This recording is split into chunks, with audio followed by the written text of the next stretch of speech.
Could you please stand for the start of the meeting? Thank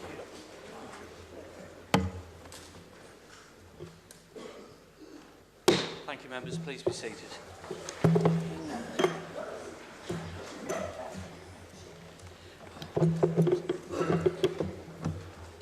Good evening, members of the public and the press attending this full council meeting of BCP Council on the 21st of March 2023. I'm Councillor Nigel Hedges, and as Chair of BCP Council, I will be chairing the meeting. I will be supported by the Vice Chair, Councillor Tony O'Neill. I will now set out the housekeeping arrangements for the meeting. Please note that this meeting is being recorded by the Council for live and subsequent broadcast and will be published on the Council website for a minimum of 6 months. In order to ensure the meeting is managed effectively, please could everyone follow these ground rules. If you wish to speak, please raise your hand clearly to indicate. Where there appears to be consensus in the meeting for a motion, I will ask if there is any dissension. When a formal vote is required, this will be carried out by a show of hands unless a recorded vote is requested, which requires support from a quarter of the members present at the meeting. As a matter of courtesy, can members indicate to me if they are leaving the meeting? In accordance with the Constitution, I shall have comfort breaks at 2-hour intervals as appropriate. In addition, I would request that you try and avoid leaving the meeting during debate. At the start of each full council meeting, I take the opportunity to remind members of the requirements of the BCP Council Constitution, Procedure Rules and the Councillors' Code of Conduct. However, high passions run during debate, and I will still, as the chairperson in charge of the meeting, expect councillors to behave with moderation and courtesy towards one another, officers and the chair throughout. I expect you to be fair and considerate to your fellow members of this council. I am entrusted by you to be fair to all. When asking to speak, please indicate clearly. Please also indicate to the chair if you wish or need to temporarily leave the meeting. I will allow comfort breaks at reasonable intervals. This indication is especially important if you do not plan to return, so that this can be noted when voting is done. Points of order, if properly made by reference to the provision in the Constitution, will be heard and determined immediately. I reluctantly employ the gavel when I am not being heard.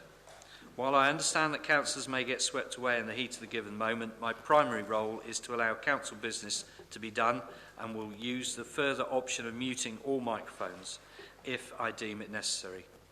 As a last resort, I will stand as the chair in order to halt proceedings and regain order, but these are not actions I would like to consider, let alone feel obliged to employ. I ask members to think long and hard about these sentiments. I would also request that members leave the meeting at the actual end of the meeting when I have clearly indicated as such. Thank you, members. Agenda item 1, apologies. Chief Executive, will you read out the apologies received for this meeting? Thank you, Chairman. Apologies have been received from Councillor Lewis Allison, Councillor Nigel Brooks, Councillor Mike Cox, Councillor Brian Dion, Councillor Dwayne Farr, Councillor Peter Hall, Councillor Rachel Maidment, Councillor Chris Matthews, Councillor Vanessa Ricketts, Councillor Mark Robson and Councillor Roberto Rocca. Thank you, Chief Executive. Agenda item 2, declarations of interest. Chief Executive, can you report on any declarations of interest received? Thank you, Chairman. No declarations have been received as yet. I think some are about to be made. If any member does wish to make a declaration of interest, then could they refer to the flowchart set out in the agenda for guidance? I know we have 2 or 3 come out now. Give them the opportunity now. Councillor Andrews. Thank you, Mr. Chairman. On items 9 and 10, due to my employment, I will not be taking part in any debate, nor will I be voting. I will be abstaining. Thank you. Thank you. Councillor Hilliard. Thank you, Chair. It's regarding item number 8, transfer of green space assets to Christchurch Town Council. As a member of Christchurch Town Council, I'll be stepping out of that meeting discussion just for transparency. Thank you. Councillor. Yes, thank you, Chairman. Yes, on the same item, item 8, I shall be stepping out as a member of the Christchurch Town Council. Thank you. Councillor McCormack. Same declaration as the member before. Thank you. Yes, Councillor Butler. Thank you, Chairman.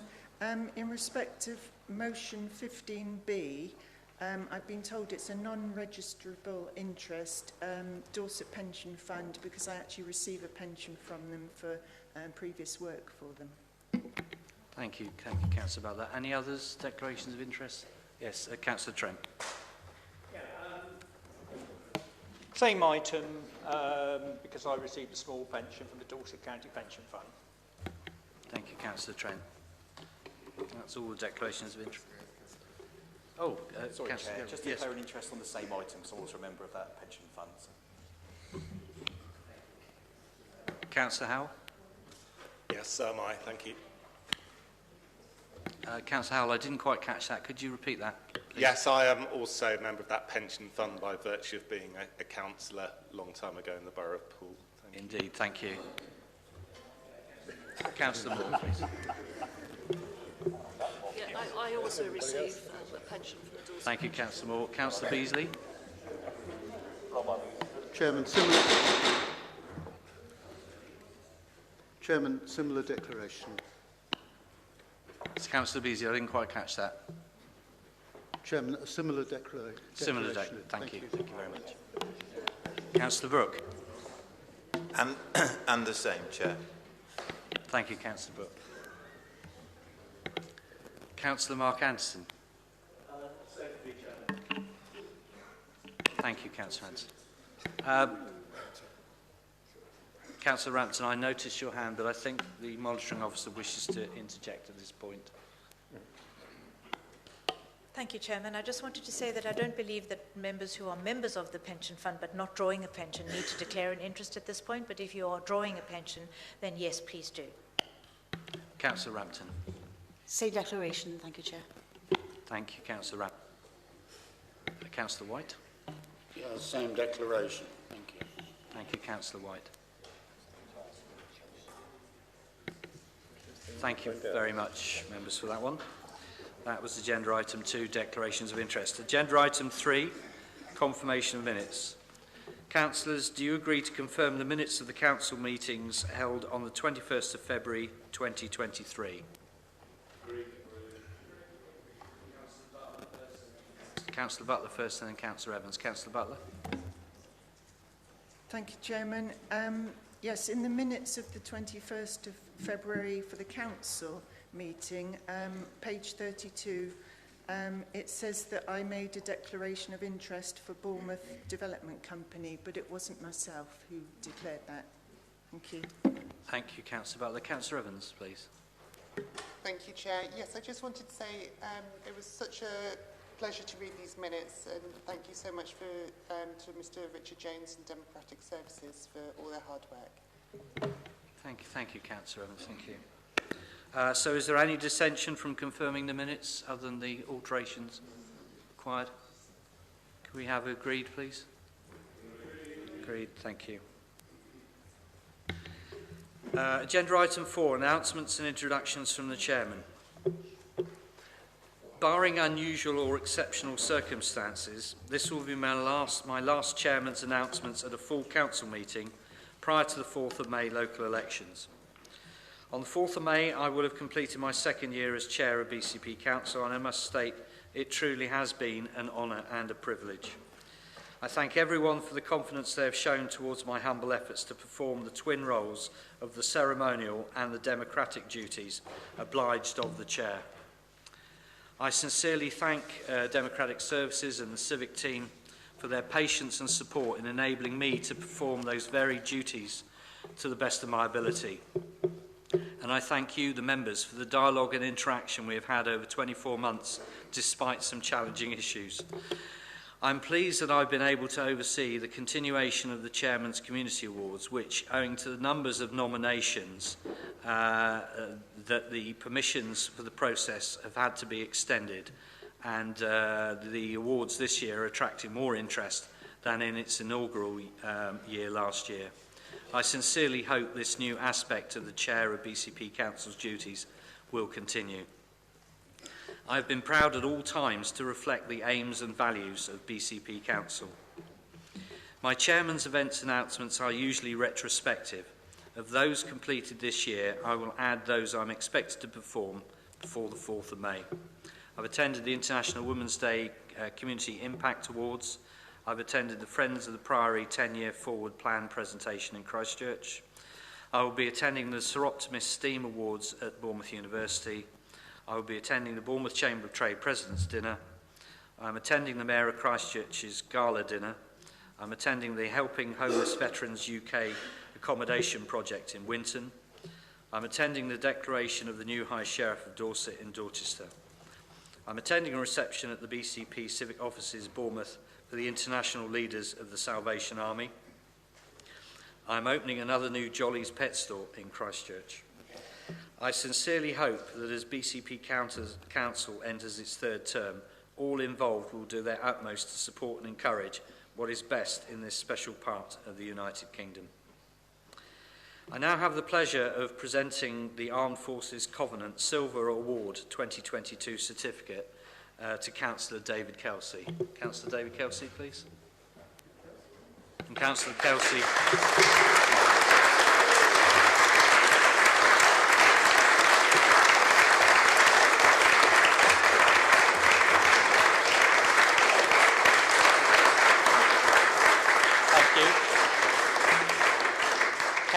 Councillor Kelsey will eventually be able to say a few words once I've presented him with.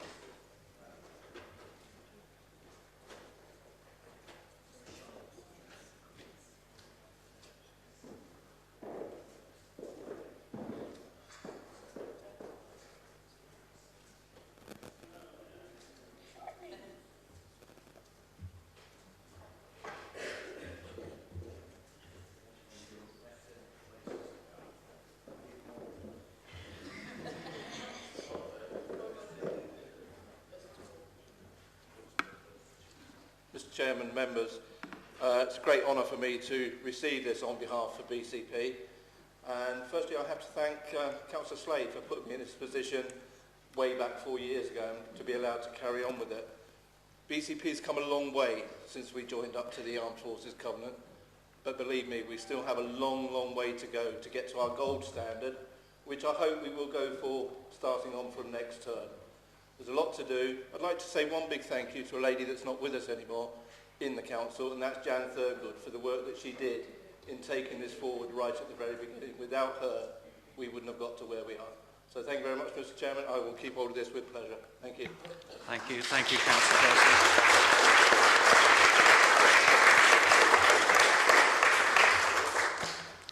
Thank you.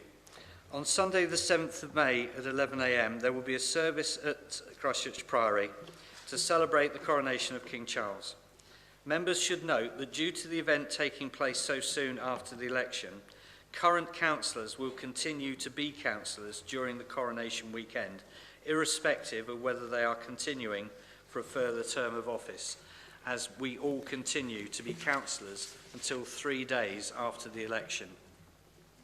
All councillors are invited to attend alongside any new councillors elected in May. Further information will be circulated in the coming days. And now to my final point.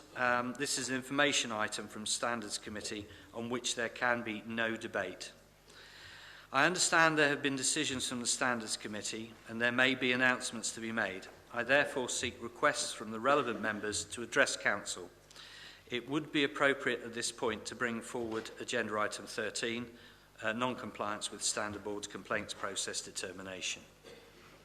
If I can hand to the floor, please. Councillor Anderson. Thank you, Chairman. As I explained in my resignation email to all councillors at the end of last year, I lost both my parents in a short space of time. I would like to apologise to the Council, colleagues and residents for the error of judgment this caused. Thank you, Councillor Anderson. Councillor Dove. Thank you. Just to be clear, at no time was offence meant, but I am really pleased that the equalities issue that I raised is being looked at.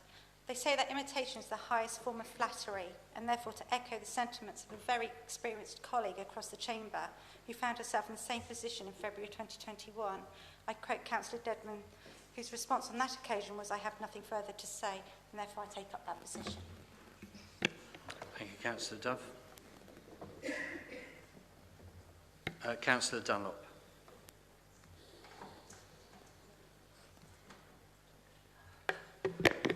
Let me get together. Very bad cold tonight, Mr. Chairman. Mr. Chairman, the Standards Committee requested that I apologise for some rather robust responses to political attacks. It's news to me that the Nolan principles require me to be the subject of attack and not respond. Nevertheless, please accept this as my formal apology for doing so, Mr. Chairman. But I would like to say that any system that allows councillors to engineer complaints with third parties probably needs an urgent review to put some mechanisms in place to stop the standards process being used as a stick by some to beat others. Thank you. Thank you, Councillor Dunlop. Agenda item 5, public issues. Public questions. Dr. Martin Roger has submitted a public question. Yes. I'm sorry, yes, indeed. Can I just hand over to the monitoring officer the final part of that point, please? Okay, members, so as the chairman has brought forward item 13 on the agenda to this part of the meeting, I must just bring it to members' attention that while this is an information item to members, Standards Committee had indicated when they requested these matters to be reported to Council that if any of the subject councillors did make an apology during the course of the meeting prior to this agenda item being heard, that those particular councillors' sections could be removed from the report. So if I could please ask councillors to note that paragraphs 9 to 14, paragraphs 20 to 28 of the report should be disregarded. Thank you. Thank you, Monitoring Officer. So, agenda item 5, public issues, public questions. Dr. Martin Roger has submitted a public question on council tax. Would you like to ask your question, and Councillor Mike Green will respond? Dr. Martin Roger. Thank you. My question is, the council leader reportedly justified... Sorry. Just see if the microphone's working, Dr. Roger. Yes? Okay, more direct. Yeah, that's lovely. Thank you. The council leader reportedly justified maximum council tax increases, pointing to £6.2 million of cumulative council tax savings. This £6.2 million also appeared in council papers, explaining that an extra £10.1 million of council tax income was possible in 22-23, but without explaining whose decisions enabled this reduction.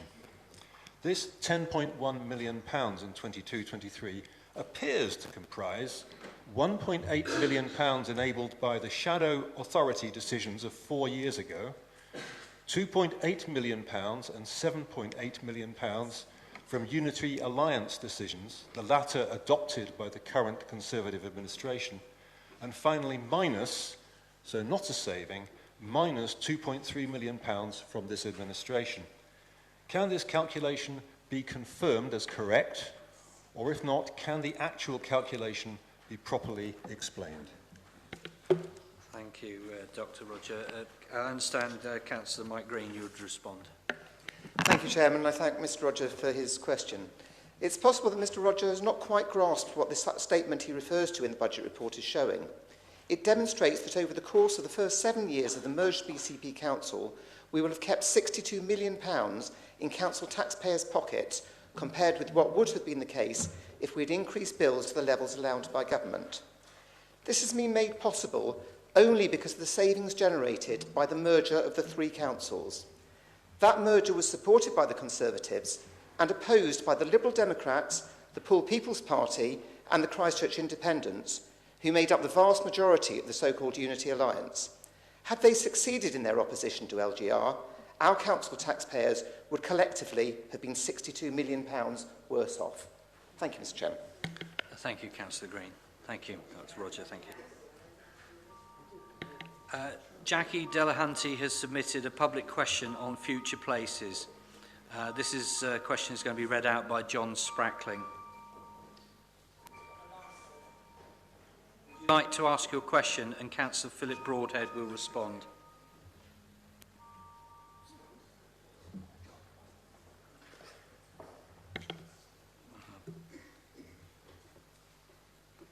Welcome, Mr. Sprackling. Welcome. Thank you. This is the question from Jackie Delahunty, a Branksome Park resident. The Council Development Advisory Company, Future Places, is tasked with assisting your big plan project. Do you believe that the working capital loan of £8 million the Council granted to Future Places was in the best interest of BCP residents? Surely, any fees paid to Future Places for a full business case that subsequently does not progress to completion will result in those funds having to be written off by the Council, ultimately risking the funds for essential services for local residents. Thank you, Mr Sprackling. And Councillor Philip Broadhead, I understand you'll respond. Thank you, Mr Chairman. Thank you, Mrs Sprackling, for reading the question, and thank you to Mrs Delahunty for asking the question. Future Places is the Council's wholly owned regeneration arm and functions in much the same way as the Council's other Council-owned entities. In order to facilitate its day-to-day activities, the Council provides a drawdown facility, or working capital loan as it's sometimes called, in much the same way that the Council department is allocated a budget. The key difference, however, is that because Future Places operates as a company whose work is tied to regeneration projects, where appropriate, we can then fully capitalise the costs, which would simply not be possible if this work was done by a council department. This then means, Mr Chairman, that the projects are paying for the work, not the council taxpayers' revenue budget. If projects are not taken forward, the cost is either to be absorbed by Future Places' other activity, or in the last instance covered by the council's revenue budget.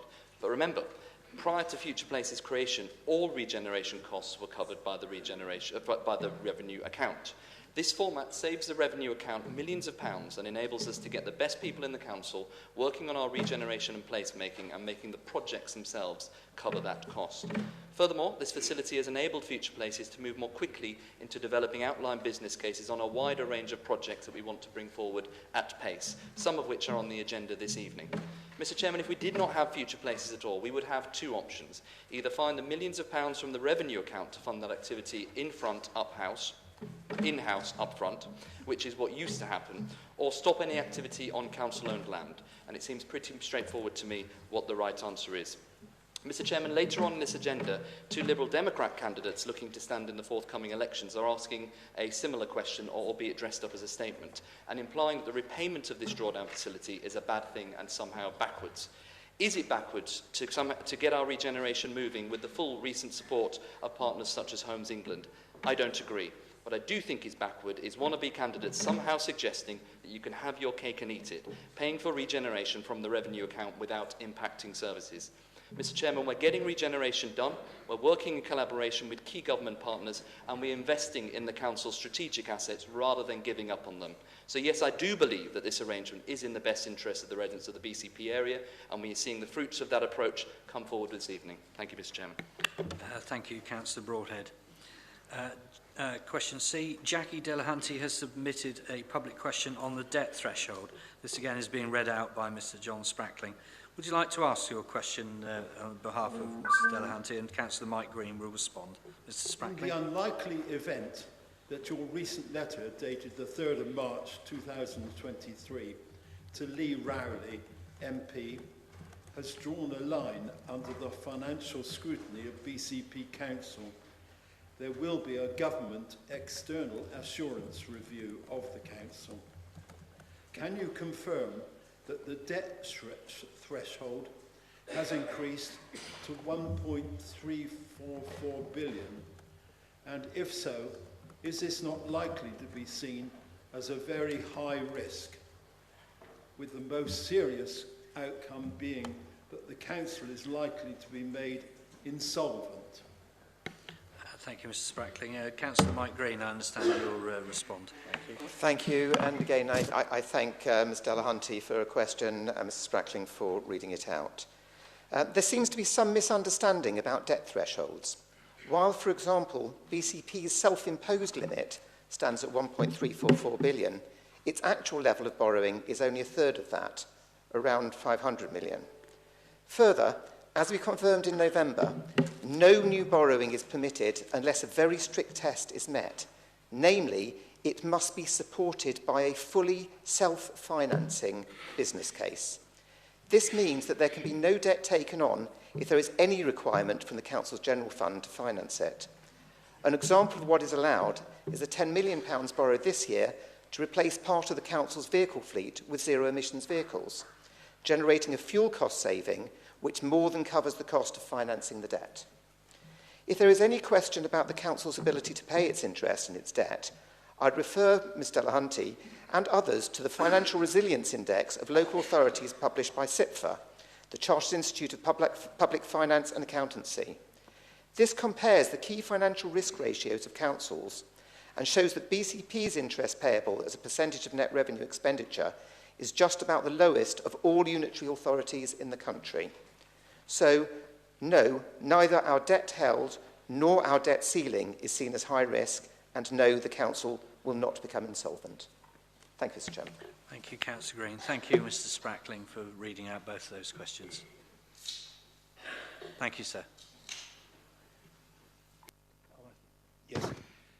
Right. This is on behalf of the residents of the Branksome Park and Camford Cliffs Residents Association. Could Mr. Sprackling, could I just politely just hold you there for one moment? Indeed, right, thank you. This is question E, so please continue. Yes, thank you.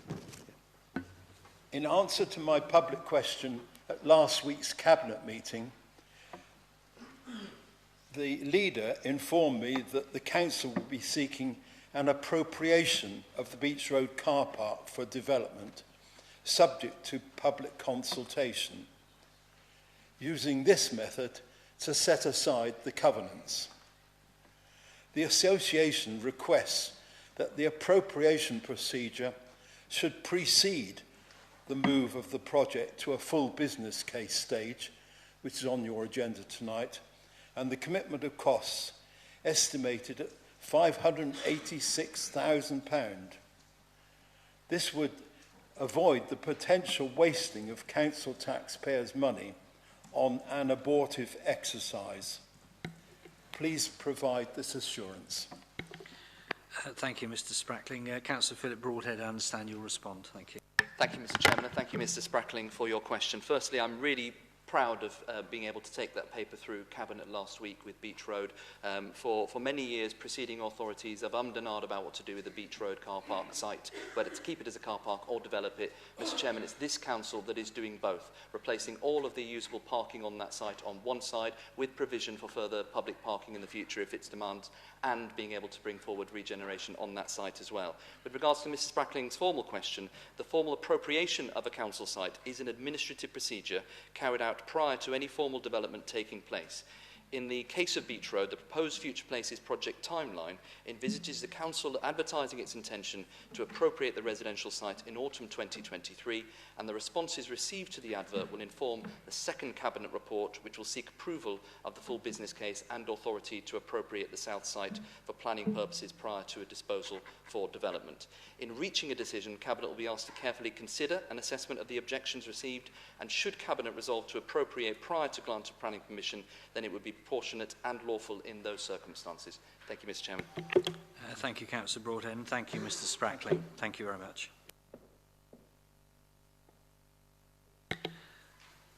Alex McKinstry has submitted a public question regarding a meeting of the Corporate and Community Overview and Scrutiny Committee.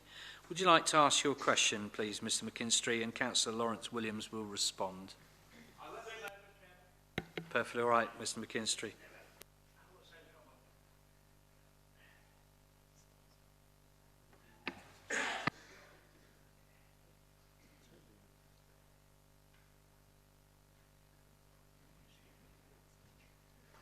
Okay, good evening, Council. Can you hear me okay? This is the one, I do beg your pardon.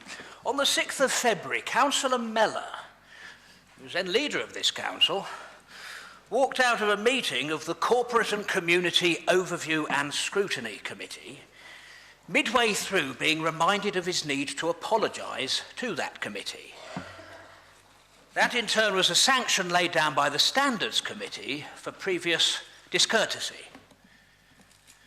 A motion of censure was proposed from the floor, But this was resisted by the chair, Councillor Lawrence Williams, who said, I'll drop a note. I'll drop a note. It has since transpired that Councillor Williams did not, in fact, communicate with Councillor Mellor about his conduct. Why did he not do so? Thank you, Mr McKinstry. Councillor Lawrence Williams, I understand you'll respond. Thank you. Yes, thank you, and thank you, Mr McKinstry, for the question. At the meeting, I had intended to drop a note, but on advice, I was told that this was not for me to pursue, but it should be referred to the Standards Board. Circumstances have subsequently changed, and so I took no action. Thank you. Thank you, Councillor Williams. Thank you, Mr McKinstry. Philip Stanley Watts has submitted a public question on the removal of the TRX frame on Boscombe Seafront. Mr Stanley Watts, would you please like to ask your question, and Councillor Jane Kelly will respond.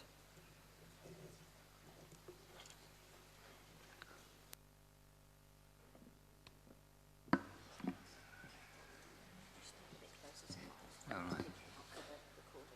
Okay. Different mic. Thank you, Chair. Thank you, Mr Stanley Watts.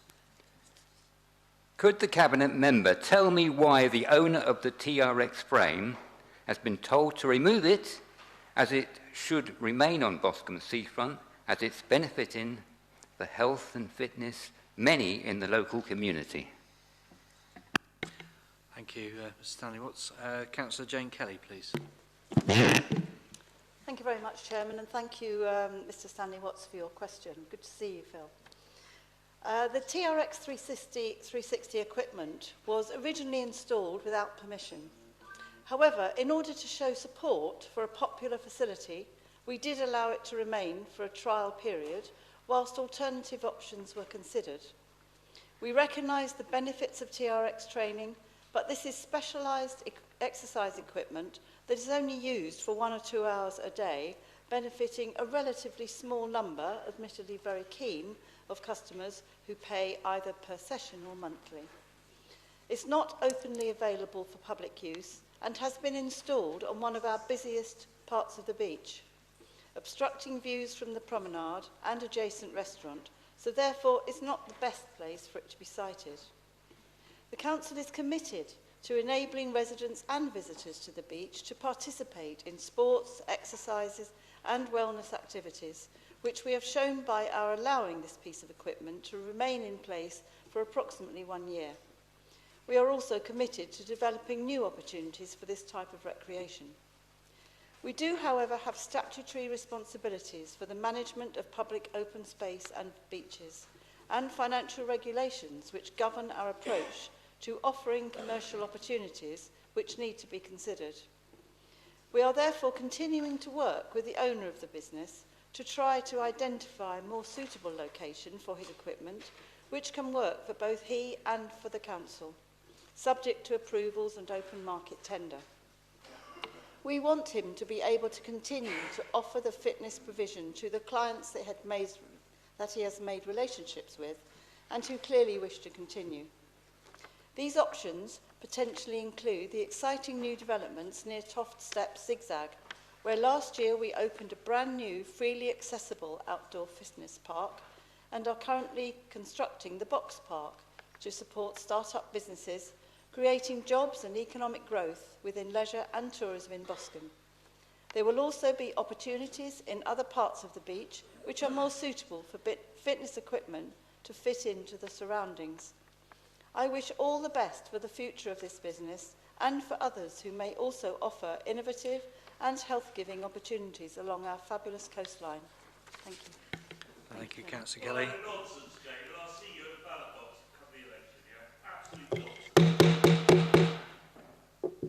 Please.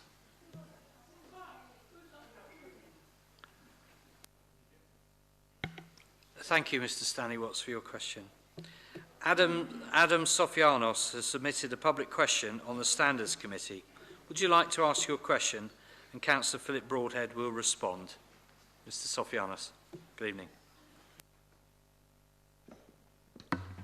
Thank you, Chair. Good evening, everyone. First, just to put the leader's mind at rest, I'm neither a member of any political party nor an election candidate. So I hope he's reassured and not too scared by a mere member of the public. Now, politicians and the party they stand for should be accountable for their decisions, good and bad. Not my words, but those of leader Phil Broadhead on social media last year. His predecessor, Councillor Drew Mellor, was directed by the Standards Committee to apologise to this council after making misleading statements to members and residents about a critical council matter, the Beach Hut budget scheme. Despite attending full council since then, Councillor Mellor has failed to apologise. Does the leader agree that Councillor Mellor should accept the committee's verdict and finally apologise tonight to council and by extension to the public? Thank you, Mr. Sofianos. Councillor Broadhead. Thank you, Mr. Chairman. Thank you to Mr. Sofianos for your question. Firstly, I do wish to apologise for earlier calling him a Liberal Democrat activist. In my defence, it is sometimes very hard to tell the difference. Mr. Chairman, when a complaint is considered, the Standards Board comes to the conclusion and makes a recommendation. Sometimes it's in line with the professional advice of independent member. Sometimes, as it happened only a couple of weeks ago, it disregards the independent advice and reaches a different recommendation. In the event that the Standards Board requests action from a member, it is up to that member and him or her alone to choose whether or not to go along with that request. In the case, as we've heard of Councillor Dedman, for example, she did not agree with the Standard Board's conclusion on the complaint made against her, and for that reason felt it would not be appropriate to accede to its request to make an apology. A further point relates to the motivation of those who make complaints against members. While some members, Mr. Chairman, myself included, have always chosen not to make those complaints even when there's been an obvious breach, other members, and indeed a handful of members of the public, including, I'm led to believe, some present tonight, have clearly sought to try and extract political advantage for themselves, either as election candidates or their parties in doing so. In my opinion, when one considers the resulting waste of officer time and so cost to the council taxpayer, what seems really a shame is that there is no recourse to challenge that behaviour and ask them to apologise. Thank you, Mr. Chairman. Thank you, Councillor Broadhead, and thank you, Mr. Sofianos. Thank you. Councillor Dedman, I see you indicate with your hand, yeah, please. Yes, thank you, Mr. Chairman. I wouldn't bring it up normally, but I have been named in this discussion about standards. I would just like Point to of say, order, Mr. Chairman. No, thank you, Mike. I would just like to say that the naming is totally incorrect. And I did apologise to the council, and in fact the then leader told me that that was satisfactory. I apologised to everybody on Twitter who had clearly seen the offensive tweet. I apologised for offending people. What I refused to do was apologise to an anonymous complainant, one person who chased me round Twitter, and I was also vilified by the Standards Committee, and I would like that to be noted. Thank you. Thank you. Councillor Dedman. Councillor Green, you had a point of order, please. My point of order, Mr. Chairman, under Procedure Rule 14. Thank you. Procedure Rule 14 Thank you. is what refers to point of order and where someone can stand up and speak. I deliberately did not. I sat down after hearing what Councillor Dedman wanted to say, and it was clearly where she was going on that one, and that's why I did not make that point of order at that point. Thank you, Councillor. Public issues B, statements. Daniel Parkin has submitted a public statement on future places. Mr. Parkin.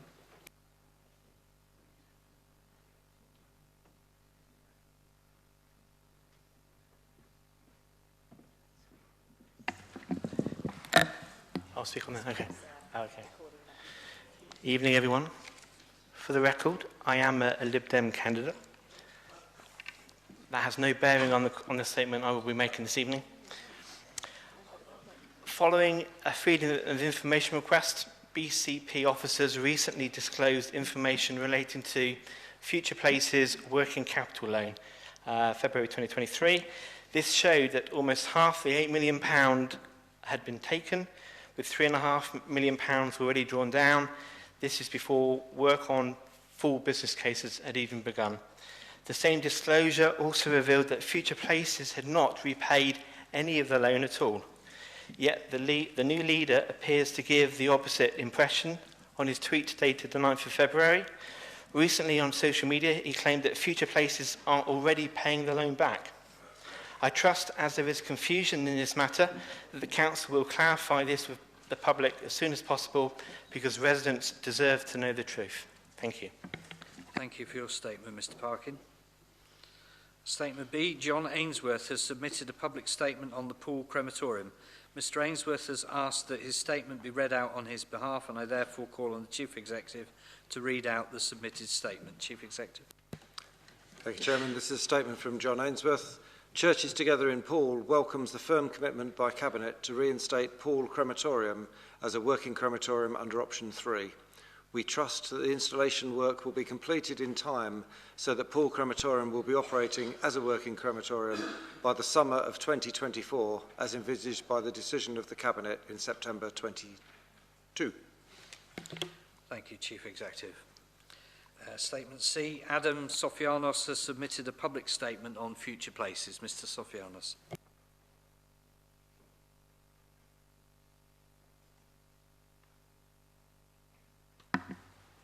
Thank you again, Chair.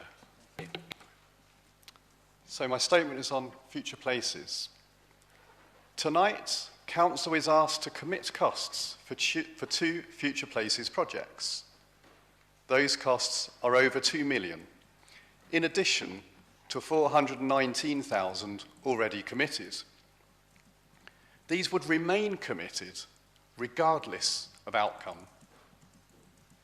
Now, Future Places has drawn down almost half its loan already. These plans, plus others coming, may exhaust the £8 million facility. Many residents are concerned about Future Places, whether it has the appropriate governance, scrutiny, transparency, financial responsibility. And after the beach hut budget, many residents fear another fiscal fiasco. Surely, this is no time to gamble. So I ask you to allow an appropriate review of Future Places itself before these costs are committed. Thank you. Thank you, Mr. Sofianos. Thank you. Julie Redmond has submitted a public statement on the Bounce Back Challenge Fund. Mrs. Redmond has asked that her statement be read out on her behalf. I therefore call on the Chief Executive to read out the submitted statement. Chief Executive. Thank you, Chairman. And just for members' information, I'm removing the name of the officer involved within this statement. The statement reads, Councillor Broadhead was asked a question about the Bounce Back Challenge Fund at a council meeting in November 2022. Councillor Broadhead said, recent independent analysis of this array of support has been highly positive. This was misleading. An FOI request revealed Councillor Broadhead was referring to an internal audit report from 2021. A summary report of the scheme has just been published showing minimal financial analysis. Multiple concerns have been raised about the scheme, but nobody has checked if Councillor Broadhead and the relevant director made the right decisions. There could be 109 failed projects and £3 million wasted. Nobody knows. That's the end of the statement. Thank you, Chief Executive. Public issue C, petitions. There have been no petitions received for this meeting. Recommendations from Cabinet and other committees. Council is asked to consider the recommendations 6 to 12, which will be taken separately as set out on the agenda. I would like to highlight there are decisions on some of these issues which have been taken under delegated powers by the relevant bodies and are therefore not before Council. Item 6, Audit and Governance Committee, 16th of February 2023, minute number 182, Financial Regulations, Annual Evolution for 2023-24. Councillor Beasley, I understand that you will move the recommendations and then for Councillor Fear to second the move. Councillor Beasley. Thank you very much indeed, Chairman. At its meeting on the 16th of February 2023, Audit and Governance recommends to full council that they approve the financial regulations as shown in Appendix A of the report to the Audit and Governance Committee. I therefore move those recommendations and ask that they be received and adopted. Thank you, Chairman. Thank you, Councillor Beasley. Councillor Fear, I understand you wish to second. Yes, yes, Chairman, I will second and reserve my right to speak. Thank you. Thank you. Members, would we like to debate? Comments, please? Any members? This is item 6. Yeah. No? Okay. At the end of that debate, Councillor Beasley, would you like to sum up? 3 minutes. Thank you very much, You have 3 Chairman. minutes. I don't think I'll require quite that long. This is a report that annually comes to Council and has been thoroughly looked at, I'm sure, by all members, and I just ask that Council support the recommendation. Thank you, Chairman. Thank you, Councillor Beasley. Could we have an indication of those in favour of accepting the recommendation, please? Does seem a considerable number of hands. Thank you. Those against, please indicate. None. Any abstentions? None. It's carried. Thank you. Item 7, Audit and Governance Committee, 16th of February 2023, minute number 183, review of the Council's Constitution, recommendations of the Constitution Working Group. Councillor Beasley, I understand that you will move the recommendations and then for Councillor Fear to second the move. Councillor Beasley. Thank you very much indeed, Chairman. There are 9 recommendations which I should be moving in a moment. I just thought I'd give a little bit of an introduction as to how these recommendations have been arrived at by the Audit and Governance Committee. So as members will know, there is a Constitutional Review Working Group which undertakes the preliminary work on constitutional matters, which is chaired by my colleague, Councillor Fear. And I'd like to thank the regular members of that working group for the work that they and the time that they've put in. So in addition to myself, Councillor Brooke, Councillor Daniel Butt and Councillor Cox, and of course Councillor Fear. And the purpose of that is to go through in quite a lot of detail and try to come to a consensus on whatever the issue is. That is then taken to Audit and Governance Committee, where we repeat that exercise in order, again, to try and get consensus so that those recommendations in coming to full council have the clear support of, if not all, the vast majority of the members of Audit and Governance. And it's important to state that because they are decisions to come to those recommendations which approach them from the constitutional point of view without becoming embroiled in a political debate. Very difficult to do that, but I think we've managed to succeed in achieving that. And so therefore, Chairman, I'm moving the 9 recommendations which were agreed at the Audit and Governance Committee on the 16th of February 2023. They're set out on the agenda, and I ask that Council receive them and adopt them. Thank you, Chairman. Thank you, Councillor Beasley. Councillor Fear, I understand you wish to second. Thank you, Mr. Chairman. Yes, I would like to second and just slightly echo what Councillor Beasley has laid out. We did have a thoroughly good discussion at the working group.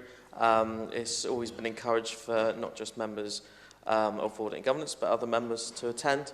And we've always strived to do that. On these points that are raised under this item, I wholly endorse them, support them, and I think after we had a very good discussion at working group, then at Audit and Governance again, and I think it's a testament to how Audit and Governance has been run over the last few years, with all members included in that, of not trying to bring party politics into it when we're discussing Audit and Governance. Thank you, Chair. Thank you, Councillor Fear. Any members wish to indicate a contribution? Councillor Hadley. Thank you. Thank you, Chair. Sorry. Yes, I think I've got it right. There's a duplication on page 121, 122 of sections 13.4.4 to 13.4.10, which makes the document quite difficult to read. amongst other things. I'm also concerned that the proposals reduce the number of statements that a member of the public can make per year. I appreciate that's putting it in line with the questions, but it is a reduction when we should be giving more transparency and more opportunity for the public to engage with the Council. And also under 13.27, removing the right of a petition organiser to sum up. And given the amount of effort it takes to put a petition together, we've only seen one so far, as I recall, in this Council.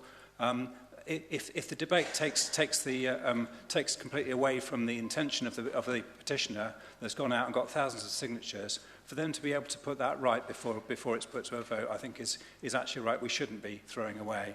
So I'm disappointed to see that. I'm also disappointed under issue 7, the right of access to documents, and it's clear, and it's raised again by members of the public tonight, the opportunities for poor governance from. I don't think that the fundamental weakness with the right of access has been addressed. It was about defining as a draft document, a document that had been externally commissioned to an external company, paid for by this council, and then delivered to the council, and then the leader claimed it was draft. And I just think that's not reasonable, and that's what I kind of hoped that would be looked into. So I'm disappointed in those items. Thank you. Thank you, Councillor Hadley. Councillor Bartlett, I think you indicated next, please. Thank you, Chair. As Councillor Hadley has said, it's item H, access to documents. What this change to the Constitution basically means is that the Cabinet can sit and consider draft documents and reach a private decision without any oversight whatsoever from overview and scrutiny. Prior to this change, it would have been possible for the chair of the Overview and Scrutiny Committee to have sight of those draft documents prior to the decision being made. It now means that the leader is allowed to decide that the Overview and Scrutiny cannot have sight of those papers on which cabinets will be making private decisions.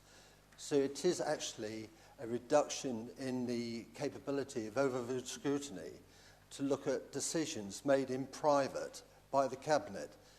This is a backward step, and I cannot support it. And I thought I made it clear at the last time this was raised at full council. Nobody has approached me about it since, so I was very surprised to see it back on the agenda. Thank you, Chair. Thank you, Councillor Bartlett. I think Councillor Slade, I think you indicated next, please. Thank you, Chair. Before I start, I just want to extend my thanks to Councillor Beasley for the way that he has actively encouraged all members to submit points to the working party over the last few years, and I've done so on a number of occasions, and I have engaged with him in some depth over changes to the Constitution, and I think that is a really good way to go forward. I look forward to that being continued into the next council. I completely agree with both of my colleagues. I'm really glad that Councillor Hadley has brought up the issue of the petition. I understand why it was there, the issue being that once it moves into a debate between councillors, it is a debate between councillors, but it is utterly wrong that the petitioner has no right of reply, no opportunity to sum up, and I really regret that being in this paper. I completely share Councillor Bartlett's position, having been his Vice Chair on the Overview and Scrutiny Board and having been denied access continually to documents that we should have had. The main point I want to make is around paragraph 38. Paragraph 38 talks about how we should be encouraging members of the public to engage in council meetings and attend council meetings. And I think it's completely got to the wrong end of the stick.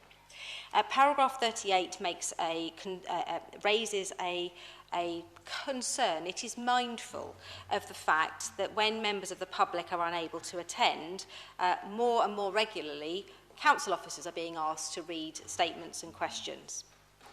That's not good enough. We should be encouraging residents to attend in whichever way they want to attend, whether they want to come to the chamber, whether they want to have their statement read out by one of us, by an officer, by another member of the public, or indeed whether they want to engage with us virtually.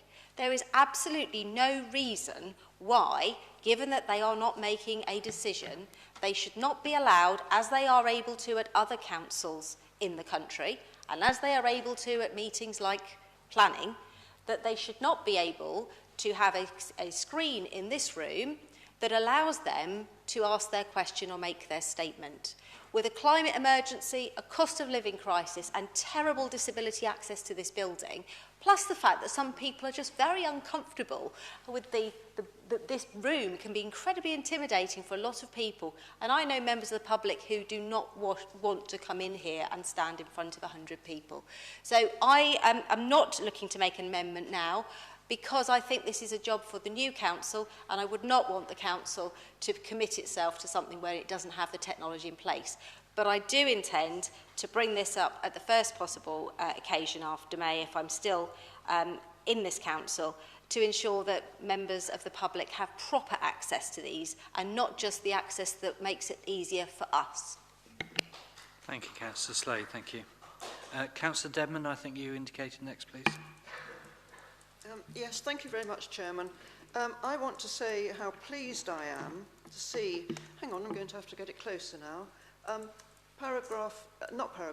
item D and item E, that no changes be made to the structure or frequency of meetings at this time, but to be considered by the Council following the elections in May. The dates for the respective overview and scrutiny committees to be agreed, subject to the subsequent review by the Council after the elections. I think that is, as far as it goes, extremely fair. I'm really glad that that little codicil was put in about after the elections, because who knows what's going to happen in the elections. I was very concerned when overview and scrutiny was put down to 5 meetings per year, which is probably not going to be enough. We know that we've had so many emergency meetings, or whatever we're calling them, extraordinary, I think they're called. It has proved not to be enough, and it is very good of the Audit and Governance Committee to allow the new council, whatever that is formed like, to decide when they come in.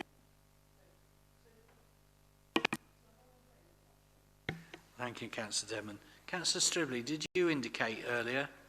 You didn't. My Vice Chair is immediately sacked. Councillor Farquhar and then Councillor Iyengar. Thank you, Chair. It would be remiss of me not to speak on an item in any full council meeting. I echo the disappointment, or should I say dismay, that it remains, as it did just over a year ago, in the remit and the decision of an individual who is elected to be the leader of this council, that he could deny access because he views it to be draft to any document to the council and councillors that should be scrutinised. The fiasco that we've had in the last budget year, the fiasco that we've had where the Secretary of State actually referred to the underpinning plan for the budget for 21-22 as being dodgy deals is such that it came about that a draft document was denied scrutiny. And this is where the council is now. So I will not support any document or recommendation from the Audit and Governance that allows that to go ahead.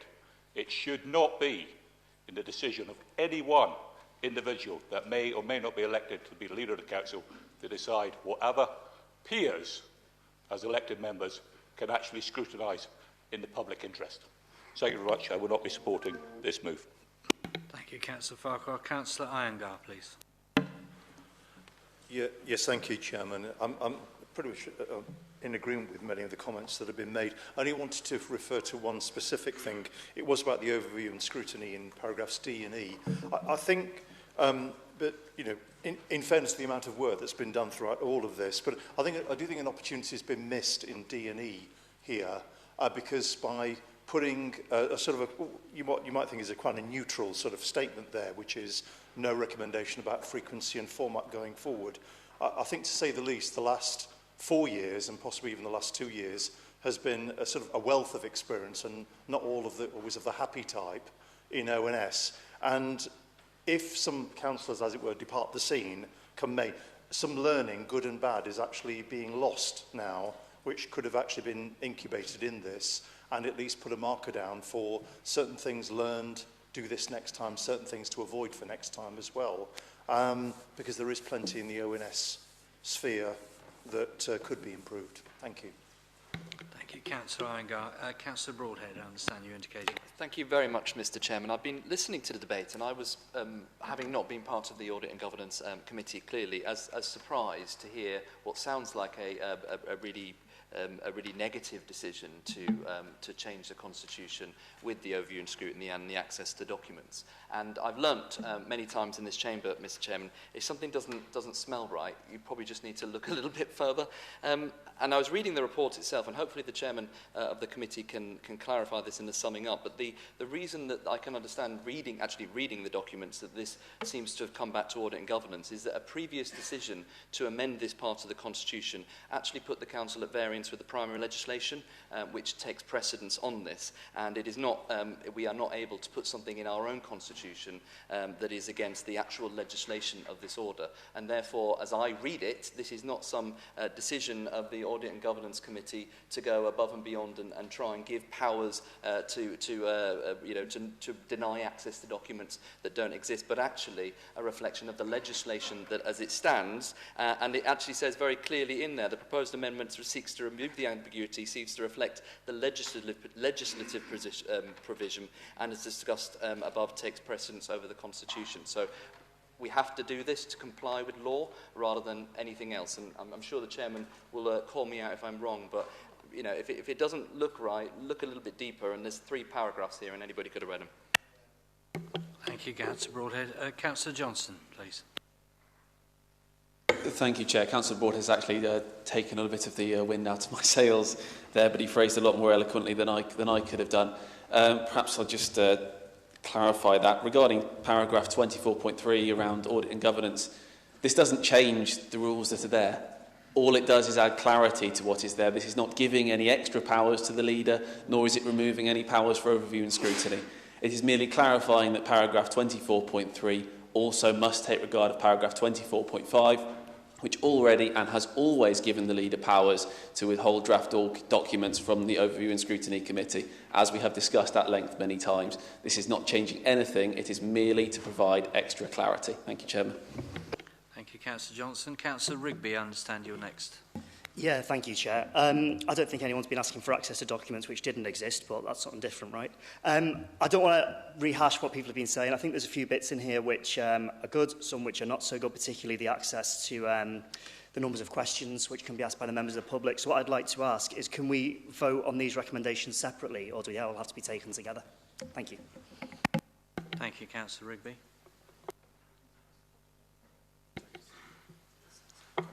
It is possible to do them separately, so I'll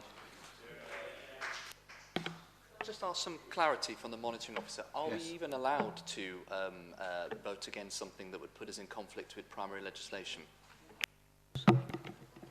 Ms. Sice. Chairman, through you, yes, councillors can make decisions that are not lawful, but they carry a risk, and I wouldn't recommend it. Thank you. That's clear. Thank you. So any other members wish to contribute before I ask the proposer to sum up, please? It's Councillor Wilson. Sorry, it's been a while since I spoke. So, yeah, I was just wondering, for clarification from the monitoring officer, assumably we have been not following the primary legislation to date. So I just wondered what sanctions or what consequences have suddenly come up, if that could just be clarified. Monitoring officer. Thank you, Chairman. We have been following the primary legislation to date. It's just the Constitution wasn't terribly clear. And so we were recommended by Waitmans, who helped us do our Constitution review about a year ago, that we group those 2 particular paragraphs together so that it was clearer. But no, it's always been in our Constitution. Thank you. Thank you, Councillor Wilson. Thank you, Ms. Sice. Jude's Butt, Councillor Butt, please. Thank you, Mr. Chairman. Just for clarity, it may be that a lot of members will be struggling with exactly what's lawful and unlawful, and I think that before we go to the vote, we should better understand which the lawful bits are and which the unlawful bits are, because we've been advised by a monitoring officer. I don't think anybody would wish to meaningfully go against that if there are going to be repercussions personally for the council. I'm a little concerned there which are lawful and unlawful. I'd be grateful if we could be helped. Thank you. Thank you, Councillor Butt. I'm sure Councillor Beasley in his summing up will bring all the clarity with his usual forensic detail, but there's obviously an opportunity here for Ms Ice to add anything at this precise moment which may assist with that request. Thank you, Chairman. I don't think that if councillors voted against any of these provisions, they would be voting unlawfully. I was asked a direct question previously about whether or not councillors can take a vote that goes against the law, and I answered that question precisely. Thank you. Thank you. Councillor Bartlett. Thank you, Chair. I understood that we were only allowed to speak on these issues once in Chamber. Yes. But Councillor Broadhead has been offered the opportunity to speak twice. May I request the same privilege, please? Yes, you may, Councillor Bartlett. It's a point of clarity over the legal aspects. I don't query the legal aspects of the definition of a document, which is what I believe the intent of this change was. What I was actually raising was the consequences of changing the use of another paragraph, which does consequently denude the facility of overview and scrutiny in its ability to scrutinise documents, whichever way you term them. So it's nothing to do with the legal definition which is raised in this. It is purely the effect of this change, which does alter the effect or the way that decisions taken in private by the Cabinet are made without any overview and scrutiny, even from the chair of the Overview and Scrutiny Committee. And that's the point I'm making. I don't question the legal definition of a document. Thank you, Councillor Bartlett. Any other members wish to contribute before I ask Councillor Beasley to sum up? Councillor Beasley, could I invite you to sum up? Thank you very much, Chairman. And, I've listened carefully to the speakers in this debate. I think I should preface this by reminding members that we had a longer list than this, and a number of issues we actually rejected. And as you have seen, and as has been positively acknowledged by Councillor Slade, we looked to some of them thinking it was best to leave them to defer them till after the May elections. I think that was the right decision, because I think if we were to get into some of those issues in too much detail at this stage, they would only come straight back to audit and governance in the new council, and the then committee would have to go through this again, and indeed council would at that stage. Chairman, I think Ms Ice has answered the legal issue that has been raised. I'm not sure whether through Ms Ice as the monitoring officer, whether Mr Jones had anything to add to that, because he has been integral in the legal niceties of this. And I hear what I'm being told with regard to draft documentation. We did make sure that we checked what other councils of this size are doing, and indeed what councils of all sizes are doing. And it was certainly not something which was common practice at all. In fact, in practical terms, it makes it very, very difficult for an administration to do very much work if it hasn't got sight of draft documentation, if it isn't having consultation over issues, and indeed if it's trying to paint a picture of background before it gets to making decisions at all. So for those reasons, Chairman, we felt that that was not the right way to go at all. Of course, it will be within the gift of the next council to look at any of these decisions again, and indeed many others around the Constitution. What we wanted to do was to make sure that we did our very best to draw a line under these particular issues as far as the information we were given and the debate that took place both at the Working Group and at Audit and Governance Committee itself. These were the outputs from those meetings. If members doubt that, then they had the opportunity to come to any of those meetings and hear the debate. But not only that, actually, I've always allowed contributions from all members to be received by the committee, because it's our constitution on behalf of our residents. So it seems only right that we should. I think, Chairman, I don't agree with some of the things that have been said this evening in the debate. Of course I don't, because we've given all of those issues a very good airing at the committee. Members, of course, are entitled to their opinions, but I think that by and large, with almost all of these issues, we came to consensus, which has allowed us to bring this forward, I hope, without it becoming too protracted and too divisive. So, Chairman, having said all of that, I'm hopeful that Council will receive and adopt these recommendations. I have no issue about taking them individually, if that is the will of the Council. I hadn't anticipated that we would, and I would be probably more content if we took them collectively, given the background of how we've got to this position. But that, Chairman, of course, is a matter for you and for the Council. And so I endorse what I have said and what, indeed, the committee has said in this paper. Thank you, Chairman. Thank you, Councillor Beasley.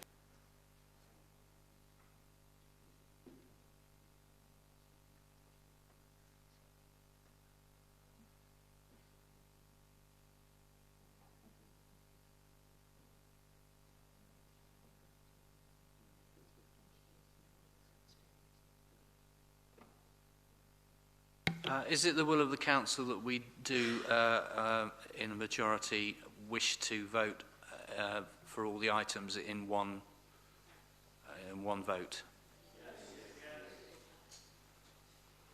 That seems to be the majority.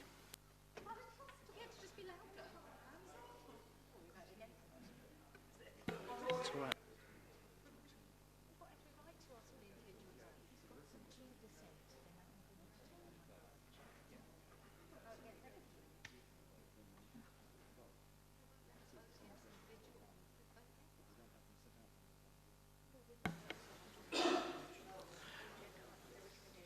There's just the logistics of bringing them forward one by one, but that's surmountable.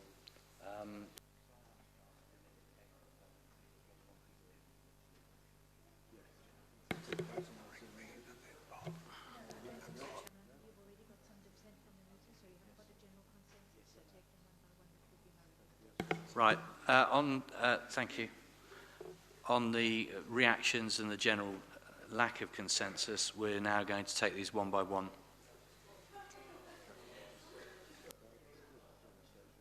The fact that we have some dissension means that we can't make everybody. We can do this fairly quickly, though, with members' cooperation. So we go from, so it's recommendation.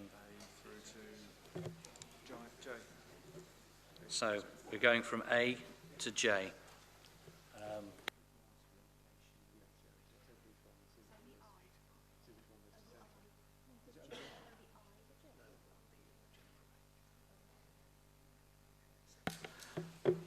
So we'll start with A, looking for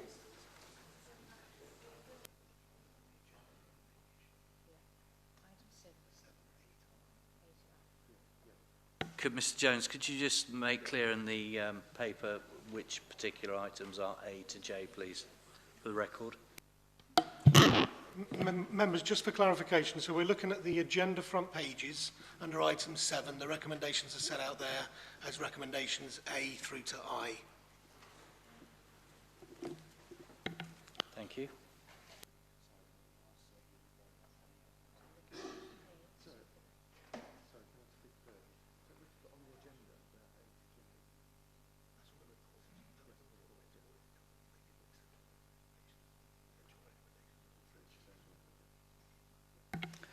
So, can we have an indication on A, please? Those in favour? Agreed. Agreed. Thank you, members. On B? Might be clear that you're not going to ask for abstentions unless anybody wants to. Yes, obviously. Okay. So, those against? Those abstaining? Okay. So C, please.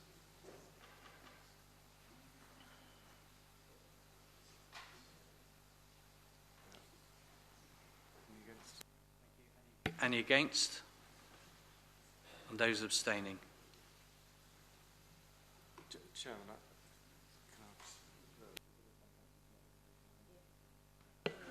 Chairman, I do apologise for interrupting, but there's at least one councillor who's not indicating either for, against or abstention. Yeah, I have noticed that too, yes. It would be helpful if councillors could make one of the three options. Do we need to revisit that last vote?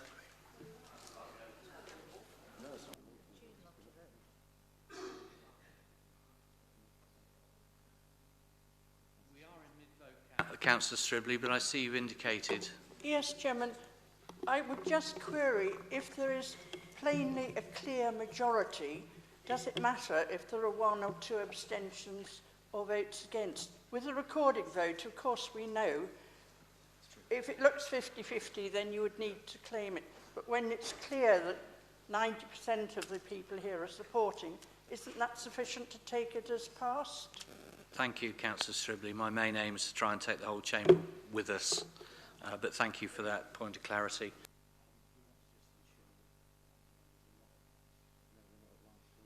Under the Constitution, members are not obliged to vote if they don't want to indicate in any way. Thank you. So C was accepted. We move to D, please.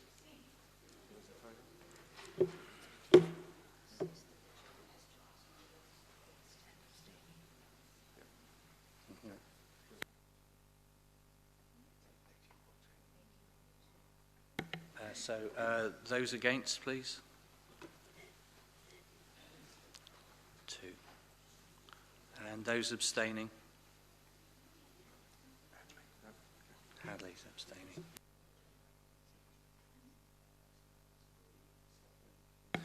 E, please, if you could indicate in favour. Majority, thank you. Those against?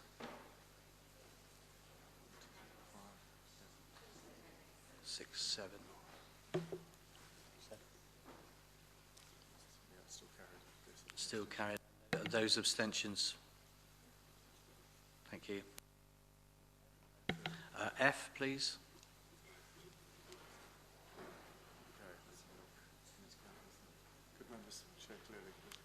Clearly raise your hands, please, to assist.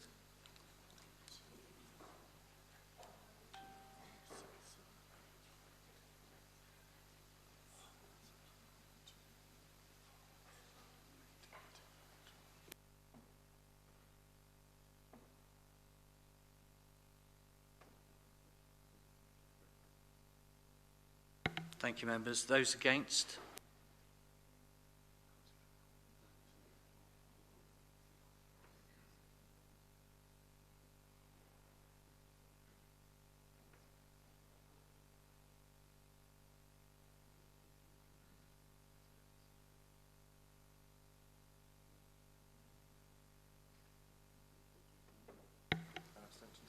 And abstentions, please. That's carried 33 to 29 with 2 abstentions. G, please.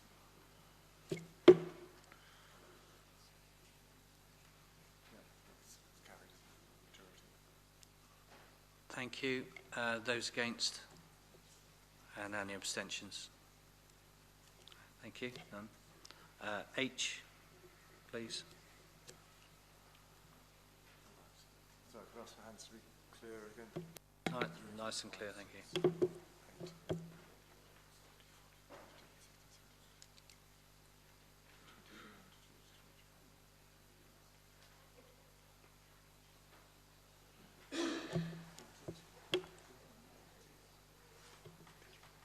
Sorry, Chairman, the number of hands have gone up and down. I wonder if hold hands a little higher. Councillor Hadley's hand is not up.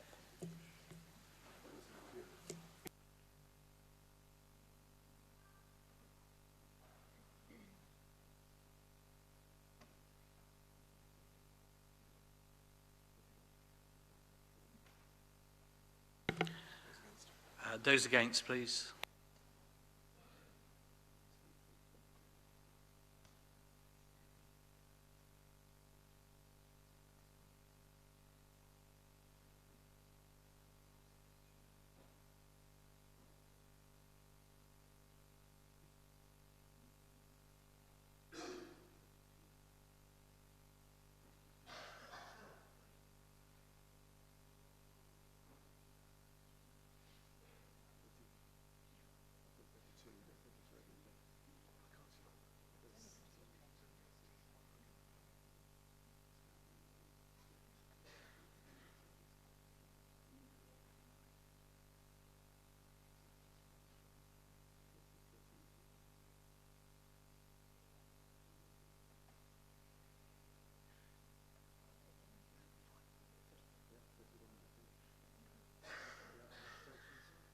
And abstentions, please.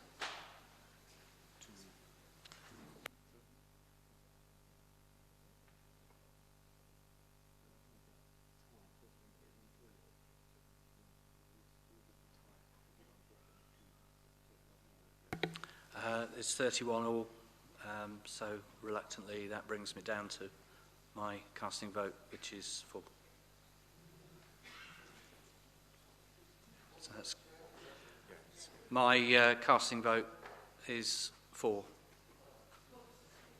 It was 31 all with 2 abstentions. So that's carried. Thank you. And aye. Aye, please. Indicate for. It's carried. Thank you. Those against? And abstentions. And J, please, those 4.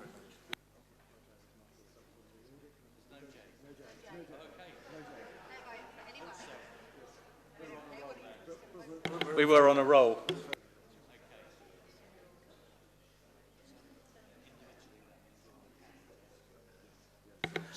So individually, A to I are all carried. Thank you.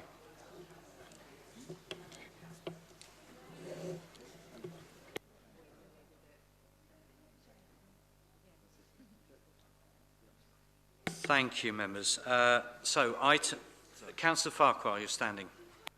Sorry, Chair, just for a bit of clarification. The Head of Democratic Services referred us to refer to the agenda front sheet as opposed to the agenda. On the agenda there is a J, but on the agenda front sheet there is only an I. It stops at I, or the copy which I have. Thank you, Councillor Farquhar. I'd also like clarification for that for those attending and live streaming, please. Just for clarification, members, when I refer to the front sheet, I mean the agenda pages, so that's the front page, the back page that's got the workflow, and the agenda page that includes the agenda items, and that shows as 7A to I. The J, so if you look at the report, the body of the report that's attached to the agenda is the original report that was submitted to Audit and Governance Committee. Audit and Governance Committee didn't agree to those recommendations as they were submitted and made alternative recommendations which are reflected on the front pages. I'll refer to them now rather than front sheet, but the front pages of the agenda. So it's always the recommendations on the front pages of the agenda that Council should be looking at to vote on.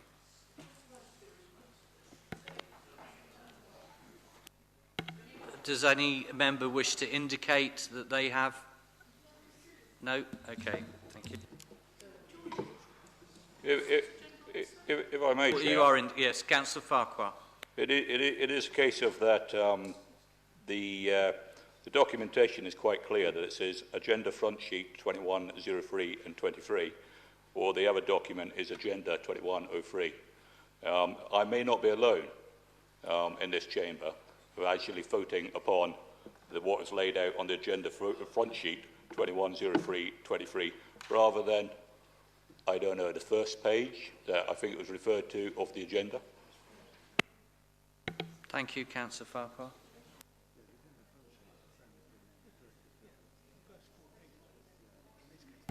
The Chief Executive, Councillor Farquhar, will respond. Thank you, Chairman. Just to be clear, there are two documents on Modern Gov. There's the agenda pack with all the papers attached, and there's an agenda front sheet. The agenda front sheet is an exact mirror of the first few pages of the agenda pack. The difficulty with this report is what we had in the content of the reports was the actual report that had gone to Audit and Governance Committee, which had a slight variation on the recommendations. But the agenda for the Council meeting, this meeting, is the first few pages, and that is replicated in the front sheet. There's no difference between the two. I hope that's clear. I hope that's clear. Councillor Bagwell. Sorry, Chair, but if it isn't supposed to be in here, why is it in the paperwork? Surely it should have been deleted or something. It just makes no sense. It confuses everybody. Thank you. Put that out there. Perhaps we could have the page number of the actual thing we should be looking at. That might be helpful. I understand you wish to say something. Yes, far away. Thank you, Mr. Chairman. I beg your pardon. Yes, perhaps we could have the page number of the actual page that we're actually supposed to be cognizant of. That might help. Seems to be suggested as page 4, I understand.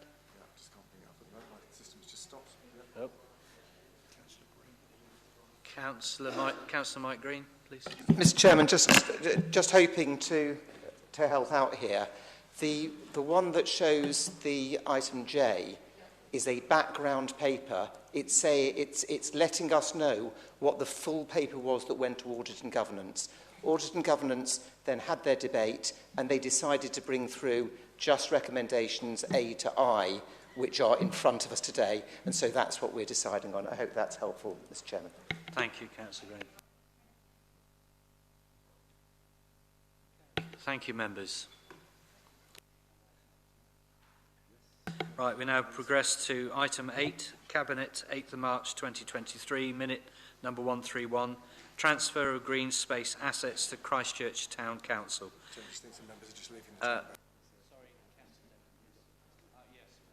Thank you, members. For those of you who have expressed a level of interest and now leaving the chamber.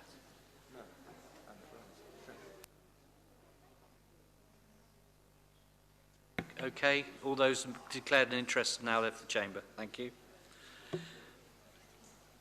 Right, item 8, Cabinet, 8th of March 2023, minute number 131, transfer of green space assets to Christchurch Town Council. Councillor Nicola Green, I understand that you will move the recommendations, and then for Councillor Jane Kelly to second the move. Councillor Green. Thank you, Chairman, and good evening, members. This is a great opportunity for us to see if we're paying attention to the last couple of minutes in the business.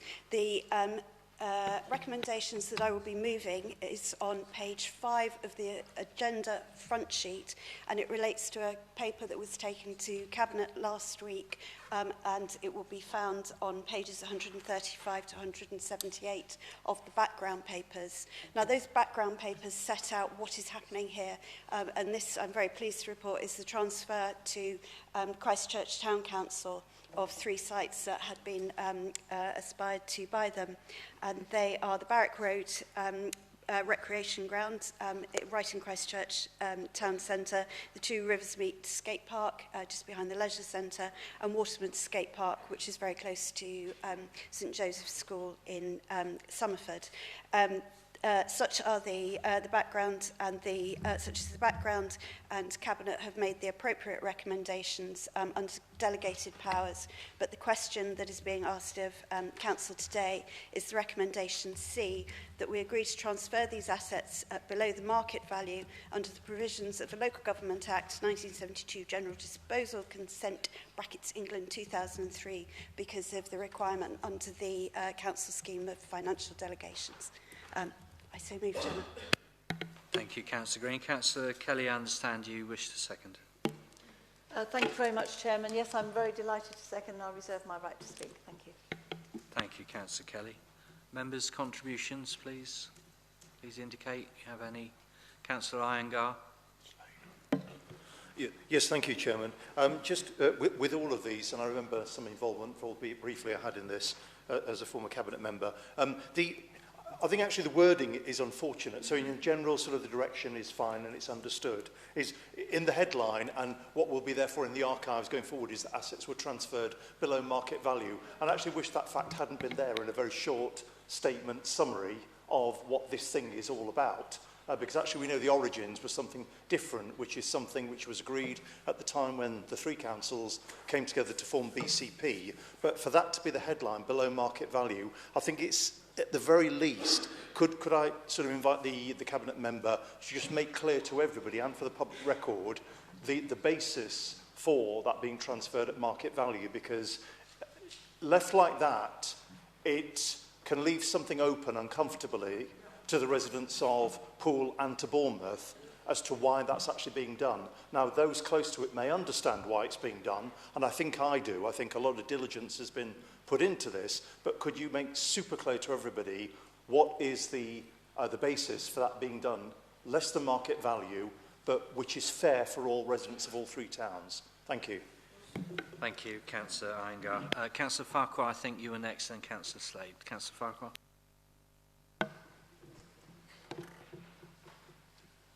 Yes, indeed, Chair. Thank you very much. My question is a question of clarity on page 136 of the agenda, or what would be the front page of the business item. Why is, under portfolio holder, Councillor Drew Mellor listed as leader responsible for finance transformation of all council services on this particular paper, please? Thank you, Councillor Farquhar. Councillor Slade. Thank you. My concern is over double taxation. I've raised this before on a number of issues. Now, I'm a huge fan of town councils, always have been, much to the derision of some people during Shadow Cabinet, I might recall. And I think this is great that the town council are going to take it on and to own it. My concern is the people of Christchurch who will be paying twice for park maintenance. Now, it seems completely appropriate that capital investment into the parks will come from the Christchurch Town Council. After all, they'll be able to access the community infrastructure levy or whatever future capital programmes come forward. But why is it that the people who live within these wards will still be paying for grounds maintenance for parks across BCP, and yet we are recharging the costs of these parks back to Christchurch Town Council to be paid a second time from their precept? Until such time as we have a consistent approach around how we deal with town councils across the three towns, it seems really unfair that maintenance charges for some things are paid twice if you live in a certain postcode. And I think it has to be said, we need to have a way forward that is consistent in what we decide is recharged and what is not recharged. Otherwise, the people of Christchurch, who are already a little bit cross with us, with BCP Council having been formed, have reason to be cross doubly. Thank you, Councillor Slade. Councillor Martin, I think you indicated next. I did. Thank you, Chair. I just want to really just rise to say a thank you, actually. I think it was 3 years ago that I, along with the chairman of the Highcliffe and Walford Parish Council, opened negotiations with BCP about the transfer of the recreation ground in Highcliffe to the Parish Council and the play areas. Somehow, the council sent out a press release 2.5 years ago saying it had been done, but it hadn't. The chief executive led a very high-powered delegation to the Republic of Highcliffe a couple of weeks ago, and as I understand it, it's all been agreed, so I look forward to that coming to the next council meeting after May, and I would like to thank the chief executive and his team for all their hard work in getting this organised, and also congratulate Christchurch Town Council on getting their assets. Thank you. Thank you, Councillor Martin. Any other members wish to contribute? I ask the proposer to sum up, if I may. Councillor Nicola Green. Thank you, Chairman, and I should do my best. Councillor Farquhar, I apologise if the publication date has led to any confusion. You'll be aware there's been some change of personnel in Cabinet recently, and I've done my best to pick up on that one, and if we need to correct the paperwork, then I should be very happy to do so. In terms of the undervalue, there is provision to do that when the benefits outweigh it.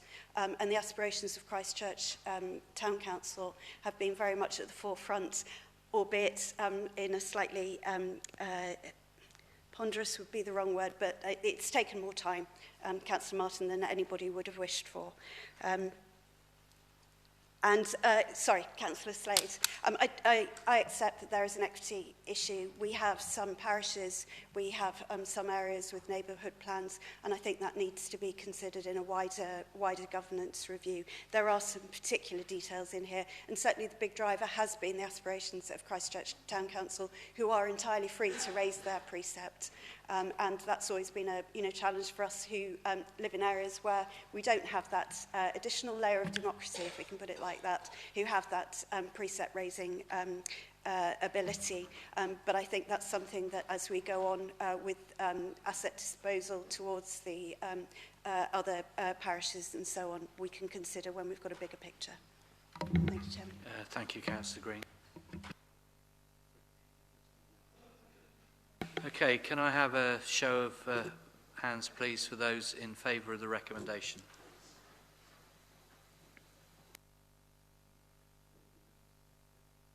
Thank you, members. Anybody against? And any abstentions? It's unanimous, yeah? Thank you. Carried. Item 9, Cabinet... Sorry, Chairman. Could we bring the others back? We must bring them back in. Thank you, Councillor Hadley, for being alert there.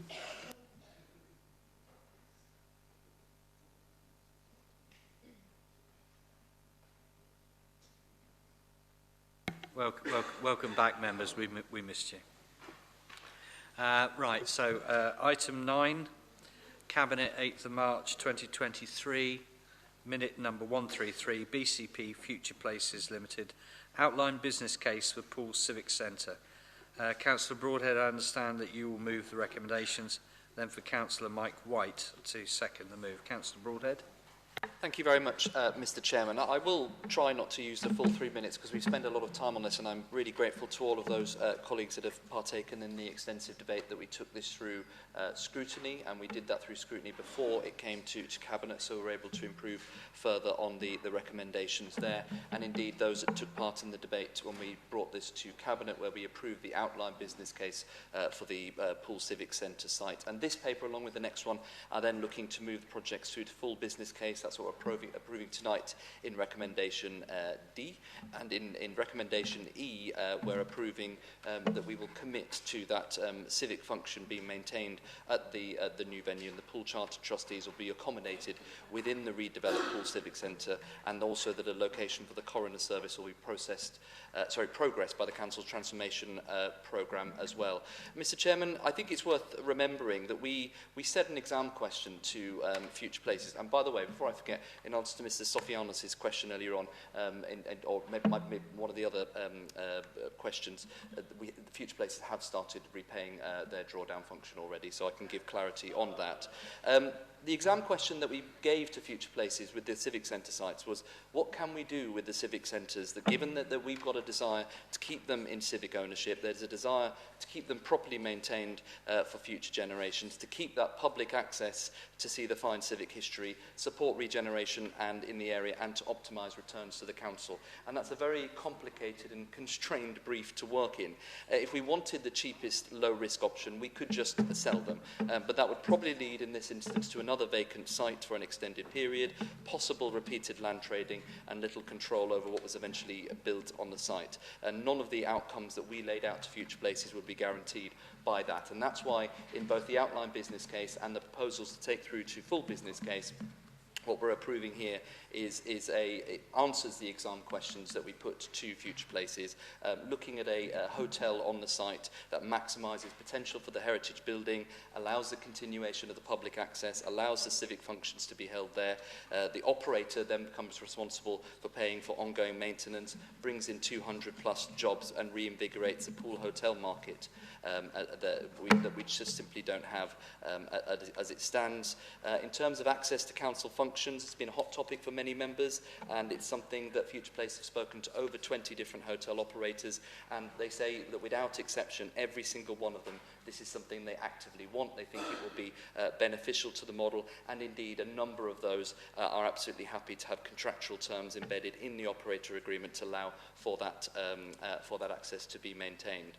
So what we're approving today is for the next stage of work. We asked them to come up with a single solution for what we should do with the site, a hotel coupled with the halo effect of the residential development afterwards, and now we take that forward to the next business stage of the business case to build up those detailed proposals. It's also, and I'm really pleased that we've had the member forum Future Places engagement cross-party working group now meeting. That group I think will be absolutely vital so that we as a client side from the council can keep alongside that process, feeding in what the council desires as we come forward to that full business case moving forward. There may be many questions. We've answered many of those questions through scrutiny in the past. I'll try and answer any further ones, but I for one am really excited. We've now got a clear future for this site. It keeps the civic function in ownership. It maintains it in council ownership for the foreseeable future, and crucially starts to get things done. Thank you, Mr. Chairman. Thank you, Councillor Broadhead. Councillor Mike White, I understand you. Yeah, very happy to second it, Chairman, and I reserve my right to speak. Thank you. Thank you, Councillor White. Councillor Judes-Butt, I think. Thank you, Mr. Chairman. Before we run away with discussions over this, I'd like to pose an amendment, please, which is a tightening up of a statement which has been made in the recommendations. So it's not a change, but it's a tightening up. And instead of be reading as it does at the minute, because there's some lucidity and certainly some fluidity in what's been said in the chamber today and what we might end up with if we're relying on developers, etc., taking this on. So I think there needs to be some clear clarity as to where we would take this. So I'd like little b, please, to read rather than it does, that agrees that a permanent home will be accommodated within the Poole Civic Centre building, utilising established historic mayoral rooms within the redeveloped Poole Civic Centre. And that actually the item with the coroner's court, which has got nothing to do with this particular matter, go on to little c, and it stay as stated that the location for the coroner's service will be progressed by the council's transformation programme, assets and accommodation work stream. So I propose that. I look for a seconder. Thank you. Councillor Butt, have you got that typed out and have you sent that? I'll send it now, Mr. Chairman. Sorry, Mr. Chairman. I'll send it now to Mr. Jones. Thank you. Thank you.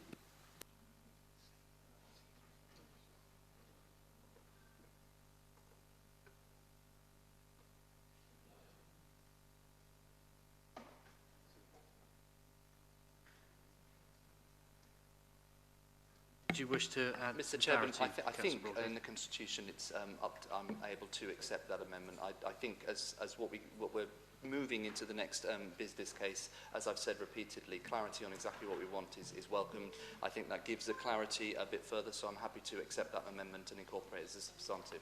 Thank you. Which I think I can do.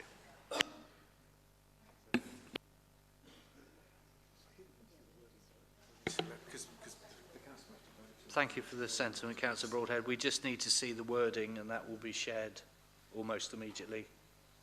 You just bear with us, members. Can we have no contributions, no matter if you put two hands up? Yes, I've seen your hands. Can we just hold for one moment? Thank you. You need to second it, yeah, I know. But it's not, don't know they've asked from their elbow. I think Richard Jones coming up. He's not coming up. He's good. Well, where's his, has he taken his email off? I don't know. Right, put Richard Jones. Or Susan Tice if she comes up. Oh yeah, besides. Send it to her. She can do it. She can ping it to him. No, she's not really. I'm in the wrong email, that's why. That's all right. Okay, do it to Richard Dot. Yeah. We're having trouble Oh, with that's snail great. mail. Yeah? I'm having some trouble. Yeah, Richard Dot Jones at BCP Council .uk. Right.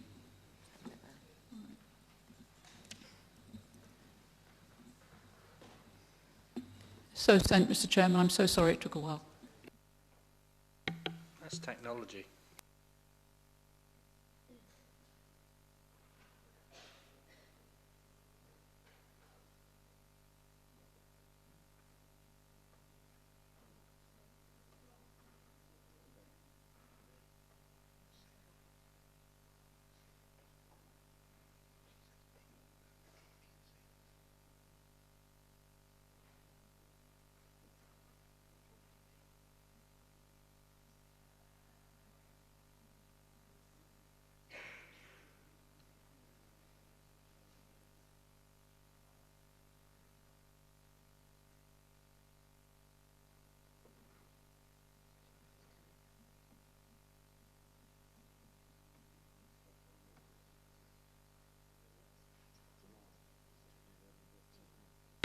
It's arrived. We're just checking the wording now. Thank you.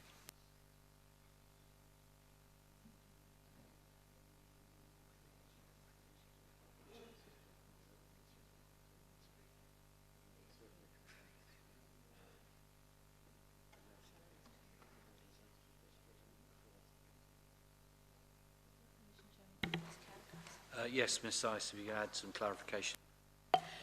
Councillor Butt, you've referred in your proposed amendment, which we will circulate once we've clarified this, to a B and a C.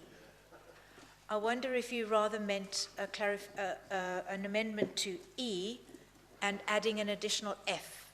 I wonder if you could just check that for us, please.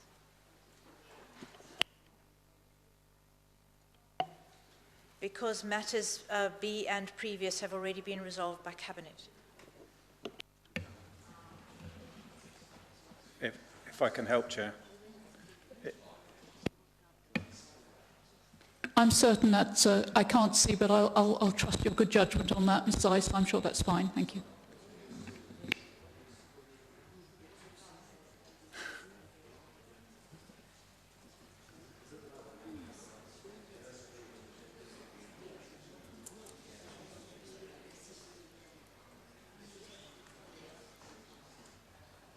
Ms. Seiss, as long as it's strengthening, re-strengthening E, which is fine, and then putting the coroner's matter into a separate item. Is that correct? Yes, I'm quite happy with that. Thank you, Ms. Seiss. So that's strengthening E and adding an additional F with regard to the coroner's item. Thank you. So if we reformat it and then we circulate it. So this will be reformatted and circulated to you immediately, members, if you just bear with us here. And I've noticed the forest of hands go up, so they have been noted, but we can just get through this little piece of business first. Thank you. When you've seen the amendment.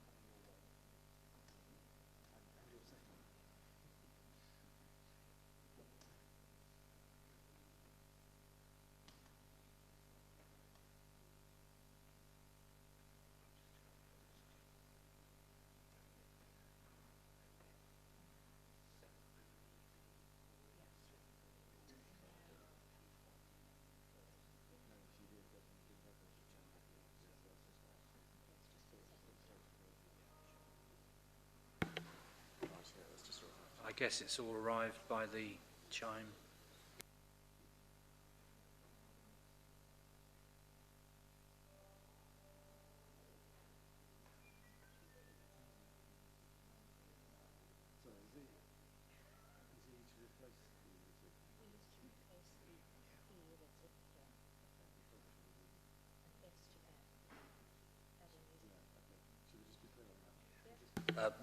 Yeah, Chief Executive, please.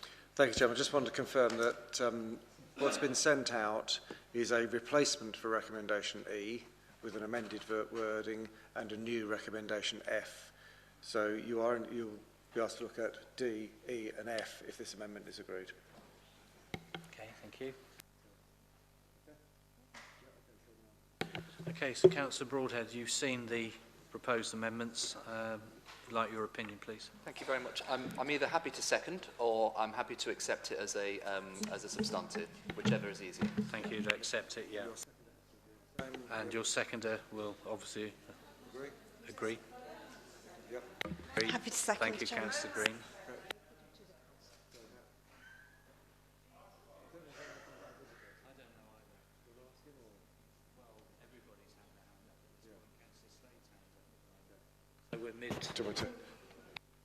So when the proposer of a motion, in this case the leader, accepts an amendment, and that amendment's been proposed and seconded, and then that is I thought Councillor Bagwell indicated that she was seconding it. I was led to believe Councillor Bagwell has seconded it.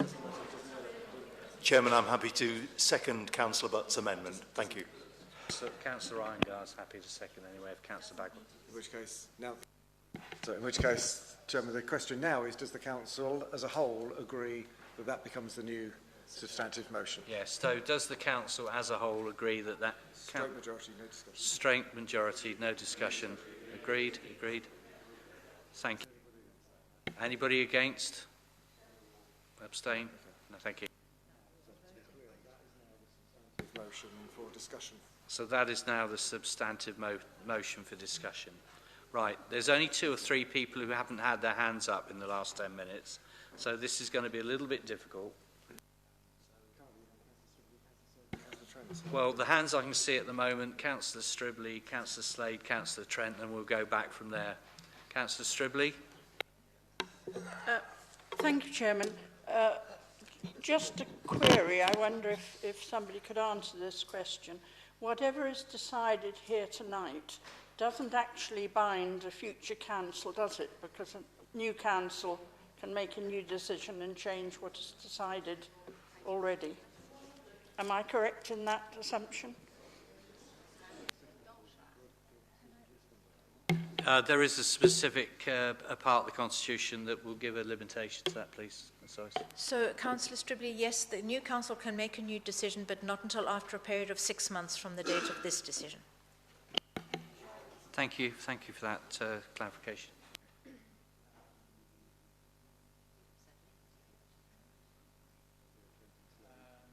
Councillor Trent, and then Councillor Slade, please. Thank you, Chairman. I was somewhat disappointed that we went straight into a motion before actually discussing some of the issues. I had hoped to raise this particular issue and a few others at Cabinet, but my technology decided not to work.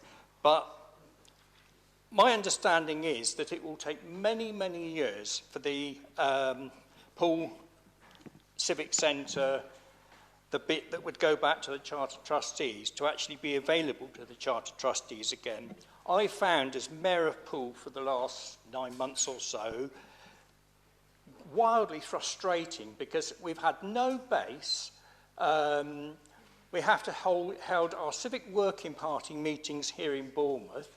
Other meetings we've held at, well, in fact, fortunately I was offered the use for small groups of the Roots to Roots boardroom, but we've had absolutely nowhere, and if we've got to wait another 5 years, and albeit it'll be different mayors and so on, to still not have a base, I think we should at least look at turning the essential rooms, and I can sort of go through what I believe they are to be for the operation of the morality, to separate them out, do a sort of a half vertical slice, for want of a better word, so that we can actually bring the core civic things back into Poole. When the building was stripped out, it was stripped out completely. Everything disappeared. There was absolutely no reason why the furniture and the decor and so on in the mayor's parlour and the council chamber couldn't have stayed. And I believe that we should at least restore those rooms so that we do have a civic presence. We've heard mention of the Guildhall, and we looked at the Guildhall and the possibilities of that being used, but that wouldn't accommodate all of the needs of the pool morality. So I do think that we need to consider having some interim measure to continue to have a civic presence in the building, which is the civic building of Poole and has been for the last sort of 90 plus years.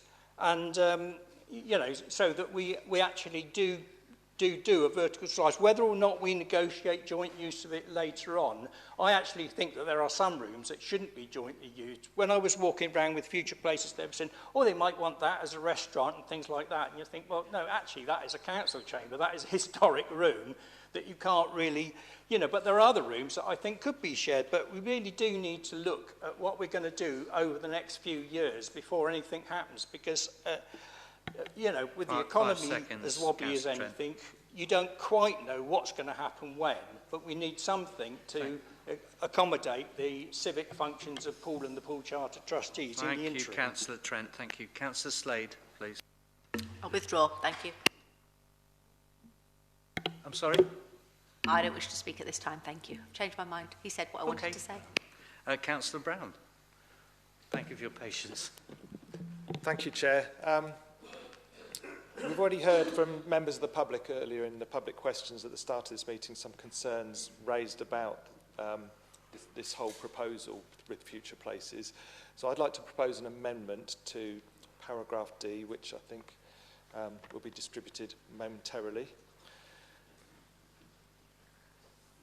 So I'll give that a moment to come through.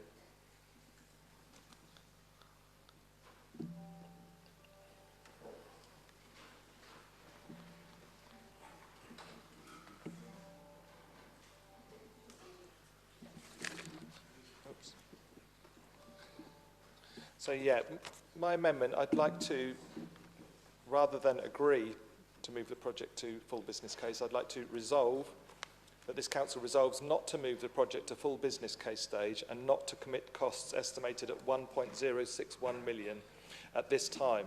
Instead, to pause this project for further consideration of the outline business case for the former Poole Civic Centre site as set out in Appendix A to this report, and further consideration of the potential costs and benefits of the options contained therein by the next administration of this council following the forthcoming May 2023 elections. My reasons for this are many, but I'll try to keep them reasonably brief. And I'm particularly concerned when I read through the detailed report about the financial implications, particularly from paragraphs 48 onwards. And I can do no better than really read some of what's quoted in the report. You know, paragraph 48, should costs be incurred by the council for capital schemes which subsequently do not complete as intended, the costs would need to be written off to the council's revenue account. No provision has yet been made in the council's medium-term financial plan for such an event, and therefore any write-off would create a financial pressure in the year it occurred. If this doesn't pan out as it's hoped, and we have to write things off, services to the public are going to suffer, because this will be a pressure on the revenue account. We'll have to find cuts elsewhere to cover it. Particularly paragraph 52 talks about it would require the council to borrow £43.8 million using prudential borrowing over 50 years. Probably take 50 million years the way this council's borrowing money. But particularly paragraphs 55 and 56, the financial challenges specific to this scheme include managing increasing construction costs.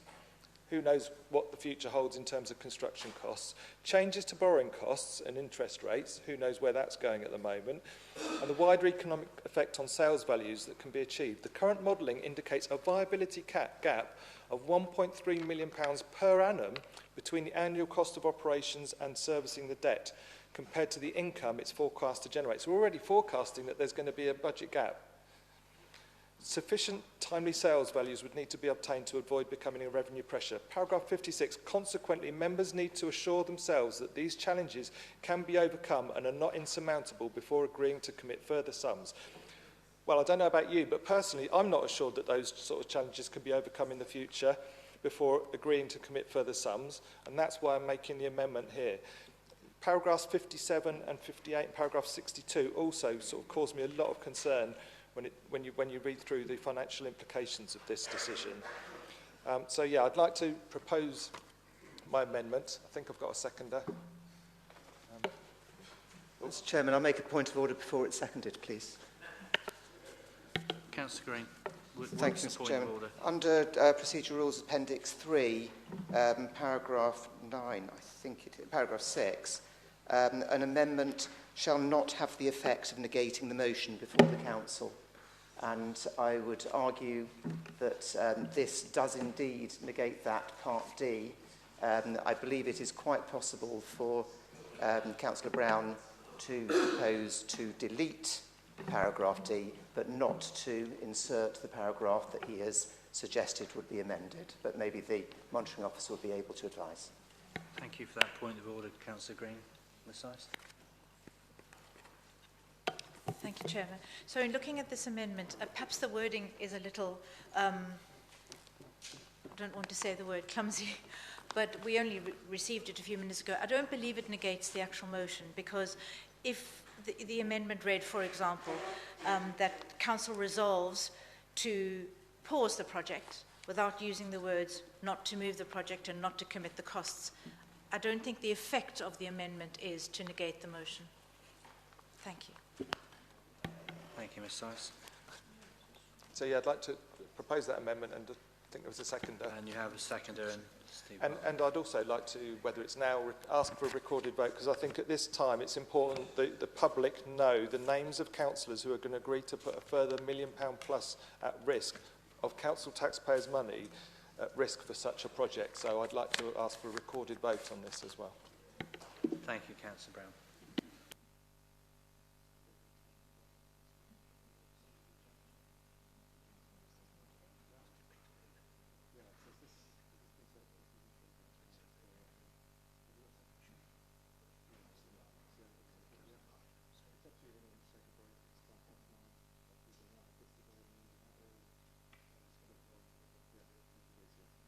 I think, members, if you'd agree with me that we're just over the 2-hour stipulated break time.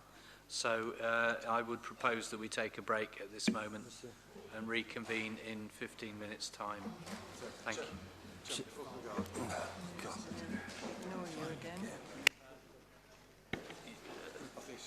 15 minutes is 9:20, members.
restart, members.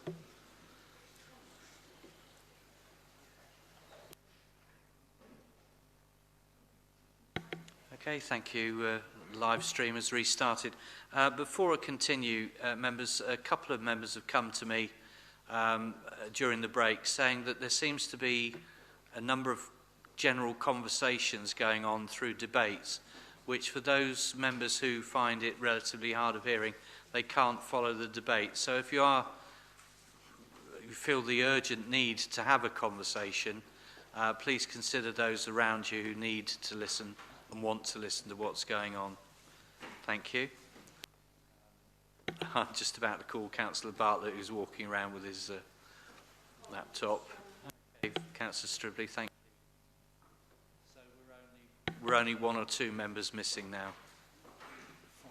Okay, well, we've restarted. So we left it at the point where Councillor Brown had brought forward his amendment, which I understand has been circulated. It's been seconded by Councillor Bartlett, but Councillor Bartlett hasn't had the opportunity to speak.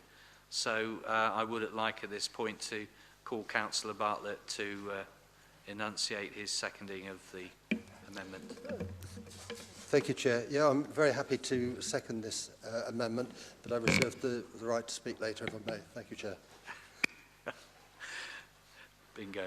Thank you, Councillor Bartlett. Councillor Hadley, I understand you, and thank you for your patience this evening. Thank you. Thank you. Thank you. I was actually indicating earlier to try and help, but please, I do have something to say on this item, so that's great. Thank you. Item 7 of the report highlights the purpose of an outline business case to confirm that it's feasible and worth pursuing to detailed design and to consequence significant further full business case and planning costs. I'm not sure that this has been fully achieved, or that the dying meeting of the current council should be baking these costs in for the next council period, as Councillor Stribley indicated earlier. There are rateable value costs in having it sitting idle, and yet we're told that the continuing car parking on site brings in equivalent value to those costs. An ongoing selective parking study is referenced as not yet in place, but the paper highlights 60,000 uses per annum of the car park, with the civic centre being empty. This provides a meanwhile use, but it needs resolving. The coroner's function court left hanging by the change of direction, and that needs clarity. Sadly, due to the neglect of the building over decades under Conservative austerity, the costs of basic backlog maintenance are significant. And when this is added to the development work to make this a boutique hotel, I am advised that it could make it very uneconomic, unfavourably higher costs per bed per night than the most prestigious hotel in the whole area, which is located out in the countryside in a very pleasant surroundings, not the middle of a roundabout. There was a discussion about whether the mayoral functions could be better served in another building, specifically the Guildhall, retained within council control. This was highlighted but not followed through in discussions, but not followed through in the document. I hadn't seen the amendment, but I support the amendment because I think it's wrong for the decision to be made tonight, with a number of questions that I've highlighted outstanding, and better to defer it for the new council to consider. Thank you. Thank you, Councillor Hadley, and again, thank you for your patience. Any other contribution? Councillor Butler. Thank you, Chairman. Yes, the thing that worries me is the lack of public consultation. We didn't even have a survey of residents' ideas and options before the outline business case, which would have been very helpful to enable future places to go through different options. I actually worked on the working group for the Pool Civic, and we were only able to talk about the vertical slice. We weren't ever able to talk about the rest of the building, and it was only then later given that would be looked at for coroners plus accommodation, which was never going to work as two things together. So another option could have been given. When the Pool Charter Trustees met in January, we only had a verbal report of what was going on with future places. And the only time we saw the fruition of the internal formation of the civic building was at Cabinet, 8th of March, where the plans or drawings were shown of what might the bedrooms and things look like in the hotel, proposed hotel.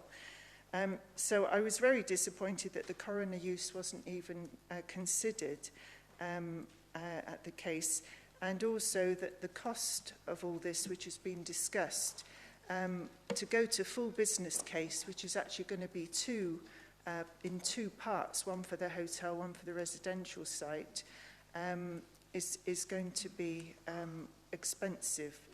And even the cost of spending on the building, are we ever going to get any of this back? I think as well there's lots of risks that have been mentioned, things like cost of building works. And one thing that really bothered me is that it was quoted that the full business case stage, committing costs estimated at 1.06 million. Why is it estimated? Surely it should be a final figure for that, for a business case. And also, why is the coroner's service location being organised in-house and probably in this building here when Poole Civic Work Group and officers had looked at Poole Civic? So, you know, why are we using future places for it all if it could have been done in-house? So there's quite a bit to look at here. Thank you. Thank you, Councillor Butler.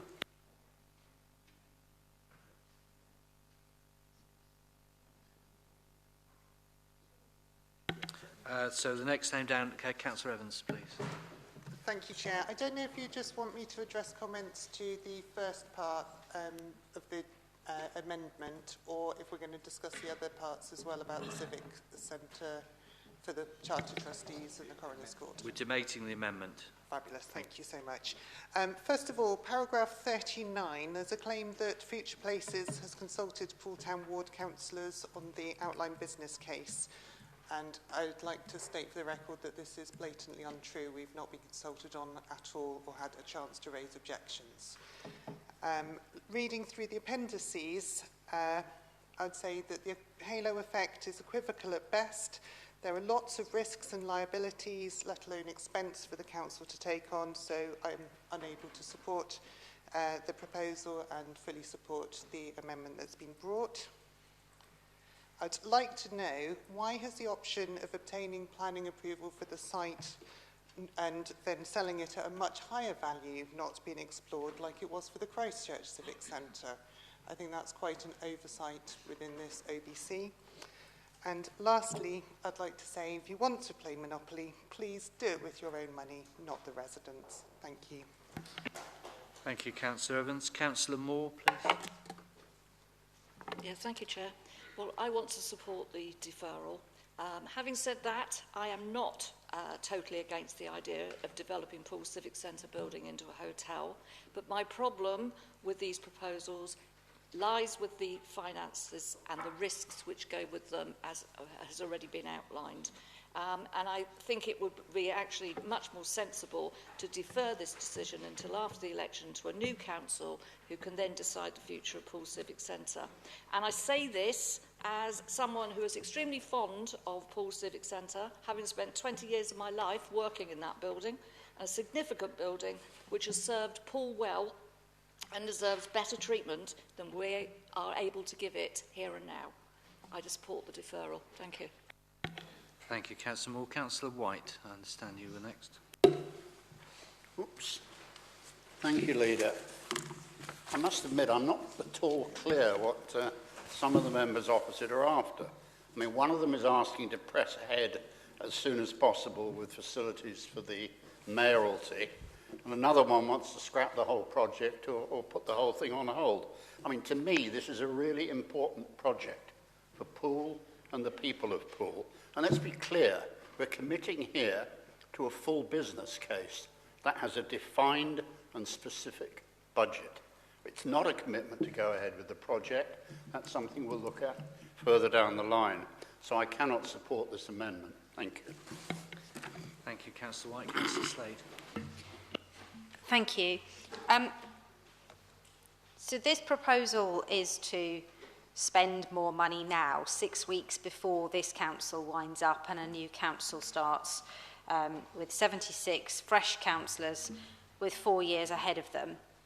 It's also 6 weeks until we expect to hear from Lord Kerslake, the non-executive chair of Future Places, on the timescale for his full review into BCP Future Places.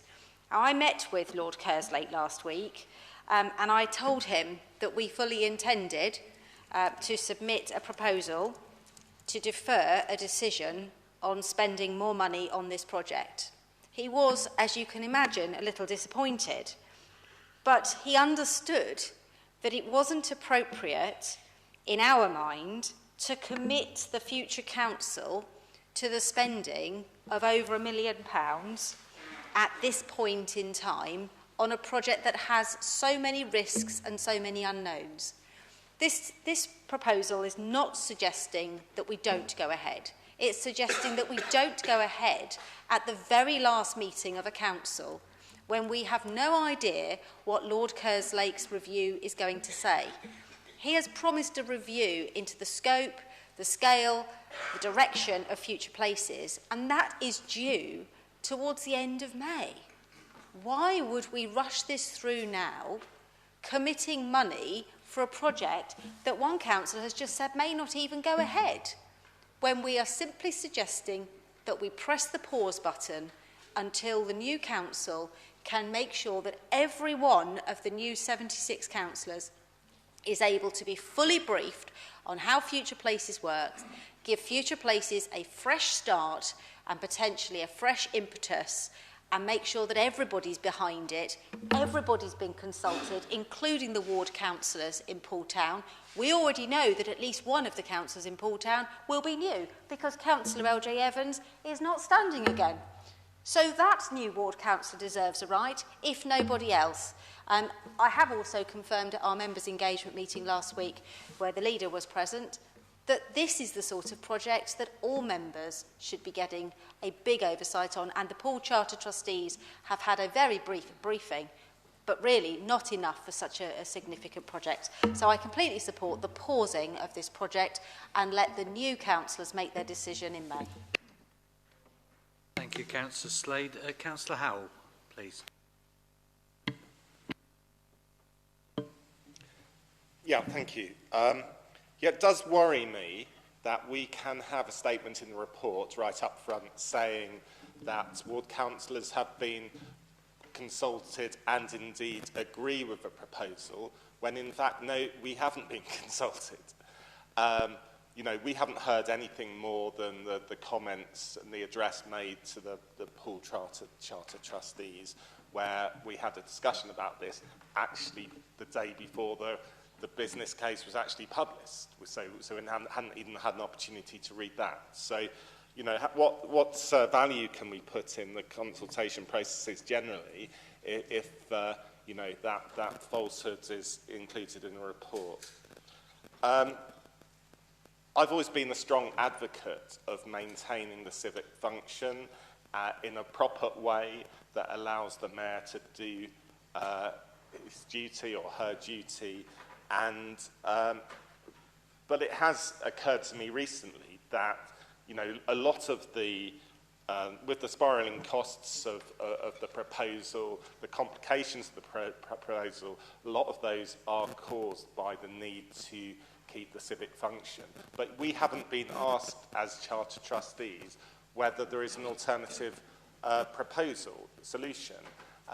We obviously have the original Guild Hall, the original meeting place of pool councils, and it is perfectly possible that the administrative functions in there that are currently run from there could be removed, a mayor's parlour made, and that turned into a permanent and some might say more suitable civic function. And you know, I think that ought to be put as an option to the Pool Charter trustees, because it might solve some problems. And that's my reason for supporting this deferral, as well as some of the other reasons mentioned. Thank you. Thank you, Councillor Howe. Councillor Bartlett, please. Thank you, Chair. Exercising is right. I won't repeat the reasons for supporting the amendment that Councillor Slade has stated. and of course the financial considerations that Councillor Brown has made.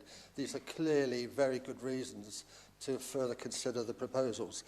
Now, I'd just like to mention one issue here, is that the future of the Poole Civic Centre has already been decided by the full council at one point. This council has already approved the use of the building for the coroner's court. It approved it for the civil function, and a budget was assigned to it, and work started. Nobody has reversed that decision yet. Somebody just decided to stop it.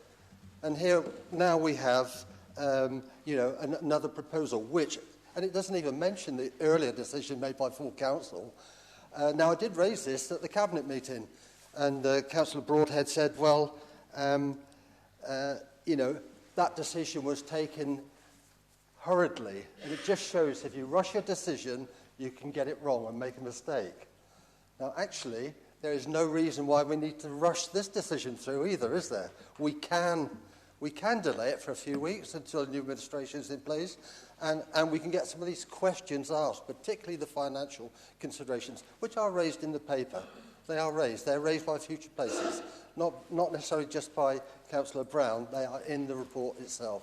So there is no reason to rush it. We can take a bit more time. It's a major, major decision. We ought to get on board with it collectively across the council. But tonight is not the night to make that decision. Thank you, Councillor Bartlett. Councillor Bagwell, please. You indicated. Thank you, Chair. I would just like confirmation of what is actually left in the Civic Centre, because from what I've heard, all the mayor's boards and the sheriff's boards have been taken and put wherever.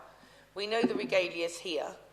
So for me and my residents, we'd like to know that there is actually something left inside the building before we go any further. Thank you. Thank you, Councillor Bagwell.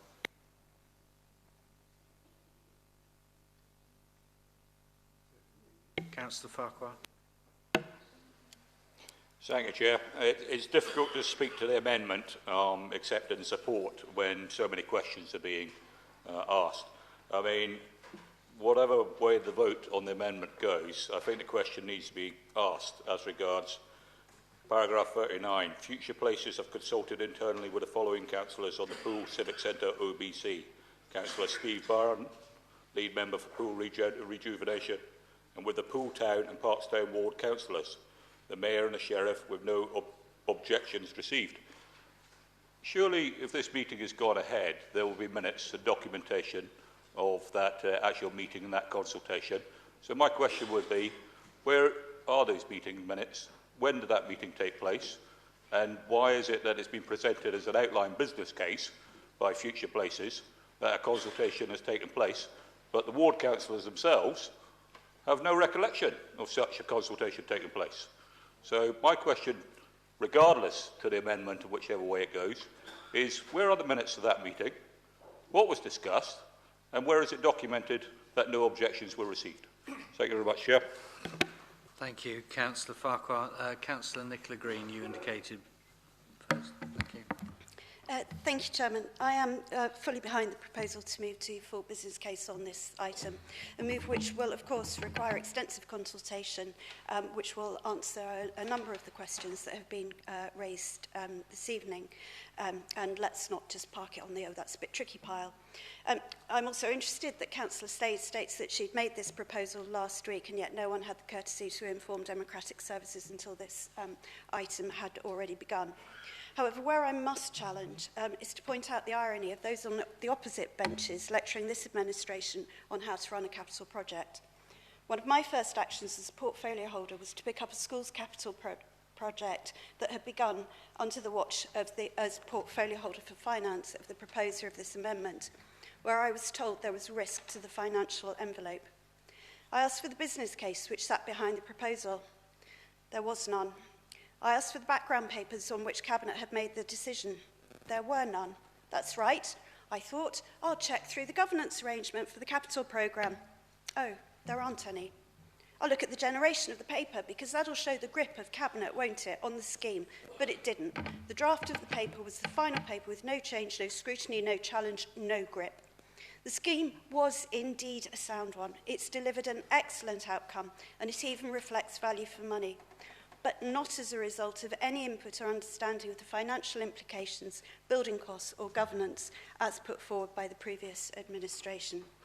I accept the challenge for transparency on this project, but would ask that the proposer of the amendment is equally transparent on his own record in assessing capital projects and the handling of public money. Thank you, Chairman. Thank you, Councillor Green. Councillor Mike Brooke, please. Thank you, Chair. Just a very, very brief clarification for Councillor Fokker. The Mayor and Sheriff were shown around the Civic Centre. In fact, we were asked to guide James Croker from Future Places. It was an informal meeting. There were no notes taken by us. We were not accompanied by an officer, and it was just basically a chat. At that time, he had not even been in the Civic Centre, and yet Future Places were beginning to make proposals about the Future Places, about the Civic Centre, without even having seen it or known what it was like inside. And I think the worst thing of all was the way in which the Pool Charter trustees were treated by the former leader when they were told that the whole idea of their area and the vertical slice was being stopped with no consultation with us. And at that point, the Mayor lost all the facilities and a home. So there are some really, really bad things related to this that need to be looked at in more detail and resolved. And there are too many risks at the moment which are unsorted. Certainly a business case might resolve some of those issues, but the costs of resolving them probably way exceed the benefits being brought. And I think it is absolutely right that this council does not make the decision now to proceed, but does actually defer for the new council to look at more closely before any further actions are taken. So I'm more than happy to support this amendment. Thank you, Councillor Brooke. Councillor Iyengar, please. Yes, yes, thank you, and in support of the recent comments. Just a couple of things I'd say. One is I have mentioned a few times at the Overview and Scrutiny Committee on not just this, but one or two other projects, generally the way the consultation has been done and how it's tended to come out in the committee is about specific instances of certain groups being spoken to, a few people there, a few people there. And I'm not meaning with those words to be derogatory, but that's the style of the language that's been used when we talk about consultation, rather than, if I may, something much more what I'd like to see, which is a comprehensive activity done that's kind of orchestrated, has identified the right groups of people, and then there's emphatic evidence to show that those people have spoken, and here's the results. And, you know, heaven help us, we ended up in Overview and Scrutiny Committee becoming a sort of a design committee, because there were a few views there, and we ended up chipping in our views on the design as well, which is absolutely not the way we should be doing this. I think there's a learning curve that's been going through, and it's taken quite a long time, and we're still going through it in terms of how consultation should be done. This one, I don't believe, it's not yet been done, and we know it's not a perfect science, consultation.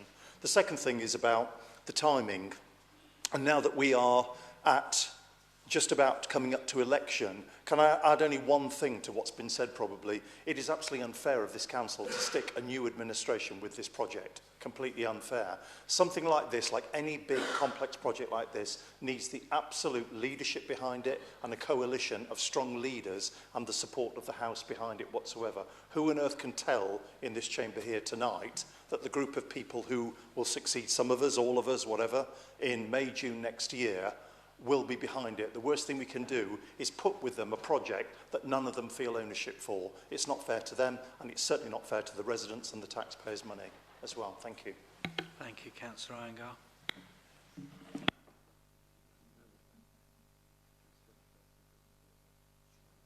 Thank you. I'd like to give the opportunity now to Councillor Brown to sum up his amendment, please. Thank you, Chair. I'm glad for the contributions there have been. There doesn't seem to have been any questions raised, so I don't really have anything more to say to sum up, but I think it's just, as I said before, a project of this importance and this cost, and us making a decision to commit these sorts of funds really needs to be paused and left for the future council to get the decisions right, not just for us and not just for what we want to see happen at Poole Civic Centre, but for the taxpayers of BCP to make sure that their funds are used properly. Thank you, Councillor Brown. Councillor Broadhead, you the original amendment. Thank you very much. I've got a little bit more to say to respond to those who have spoken. I'll start with the proposer of this amendment, Councillor Brown, and in his opening talked around pausing this to because of concern about revenue account pressure. Doing nothing is not doing nothing, it's a decision, and in this situation it is a decision to make the situation work. This administration inherited a plan to flog the majority of this building. We didn't think that was good enough. We wanted better. We wanted a plan. Doing nothing in this circumstance, I mean, by the most conservative estimates, it's around £11 million just to bring this building back into a usable building, and of course that would be an unlettable office building. So actually not doing anything here has probably a greater revenue pressure than just endlessly pausing. Councillor Slade talked about Lord Kerslake's involvement in this and couldn't quite decide whether he's really disappointed with them or not progressing, or he's potentially doing a review on this project to cancel it. Well, I can be unequivocal, having spoken to Lord Kerslake on this issue at the most recent board meeting. He is absolutely 100% on board with this and thinks that this is the right plan. I think Councillor Anger makes a very good point. We do now have a member engagements forum, so we do now have that formal system in place, and I accept that, you know, after only a year of its operation, we clearly need to find new ways of operating. But equally, you know, part of engagement is talking to as many different people as possible. And as I said in the overview and scrutiny, the way that we've got these projects outlined is by having an outline business case and then moving into the full business case. Now, when you move into the full business case, that's when you get down to the real nitty-gritty and actually decide what you want to do. So the decision today is really taking it to the next level, to do that added engagement, to get into the bottom of all of the issues that we need to do. I agree with Councillor Anger, we need leadership on this issue, and that is what we are demonstrating today. It's pretty clear that the Civic Centre buildings are not at the end of life, and they're not easy to repurpose. If we wanted the lowest cost option, as I'd said before, that would just be to sell. But we've listened. Sale would probably lead to demolition, at least in part. Demolition isn't compatible with our carbon ambitions, etc., etc. We need to start moving this to the next stage and absolutely look at doing something. My final point on this, the proposer has requested a recorded vote on this issue. Mr. Chairman, I completely and utterly agree. Let's record those who want to kick the can down the road once again. Let's record those who, in Councillor Brown's old words, shouldn't commit to anything where costs may go up. Well, we've seen what happens when that happens, and that means just don't do anything whatsoever. Let's record who, and here's the word again, want to pause. Pause, pause, pause, pause, pause. I think Poole deserves better than a pause. It deserves a plan. They want to dither, we want to deliver. Thank you. Thank you, Councillor Broadhead. Thank you. So, Councillor Brown, you've asked for a recorded vote on this amendment. We need 25% or more members in the chamber to indicate that they so agree. Could you all indicate, please, if you wish a recorded vote? That looks like more than a quarter. That's more than a quarter. Thank you. So we'll proceed to a recorded vote. So, for clarity, this is a vote on the amendment. Over to you, Chief Executive. Okay. Thank you, members. So, vote on the amendment as proposed by Councillor Brown. I think one or two councillors may not be in the chamber that we haven't seen, so please let me know if I call out a name, somebody's not here. Councillor Hazel Allen. Councillor Mark Anderson. Against. Councillor Sarah Anderson. Against. Councillor Marcus Andrews. Abstain. Councillor Julie Bagwell. For. Councillor Steve Barron. Against. Councillor Stephen Bartlett. For. Councillor John Beasley. Against. Councillor Derek Borthwick. Councillor Philip Broadhead. Against. Councillor Mike Brooke. For. Councillor David Brown. For. Councillor Simon Bull. For. Councillor Richard Burton. For. Councillor Diana Butler. For. Councillor Daniel Butt. For. Councillor Judy Butt. For. Councillor Eddie Coop. Councillor Malcolm Davies. Councillor Norman Decent. Is he gone? thought he was here. Not in, Do apologise. not in, Okay, he's not in the chamber. Okay. Councillor Leslie Dedman. For. Councillor Bobby Dove. Against. Councillor Beverley Dunlop. Against. Councillor Millie Earle. For. Councillor Jackie Edwards. Councillor LJ Evans. For. Councillor George Farquhar. For. Councillor Lawrence Fear. Against. Councillor Councillor David Flagg. Councillor Sean Gabriel. Councillor Mike Green. Against. Councillor Nicola Green. Against. And Councillor Andy Hadley. For. Councillor May Haynes. Councillor Paul Hilliard. Councillor Mark Howell. For. Councillor Mohan Iyengar. Councillor Cheryl Johnson. Against. Councillor Toby Johnson. Against. Councillor Andy Jones. Councillor Jane Kelly.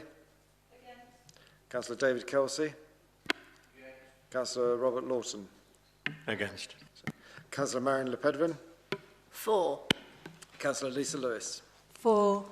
Councillor Andy Martin. Councillor Simon McCormack. Councillor Pete Miles. Councillor Sandra Moore. Councillor Lisa Northover. For. Councillor Susan Phillips. Councillor Margaret Phipps. For. Councillor Karen Rampton. Against. Councillor Felicity Rice. For. Councillor Chris Rigby. For. Councillor Vicky Slade. For. Councillor Anne Stribley. Abstain. Councillor Tony Trent. For. Councillor Mike White. Against. Councillor Lawrence Williams. Against. Councillor Kieran Wilson. For. Councillor Tony O'Neill. Against. And Councillor Nigel Hedges. Against. Thank you, members.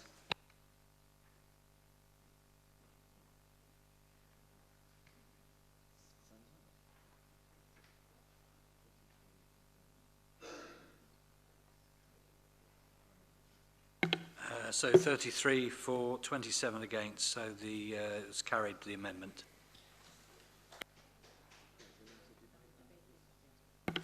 We will now debate the amendment as the substantive. So members, if you'd like to indicate. Any more debate? No?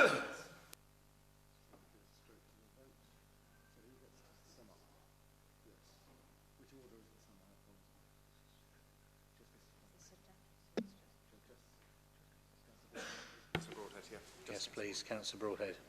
Sum up. Thank you very much, Mr. Chairman. I now have the unenviable task of summing up to an amendment, to a substantive that I completely disagree with. I've said in the last, in my summing up of the previous amendment that we needed not to dither but deliver. The council chamber, in accepting this, has chosen to kick the can down the road and pause. It's interesting that one of the very last things that the now rebanded Unity Alliance did at the end of their administration was to pause their aspirations on the climate change agenda. We've now got a situation where they're pausing the regeneration of Poole. I was quite happy initially to accept the B, the one which the first amendment, which was looking for the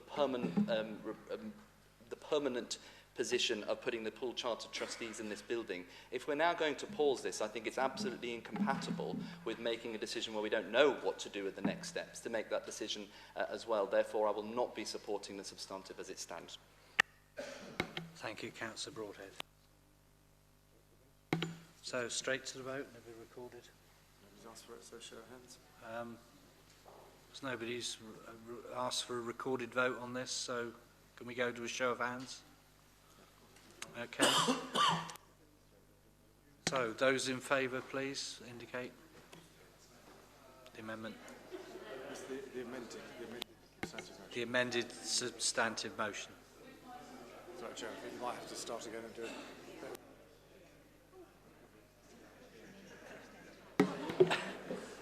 You just put your hands down for a moment, members, just for...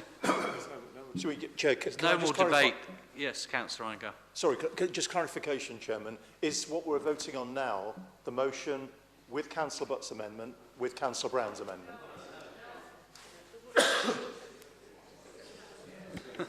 It is, which is exactly what I was just about to say, but thank you. Ms Rice, could you just spell it out completely clearly for everybody, Okay. please? So Councillor Butt's amendment was accepted by the proposer, and the council agreed that it would be taken in as the substantive. Then we went to an amendment proposed by Councillor Brown, which has been carried. So then we debated the amendment, although there wasn't, then that became the substantive. We haven't had much debate on it, but Councillor Broadhead has summed up. Now we're voting on the motion as amended, both by Councillor Butt and by Councillor Brown. Thank you, Ms. So, show of hands, please. All those in favour?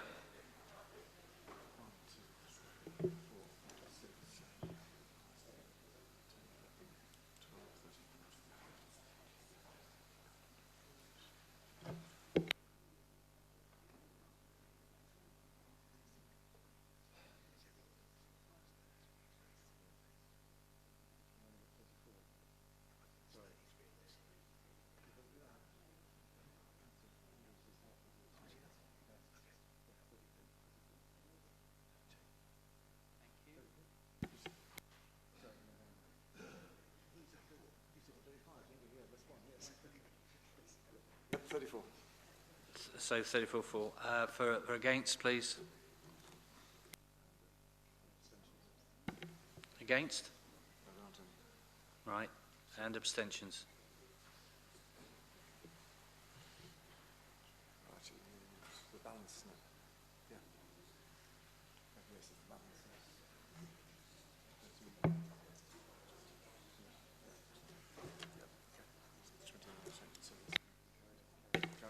So that's carried, members. For 30. Can I just finish this, Councillor Farquhar, please? Thank you. So for 34, against, none, abstentions 29. So the amendment was carried. Thank you. Councillor Farquhar. Thank you, Chair. I very much apologise for the swiftness of my mental arithmetic. No, that's okay. I would like, for the purposes of the minute, to have my vote for the amendment and the substantive recorded in the minutes, please.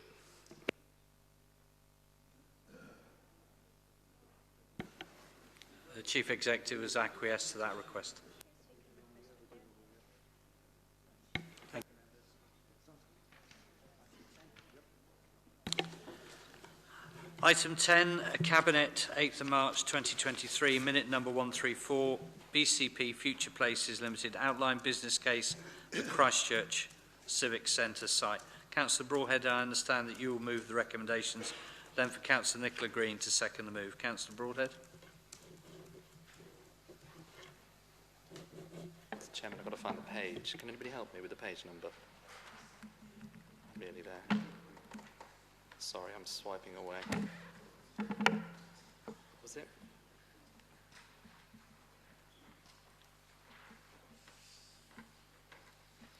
Apologies, Chairman. Can you bear with me just a second? Yes, of course.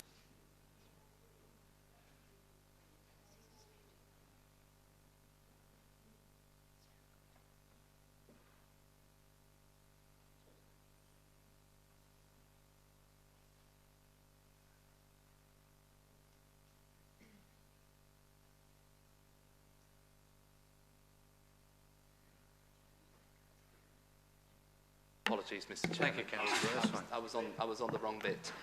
Mr. Chairman, we come to the second of the proposed outline business cases that we have now approved and moving to full business case. I won't repeat a lot of what I said in the first debate because much of it was relevant to this site. Again, we gave Future Places a similar exam question to look at this site to assess what they thought was the best thing to do in the first instance to then move to the full business case, whereas as previously mentioned, we do much more consultation, much more deeper work, much more planning work to bring forward the final ideas through to the council.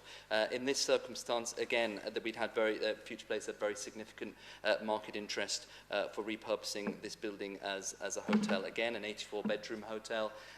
What's very interesting is that, once again, this building is not end of life. It's in actually quite good condition and repurposes very well to that purpose, doesn't repurpose very well to a number of other things. The proposals, the outline proposals that we've had, also look at exploring the rear of that site for the provision of 36 new homes. It also proposes that the front car park is absolutely to be retained and greened up, enhanced through landscaping and design to provide public parking to facilitate for that hotel.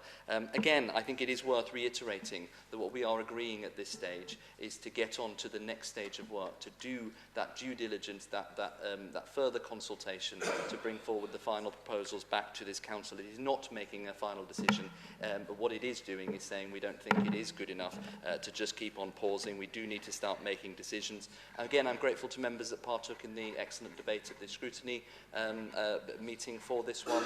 There were some concerns raised by members over looking at the flood risk. I know that Future Places have reached out to a number of those members and certainly given more information. The brief summary of which is that there have been already quite advanced discussions with the relevant statutory bodies over the flood risk and how we mitigate this going forward. But actually that is pretty much the quantum of work that would have to be done no matter what we did, and certainly would happen within the full business case again.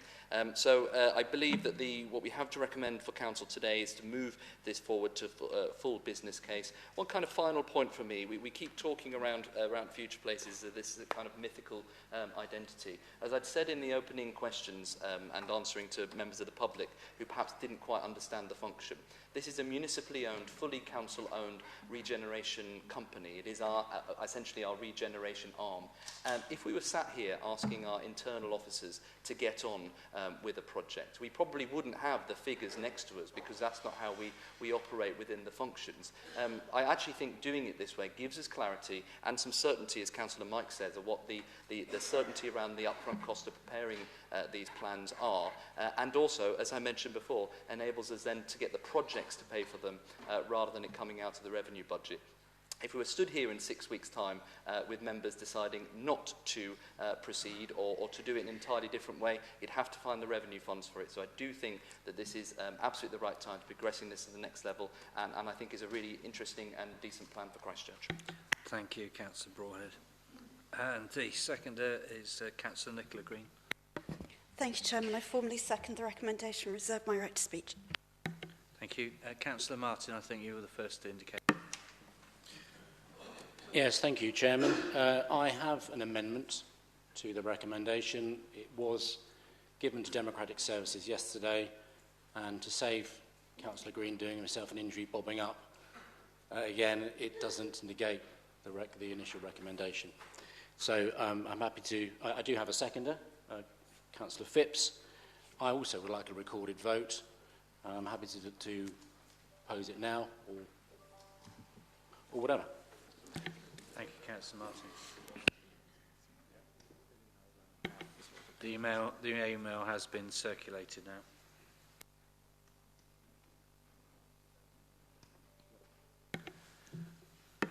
Would you like me to read it out, Chairman? Shall we? Yes, please, Councillor Martin, if you would, for the live stream for people. Thank you. It says, it is recommended that in the light of the local elections in May 2023 and the Future Places review currently being carried out by Lord Kerslake, Council defers the decision to move the project to full business case stage and commit costs estimated at £969,000 to the Council meeting scheduled for 11th of July 2023. Thank you, Councillor Martin. So, members, would you like to... Oh, I'm sorry, Councillor Phipps, you seconded. You have the right to speak at this point. Thank you very much, Chairman. I'm very pleased to second this amendment. Sorry, Mr. Chairman, I haven't obviously proposed it yet, have I?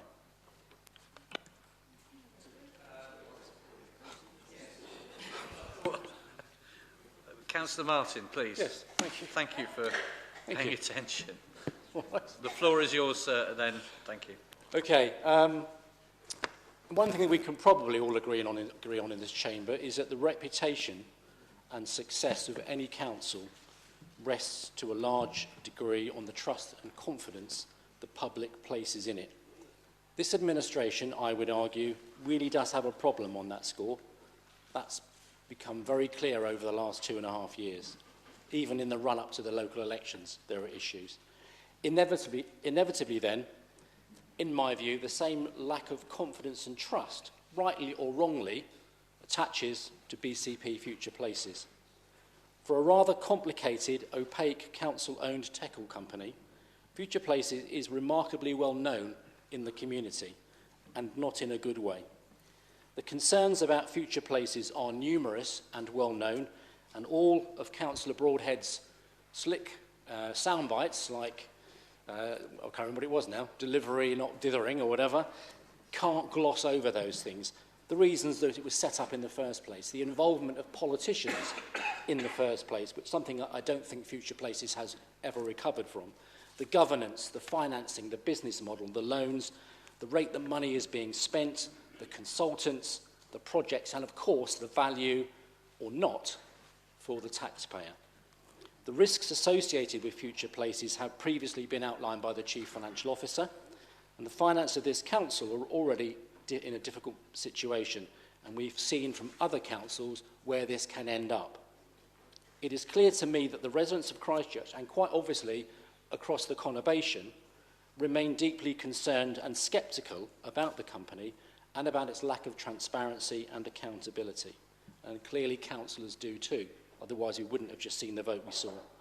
They remain to be convinced that the council-owned consultancy is being as responsible with public money as in-house council departments. And just a reminder that this, to go to a full business case, this is another nearly £1 million, and that's estimated. Mr. Chairman, it may well be that the project at the civic offices in Christchurch is the right one, although significant doubts were expressed in this chamber just a few weeks ago, and not least the major problem with flooding, which I know Councillor Phipps will expand on. The lifespan of the building, despite what Councillor Broadhead says, is also been raised, and some have described the current plan as modest and lacking ambition, and certainly when compared with some of the plans previously floated, and no pun intended in the floating remark, that certainly seems to be the case. As Councillor Slade mentioned earlier, Lord Kerslake is conducting a review of Future Places. He and the non-executive directors are, I believe, reviewing the scope, scale, personnel and proposals of the company, and indeed he said in November the organisation must be up for challenge and scrutiny and be transparent. And given the importance of that review and the huge concern about Future Places among the residents, the responsible thing to do is to pause, and I know Councillor Broadhead doesn't like that word, to pause until after the new administration in May has been formed and Lord Kerslake has reported. There's absolutely no need, as a colleague said earlier on, to rush this through. Indeed, it's wrong and wholly inappropriate. Thank you, Councillor Martin. That's 3 minutes. Can I just, one more, please, if I may. So could I please ask colleagues to support this amendment in the interest of Christchurch, the site and the eventual scheme, and to assist in a proper, reflective, measured, post-May the 4th judgment. Thank you, Mr. Chairman. Martin. Councillor Phipps, your opportunity to second and expand. Thank you, Chairman. Thank you. I'll have another go. Thank you, please. I'm very pleased to second this amendment. We've so far paid Future Places £169,000 for them to advise that we should now spend the huge sum of just under £1 million for full business cases for this proposal. Unfortunately, the money spent so far does not include a flood risk assessment, only high-level assumptions. So we're asked to spend nearly another £1 million taking forward a development which, without the housing in the floodplain, may not even be viable, and with no flood risk assessment. In my ward, which is inland from the coast, a little way, planning applications have been refused for failing the sequential test on flooding. And just a few hundred yards down the road from the civic offices, the Star Inn was refused for housing, for flood issues. So I have to ask, does Future Places know something we don't about the planning process. We're told that the flood risk will be considered at full business case stage. So we're to pay £969,000 to be told there's a high flood risk. We already know that. And the risk, actual risk, should be assessed before committing nearly £1 million. There is huge scepticism, certainly across Christchurch, about future places, as has been mentioned, and the redevelopment of the Civic Offices site. Future Places was formed in 2021, but nothing much seems to have happened since then, until suddenly now we've got a mad rush to push these proposals through here before the end of this council's term. I believe this is a highly speculative proposal, and I just don't think it's the right time to be voting to spend this huge sum of money to take it further, with local elections only a few weeks away. It's just not appropriate for an outgoing council to make a decision like this and to fetter a brand new council, which, as mentioned before, will not have ownership of the decision. This very important and very expensive decision should be left for consideration by a newly elected council. So I'm happy to second the amendment and do hope you will support this amendment. Thank you. Thank you, Councillor Phipps.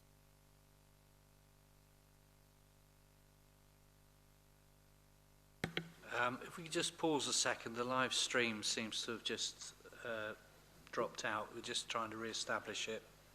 If you could just bear with us, please.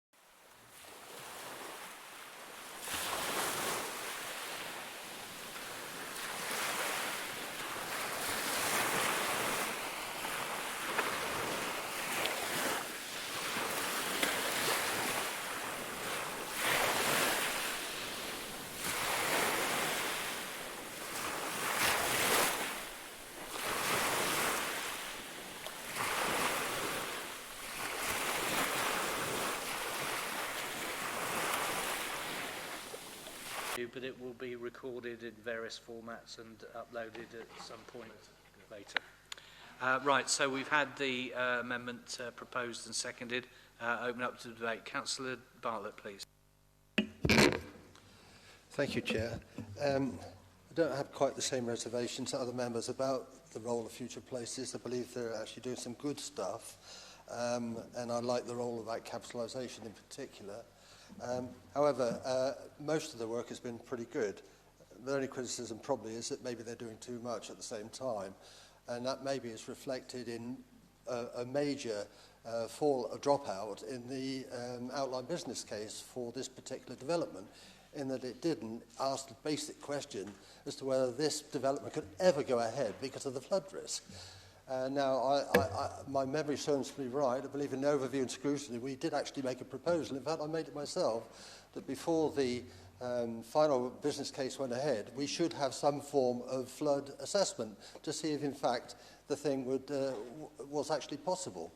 You know, to commit £1 million to a full business case without answering that basic question, frankly, is absurd. And it should not go ahead without that very basic question being answered. So that is why my main objection to support to the main proposal. I would support this amendment. In addition, of course, we do have the issue about having a new administration in just a few weeks' time. And again, it's for the same reasons that we should just hold back, wait. Let's just take stock and see where we are in 6 to 8 weeks' time. Thank you. Thank you, Councillor Bartlett. Any other members wish to contribute? Councillor Hadley, please. Thank you. Yes, I'm similar to the previous speaker. I'm particularly concerned because the flood risk, you know, if you're looking at a project, an outline business case really should look at what are the key issues and risks and how can we mitigate them, be clear about them and understand them. I think I heard the leader saying that the flood risk may have been progressed forwards, but we do need to understand whether this is viable on flood, particularly the housing, because it's outside the current flood protection. I can remember sailing across Stampit Marsh and sailing right up to the doors of the Christchurch Sailing Club, because even years ago the tide gets very high around there and lots of areas get flooded. We're not going to be able to build sea defences out around the new housing, so I think that area is particularly difficult. And it's a much smaller project than the other one, yet the costs are very similar. I guess that's because the the work involved is the same, but it does feel like the wrong thing to be doing right this moment, what we should be doing. And it isn't just about pausing, it is about lining up the ducks and being very clear whether they're floating or whether they're on dry land. Thank you. Thank you, Councillor Hadley. Any other members indicate? Councillor Dedman. Yes, thank you, Chairman. Yes, I'm fully in support of this amendment. I hate to say the word pause now. I feel very ambivalent about it, but yes, I totally agree with the amendment. I totally agree with what has been said about the flood risk. I heard today that I can't get flood insurance on my house, which is far further up because of the flood area that we're in. And I just think it's a really, it will be a far better thing to pause it and get this sorted out. Thank you, Chairman. Thank you, Councillor Dedman. Any other members wish to contribute? Okay, shall I give...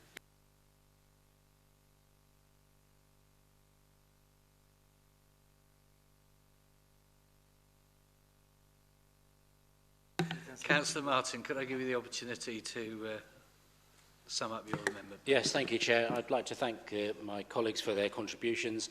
Only one other point I'd make, because it's all been said, I think. I think it was Councillor Green who said that, and actually Councillor Broadhead, he was saying that, you know, moving to the full business case allows for full consultation and more consultation. I've never been consulted about it. I know a lot of my colleagues haven't been consulted about it. And actually, surely the point about consulting is you should do it before you spend the likes of £1 million on a full business case. But those arguments have been had, and I would ask colleagues to please support the amendment. Thank you very much, Chairman. Thank you, Councillor Martin. Councillor Broadhead. Thank you very much, Mr. Chairman. I'll try and answer a few of the questions in direct response to the flood risk, because this was talked about in the overview and scrutiny, and I completely agree that why on earth would you commit to funds of up to a certain amount, and bear in mind this is an estimation, unless you had some inclination that it was actually going to be possible. And Future Places have done significant work on this. I mean, as a reminder, most of London is actually in flood zone 3, and yet development happens. And so the quantum of their work through the OBC process, as I understand, was at looking at what is in the art of the possible and working with partners in order to try and find ways that they could mitigate that. They gave them the confidence, and then us. They do think that there is a plan there to progress through to full business case. And as I'd said at the beginning, I think what we've got here is a bit of a kind of a dearth of information about what a full business case actually is. And as I'd said in my opening, if we were in a position where we were sat here today saying, should we carry on work on plans on a regeneration project, on looking at the flood risk, on the viability in-house, I think we'd all say yes, but we'd be ignoring the realisation of what that cost actually is. I don't think we'd have any problems about progressing this, because it seems like the right thing to do. Because we've got the Future Place mechanism, we're aware of those costs up front, and therefore it spooks a lot of people. But actually, if you want to get on with stuff, you do need to put money up front. And of course, this mechanism enables it to come out of the project itself. So I do think that we're all agreeing that we should be doing stuff, but actually, by pausing or by not doing things, you're actually doing the entire opposite. Councillor Martin has approached this with an opening about success and reputation. And I would like to reflect on that, and I'd like to take one of our major government partners, Homes England, as an example. Our reputation when we took over this council was at rock bottom with them. The previous administration had given back tens of millions of pounds in grants that was on the table because they didn't like the look of it and they thought that there was a better plan. None of those plans ever came. When we opened the discussions with Homes England, they were dubious because of the work that Future Places and our housing team has put into these collective projects, this program of projects. The relationship we've got with them now is substantial and at such a level that they have singled out this function as one of the best in the United Kingdom. Furthermore, another example, the BIC project which we inherited a project that was being run in-house. It spent hundreds of thousands of pounds on a plan which was essentially build a new one on its place on the same scale with no sense of viability, no sense of deliverability whatsoever. That's what happens if you do these things without a real team behind them. So I fundamentally disagree. We've heard tonight, and again, I've said it, and I'm not trying to be overtly aggressively political, but we have a rebanded UA whose answer to everything is don't do this, pause this, or no. We've also heard a lot about the elections that we've got in a few weeks' time, and I think we've got a very clear message to send to our electorates. There's one side of this chamber that wants to get on and wants to deliver, and the other side that says, we're just not quite sure, let's pause everything, let's not do anything, and that is putting the very future of the placemaking at BCP at risk. If that's what you want to campaign on, please be my guest. Thank you. Thank you, Councillor Broadhead. Councillor Martin proposed the amendment asks for a recorded vote. So I need an indication of 25% the members in the room to go to recorded vote, please.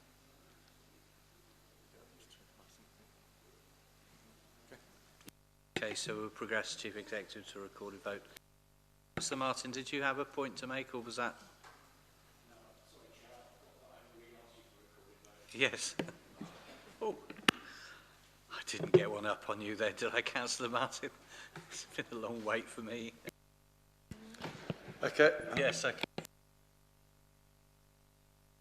Mr. Farquhar, hello. Thank you, Chair. George. I'm afraid I can't quote exactly the chapter and verse and the number for the... This is a point of order. It is a point of clarification. Okay, it's a point of order which is asking for clarification from... Clarification is what we're all seeking. Yes. That's smashing. Councillor Broadhead referred to that the majority of London is in a flood risk zone free. I'm looking at the environmental page at the moment for the... Sorry, this is... sorry, Councillor Farquhar, I can't allow this. Terribly sorry. We're moving to the vote. Will you allow that statement to stand, that the majority of London is at flood risk? The statement was made by the leader and we're moving to a vote. Thank you, Okay, Councillor Farquhar. Thank you. But it is all recorded. Right. Chief Executive to the recorded vote. Thank you. So, councillors, this is a vote on the amendment as proposed by Councillor Martin. If you're in favour of the amendment, please vote for. If you're not in favour of the amendment, please vote against. Councillor Hazel Allen. Councillor Mark Anderson. Against. Councillor Sarah Anderson. Against. Councillor Marcus Andrews. Abstain. Councillor Julie Bagwell. For. Councillor Steve Barron. For. Councillor Stephen Bartlett. For. Councillor John Beasley. Against. Councillor Derek Borthwick. Councillor Philip Broadhead. Councillor Mike Brooke. For. Councillor David Brown. For. Councillor Simon Bull. For. Councillor Richard Burton. For. Councillor Diana Butler. For. Councillor Daniel Butt. For. Councillor Judy Butt. For. Councillor Eddie Coop. Councillor Malcolm Davies. Councillor Norman Decent. This is not here. Sorry, still not here. Councillor Leslie Dedman. Sorry. Councillor Leslie Dedman. For. Councillor Bobby Dove. Against. Councillor Beverley Dunlop. Councillor Millie Earle. For. Councillor Jackie Edwards. Councillor LJ Evans. For. Councillor George Farquhar. For. Councillor Lawrence Fear. Against. Councillor David Flagg. Councillor Sean Gabriel. Councillor Mike Green. Councillor Nicola Green. Against. Councillor Andy Hadley. For. Councillor May Haynes. Councillor Paul Hilliard. Councillor Mark Howell. For. Councillor Mohan Iyengar. For. Councillor Cheryl Johnson. Against. Councillor Toby Johnson. Against. Councillor Andy Jones. Councillor Jane Kelly. Councillor David Kelsey. Councillor Bob Lawton. Councillor Marion Lepedevin. For. Councillor Lisa Lewis. Councillor Andy Martin. Councillor Simon McCormack. For. Councillor Pete Miles. Councillor Sandra Moore. Councillor Lisa Northover. Councillor Susan Phillips. Councillor Margaret Phipps. For. Councillor Karen Rampton. Councillor Felicity Rice. For. Councillor Chris Rigby. For. Councillor Vicky Slade. For. Councillor Anne Stribley. Against. Councillor Tony Trent. For. Councillor Mike White. Councillor Lawrence Williams. Against. Councillor Kieran Wilson. For. Councillor Tony O'Neill. And Councillor Nigel Hedges. Against. Thank you, members.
The voting for the amendment was as follows: for 34, against 26, abstentions 2. So the amendment's carried. Thank you.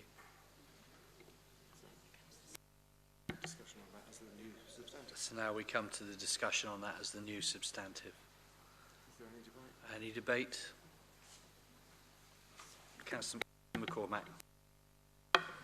Yeah, so earlier, Chair, we heard from Councillor Evans about the lack of consultation in the previous item, and I just wanted to say a quick thing about the consultation in this one. I feel like the way it's been presented in item 28, I think it was in front of me, I feel like that's not really how it actually panned out on the ground. I mean, for example, it says that it engaged Christchurch Town Council. It actually engaged the neighbourhood working group, which is about 4 councillors out of 19. And I just feel like there's only 10 BCP councillors in Christchurch. It would have been very easy for BCP Future Places to engage all 10. Instead, it decided to engage 3. So I just wanted to make the point that I feel like that consultation did not pan out how it was set out in the paper. Thank you, Councillor McCormack. Any other members wish to indicate?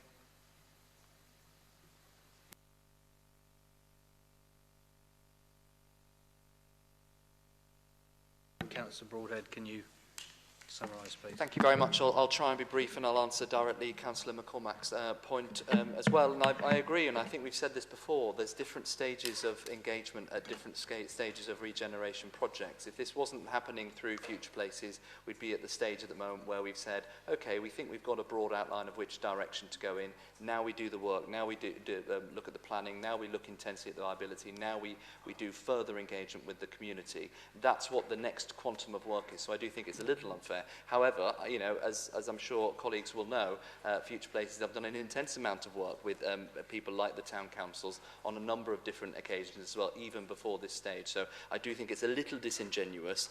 Clearly, we've got lessons to learn. This is the first number of outline business cases and progressing to full business cases that we've got in this mechanism. But this is not a new mechanism. This is a mechanism that is used elsewhere in the country to great success. And as Councillor Bartlett said earlier on, does enable us to actually get on and fund the projects via the projects themselves, which means that we can keep that quantum of work up. I don't think it should be a binary choice between doing only 1 or 2 things in this region that we have of over 400,000 people, or doing things at pace and at scale. If we've got the team, the ability and the funding to do so, I think that should be what we should be doing, and I'm really proud of what that team has achieved.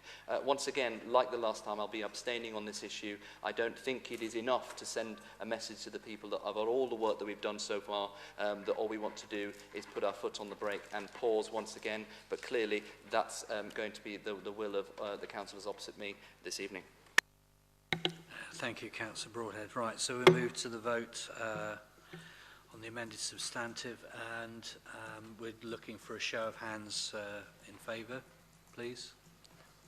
Please indicate in favour.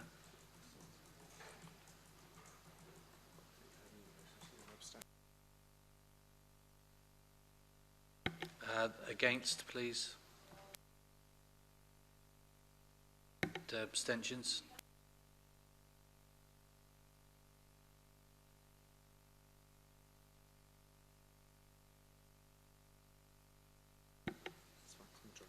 That's a majority is carried. Thank you. It's 11. Right. Councillor Farr. Thank you, Chair. You'll understand I wish to exercise my right under the Constitution to have my vote for recorded for the purposes of the minutes. Thank you very much. Okay. Right, so next item on the agenda, item 11, Cabinet 8th of March 2023, minute number 139, maintaining the momentum PRS housing scheme at Surrey Road, Bournemouth. Councillor Broadhead, I understand that you will move the recommendations, and then for Councillor Rampton to second. Councillor Broadhead. Thank you very much, Mr. Chairman. We've had a few of the housing schemes run by our in-house housing team that have come before Council since the inflationary environment hit not just the country but the whole world. And what we've tried to do with the programme, and the real benefit of having the programme approach that we've got within the housing team, is that we've got 44 different projects within our CNAS programme, and it gave us the agility and the fleet of foot to look across the whole of those projects, recognising some of the the inflationary pressures that we've got and move that programme around so that we could do, as it says in this title, maintain the momentum of our housing delivery programme. And much to the, I'm sure, annoyance of some of my colleagues opposite, we have maintained that momentum. I think in similar circumstances, when times got tough, I'm sure there'd be a pause.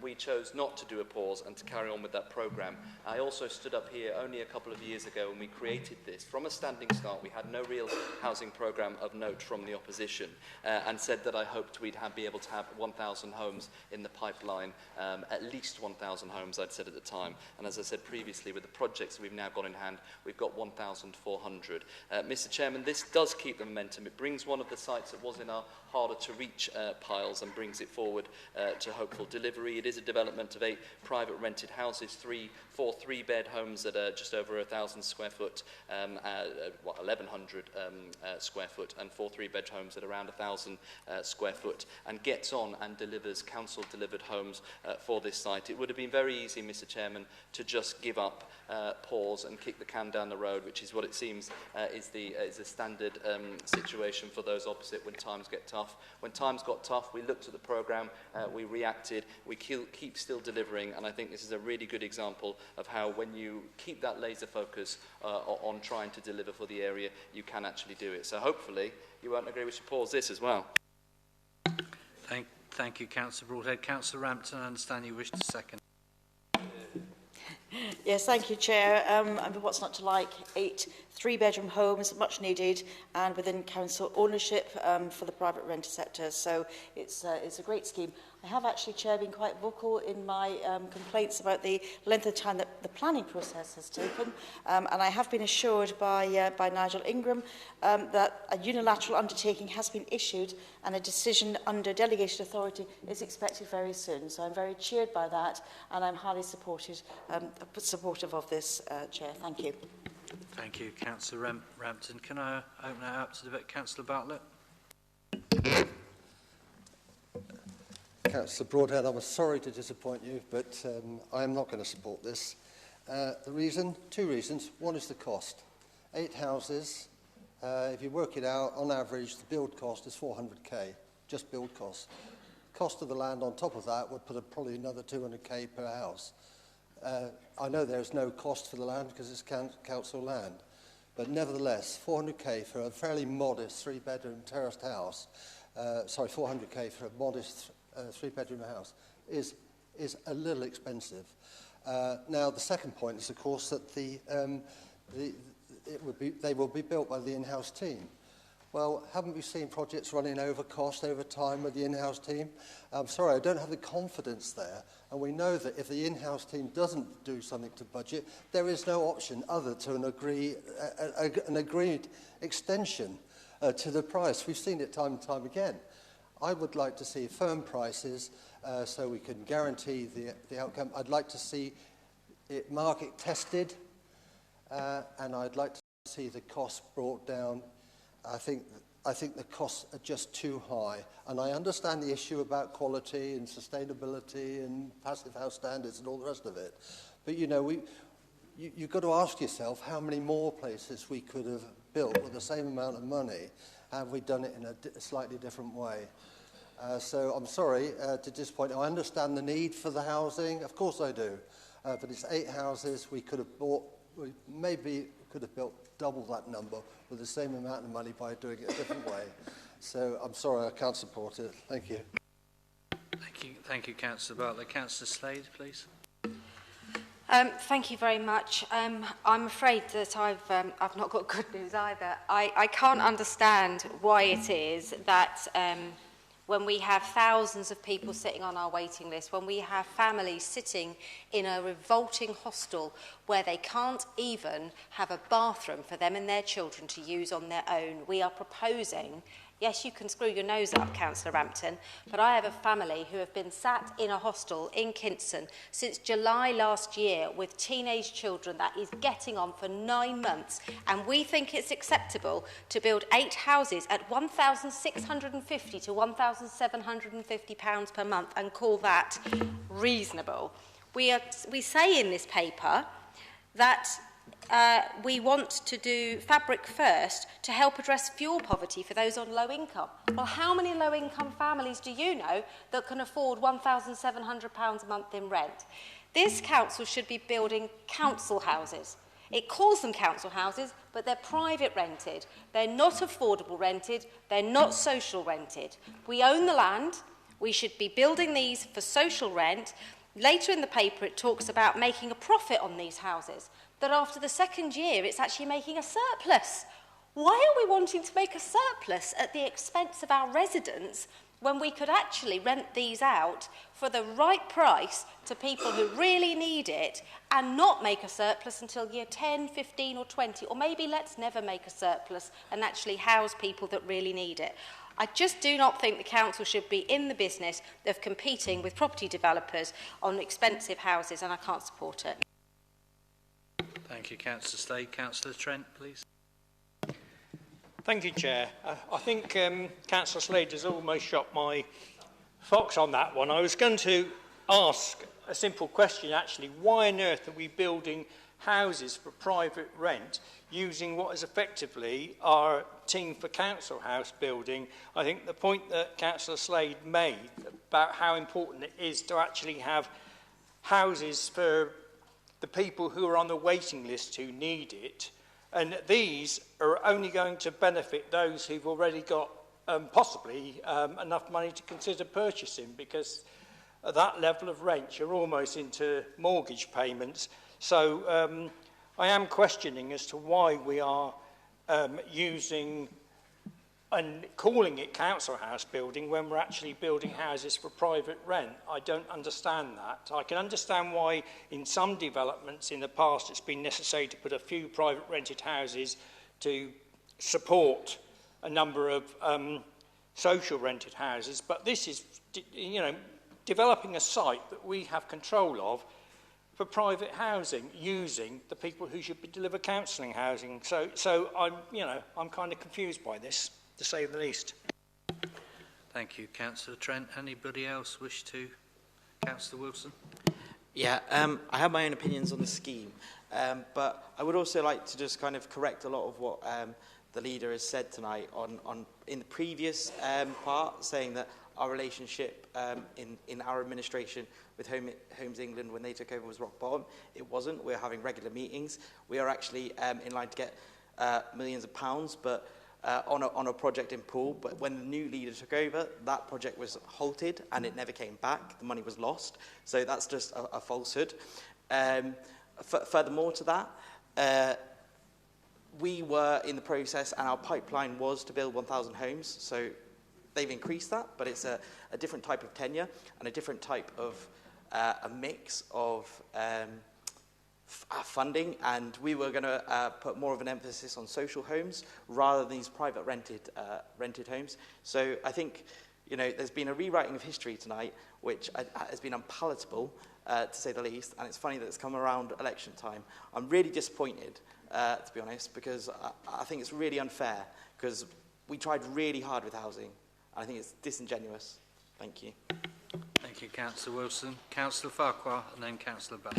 Yes, sorry? Councillor Myself? Farquhar and then Councillor Butt. I think the difficulty here is the public's understanding of this. Councillor Butt. Well, I've just... He's talking to you. I don't know what he's Sorry, what is it? Carry on, Councillor Butt, please. Thank you very much, Mr. Please, Chairman. please. I think the difficulty is the public's understanding of this. I've just quickly Googled, and we're supposed to be working in an open market, and the average cost of a three-bed build is between 126 and 300, which is 213 average cost. So surely the public will be asking, why are we spending nearly 400,000? That's not good use of our funding, and it's certainly not good practice or good process. I don't know how we've managed to get to this huge amount, since we're supposed to be doing it within market forces. So I find it's a lot of money to be spending. I mean, a three-bed purchase price would be up to 400,000, and that would be a reasonable property. So the build price surely shouldn't be the same as the purchase price on the open market. So I'm just thinking about how the public would see this, which is what we're here obviously to represent our residents. And I find this difficult to swallow, so I shan't be able to support this. Thank you, Mr. Chairman.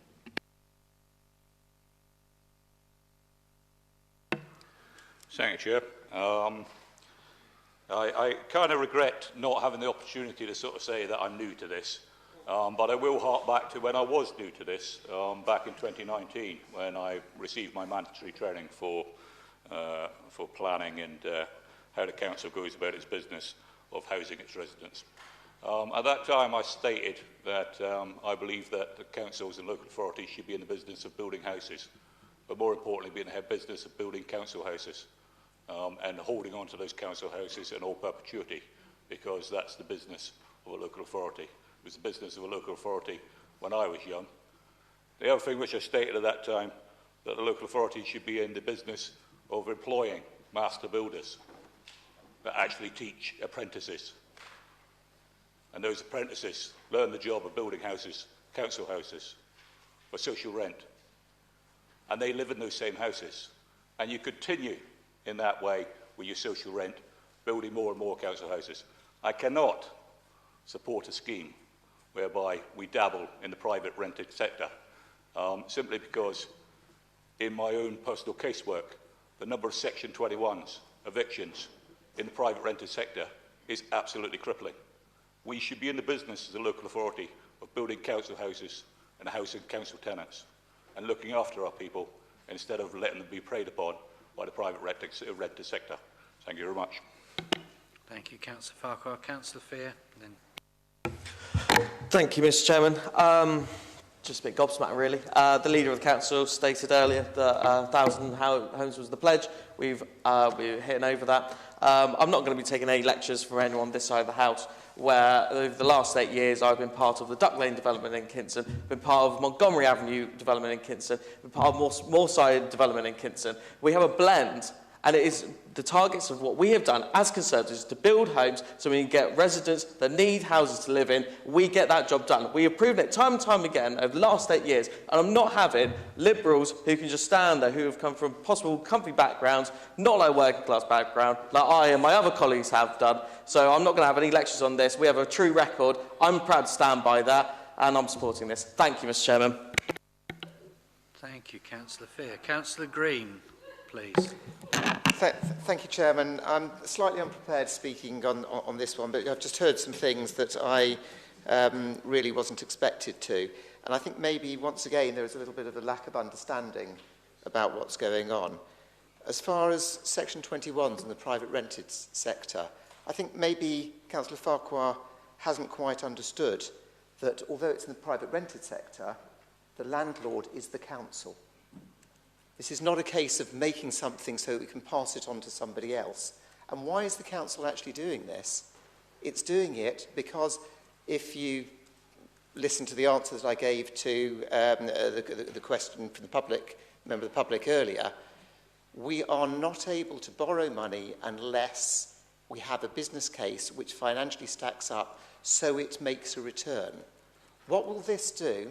This will allow the council to build property which is rented into the private sector, and therefore we don't have the problems of exploitation, etc., because the council is the landlord and the council has in the people that it wants, and it operates it in the way that it wants.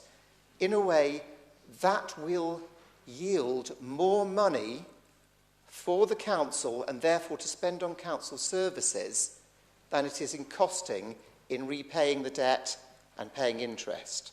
What this does, because it's being borrowed through prudential borrowing, in line with that, is producing money to pay for council services. Would it be possible instead to use this site to build social housing? Absolutely it would, if we have the money within the housing revenue account to be able to do so. Because what this is doing is saying we are going to take outside money in order to provide some homes that we can rent out, which will then bring a return to the council taxpayer to pay for additional services. So I think an awful lot of things are being misunderstood as we go through. Yes, we do require additional social housing, and as Councillor Fear has pointed out, we are delivering that. We also require non-social housing for the Bournemouth, Christchurch and Poole area, and we require money in so that we can provide better services for those residents, whether they're new or whether they're old. And that's why, to me, despite the fact that I agree with Councillor Bartlett that on the surface, and without going really into the figures, the build costs sound high, and much of that will be because of the passive house standards that we're putting these through, so they become effectively zero energy cost and therefore zero carbon footprint. And that is one of the main reasons. It still seems a little bit high to me, although the price of building, as we know, has gone absolutely through the roof at the moment. I don't think we were right in suggesting that these would be overpriced properties for that size in that sort of area. I think that is the right sort of price that they would be at. Somewhere else where it's easier to build, maybe, but in this case, to that standard, I think it makes sense. So that's why I'll be supporting it. Thank you, Mr. Chairman. Thank you, Councillor Green. Councillor Johnson, please. Thank you, Mr. Chairman. Building costs are a very long time high. Planning committee members will know how borderline many developments have been in terms of their viability. We are constantly frustrated by the fact that none of them are able to go through, none of them pass the district valuers test for affordable housing. Building houses that should rightly be going out as affordable and social rents, which we have to do, and we must take that upon ourselves to do in the long term, is inherently expensive in the long run because they are going out at below market value. How do we fund those except by providing other houses that are also necessary and taking the money from them to fund the rightly and absolutely necessary social houses? I am 26. I have lived in over 20 houses in my admittedly short life so far because my family could not afford to stay in places whenever the rent went up. I am acutely aware of the necessity for these houses. I have worked at shelter and seen the effects firsthand of people who are not able to get rented accommodation. But other houses are equally important. Family houses are equally important, as we hear every single time a flatter development comes to planning committee. We have to provide houses for all, and the provision of one should not come at the cost of the other. Thank you, Mr. Chairman. Thank you, Councillor Johnson. Any more members wish to contribute to the debate? Councillor Hadley, please. Thank you. Just on that last point, we don't have to provide houses for all. We have to provide houses for those that the market doesn't provide for. And I think that is the key issue. As Councillor Bartlett said, these are very expensive. We might as well just go and buy already made houses on the open market to provide for rental at these prices. The zero carbon footprint isn't actually true in terms of the building. It's true potentially in terms of the running costs and the energy costs. And I think that's a really good thing to aim for passive house for that standard. But it does seem like we're building too few units at a too high a rent rather than actually concentrating on those people who we really need support. Thank you, Councillor Hadley. If that's the end of the debate, can I ask for Councillor Broadhead to sum up as a proposal? Yes, thank you very much, Mr. Chairman. Happy to, and I agree with. In fact, I agree with most of the sentiments that we've heard in the room this evening. As Councillor Slade has outlined, we have too many people without homes or are in inappropriate homes, and actually we are one of the worst areas for that. And why is that? Because A, there's not enough homes for them, and B, we have not had a programme of council house building that looks at all of the different requirements. We certainly didn't inherit one at scale, and I do appreciate some of the work that was done in this area, but it needs a level of scale, and as I outlined earlier, from almost a standing start, we now have 1,400 in train, and it's not a binary choice. I've stood here at many occasions talking to councillors and bringing forward projects that were social housing, that were affordable rent. In fact, the last number have been, but as Councillor Councillor Green pointed out, the different tenures have to work for different locations, and it is all about viability.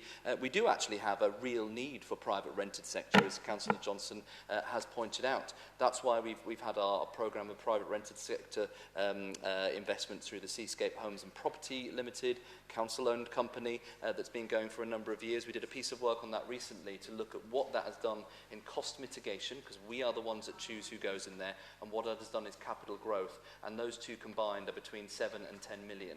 That's what action does. It delivers in terms of saving the council taxpayer money because people, being without homes, and secondly, it shows investment in these do give long-term financial sustainability for the council. But it is, and the benefit of having this programmed approach is that there will be different types of tenure and different types of things that work in different locations. And we've got a very experienced team in-house that with our 44 different projects have chosen the best offer for each of the sites. And clearly the best one for this one is private rented sector.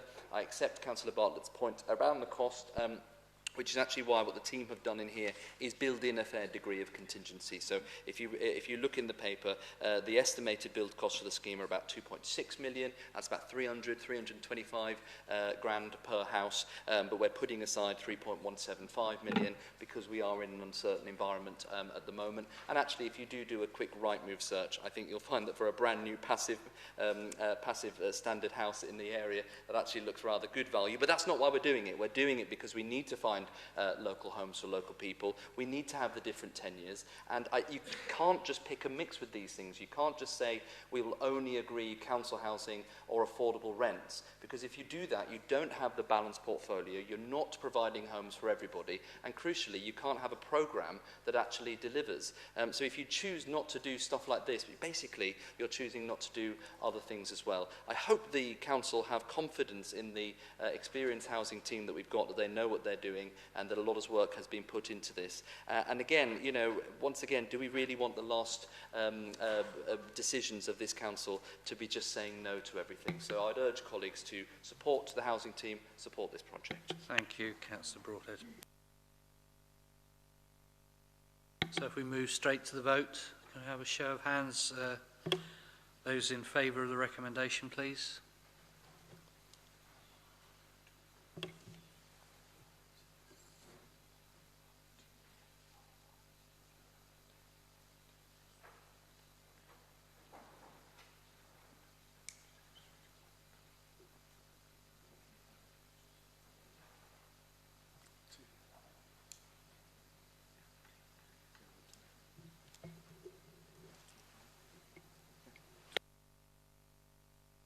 Those against, please.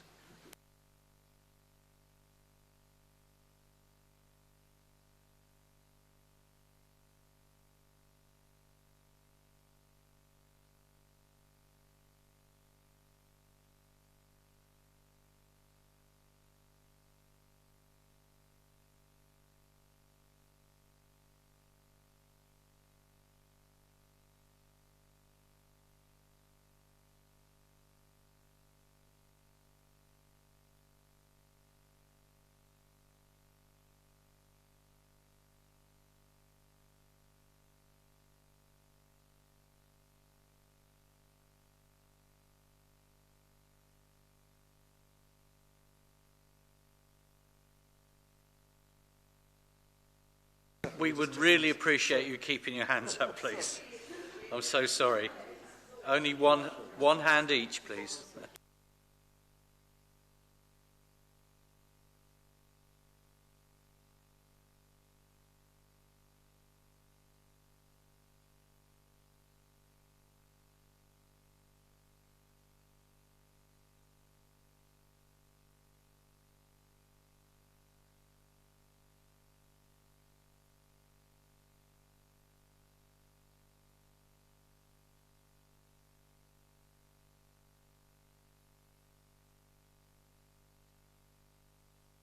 Councillor Butt, is your hand up or you... The pen's up. I understand. Understand. Thank you. That's really crucial.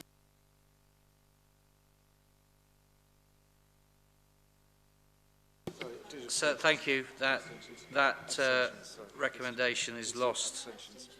Oh, abstentions, by the way, if anybody... Yes, sorry. 1, 2, 3, 4, 5,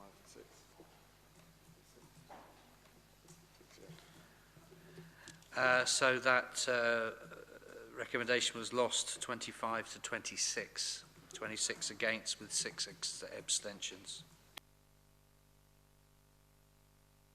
Thank you, members. Sorry, Councillor Farquhar. Councillor Farquhar, would you like your vote recorded? Clairvoyance, that is. That's clairvoyance. For the avoidance of any doubt, then yes, I would like my vote recorded. That was against the proposal from the administration. Thank you. Thank you, Councillor. Item 12, Audit and Governance Committee, 9th of March 2023, minute number 190, review of the Constitution. Councillor Beasley, I understand that you will move the recommendations and then for Councillor Fear to second the move. Councillor Beasley, please. Thank you very much indeed, Chairman. The essence of this is around call-in in terms of public participation in planning. And we've gone through a similar process, again, through the Constitutional Review Working Group and indeed the Audit and Governance Committee, who at the time of the meeting, which was held on the 8th of March, on the 9th of March, was unanimous as far as the committee was concerned. And the reason for taking this through has been very much about making sure that one of the ways of bringing a planning application contrary to an officer recommendation to the planning committee is through the number of public representations on planning grounds. So in a way we've managed to expand that very slightly because we haven't made it just from one residence. If there are other representations made from that same dwelling that are in addition, but we've also tried to make sure that any abuses of the system by third parties is mitigated by having a 1 mile radius around the site. And that includes an area that may be outside of BCP, so 1 mile from the site itself, and we felt that that was something which would enable residents to have a voice regardless of where within the BCP designation it was. And so the recommendations that are coming forward from Audit and Governance, if you look at the front page, is around option 2 rather than option 1, and at F in the report. And we feel that that is something which will enable there to be a much fairer application as far as local residents are concerned. But it is only one mechanism for bringing an application to the planning committee. There are others. And of course, the most significant one of those is for ward councillors to call in planning applications. So it doesn't in any way dilute that. And indeed, ward councillors will want to do that in any event. But it does give residents a better opportunity to make those representations, and it applies generally in terms of applications which are controversial locally, but perhaps aren't at the scale whereby they would automatically come to the planning committee. I do hope, having at both the working group and at the committee level spent so much time on this issue, that council can support it this evening, because we've really tried to engage across the piece on this one, and I think we've got a solution which is probably the best that we can come up with, or indeed I think that any council could come up with. So I urge members across the chamber to support the recommendations and to support option 2 at F on the front page of the report. I hope that members will endorse that recommendation. Thank you, Chairman. Thank you, Councillor Beasley. Councillor Fear, I understand you wish to second. Thank you, Mr. Chairman. Yeah, some of what I'm going to do is echo what Councillor Beasley said. However, I have to first just thank Councillor Phipps and Councillor Howe for the way that they contributed to our working group. It was time restraints were there, and they absolutely rose to the challenge, as well as Councillor Brooke as well. So I would like to thank all members that took part in that. We actually ended up with a consensus.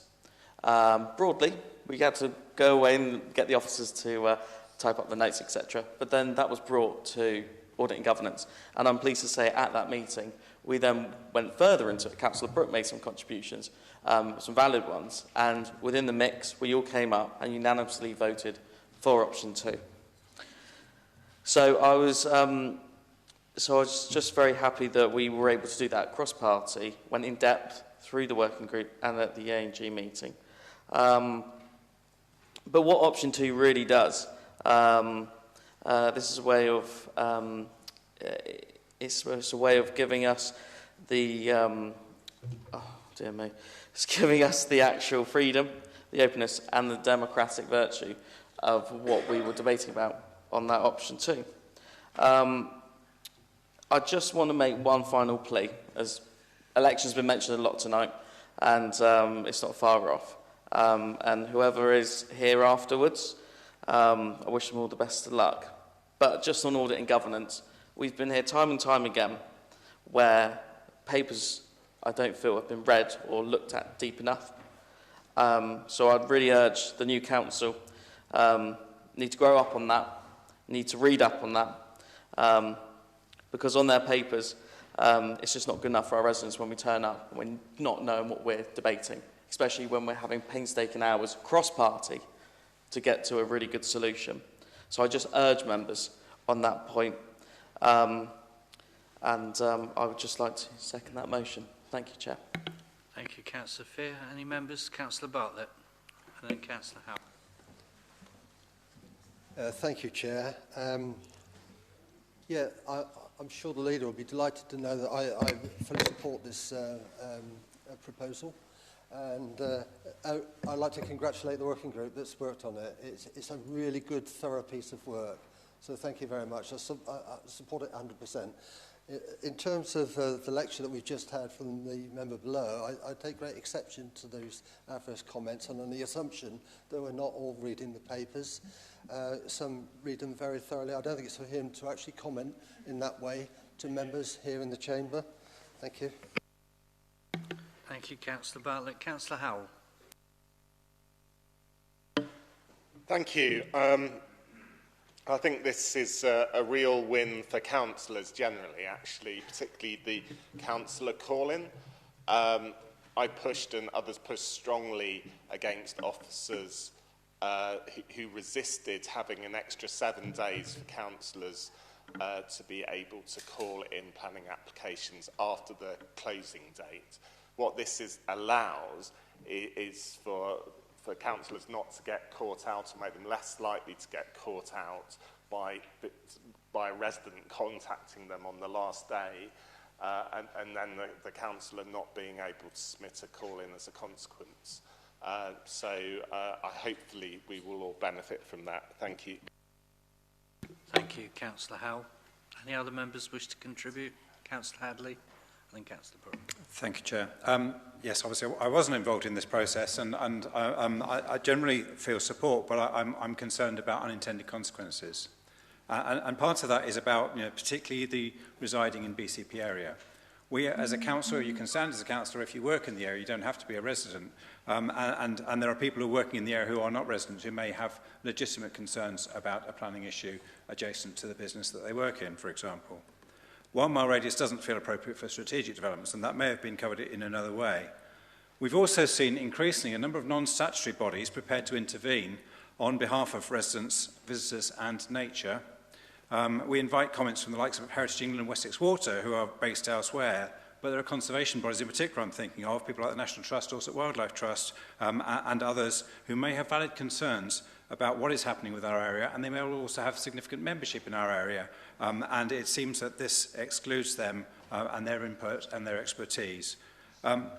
Likewise, on councillor call-in, it talks about the councillor may wish to liaise with the relevant ward councillors, but if the development is strategic and covers more than just individual houses, then I do think that requirement becomes onerous if they've given clarity about why they believe it has a wider public interest than just the ward that's directly affected. So I am concerned about some of these, what these limitations do to that opportunity for people who have a legitimate interest to be engaged. Thank you.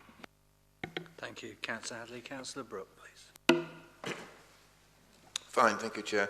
When we first, as a working group, first started looking at this particular issue, I was totally opposed to it for a variety of reasons, especially since the residents could approach ward councillors and ask them to call in.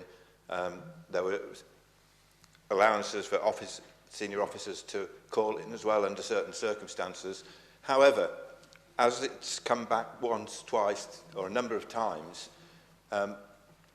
and the 20 resident representations has been a feature over the years in this particular council, I've come to recognise that perhaps I need to make a compromise, which I was prepared to do, on the basis that at least this position was explained and clarified, especially with reference to residences, when a number of people in that residence could present very, very differently their arguments. And it seemed to me that it was unfair to exclude some in that residence when you are on that borderline of 19, 20, 21 residents.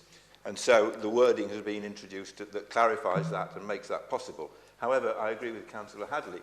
There are always going to be unintended consequences, and we might actually see that in terms of people writing in support of an application coming in, as opposed to where we tend to think of this primarily in terms of objections. And so you could get a whole flood of either objections or support coming from one or perhaps just two occupancies, and potentially could all be accepted. But there again is the escape clause in that it's at the discretion of the senior planning officer and the chairman.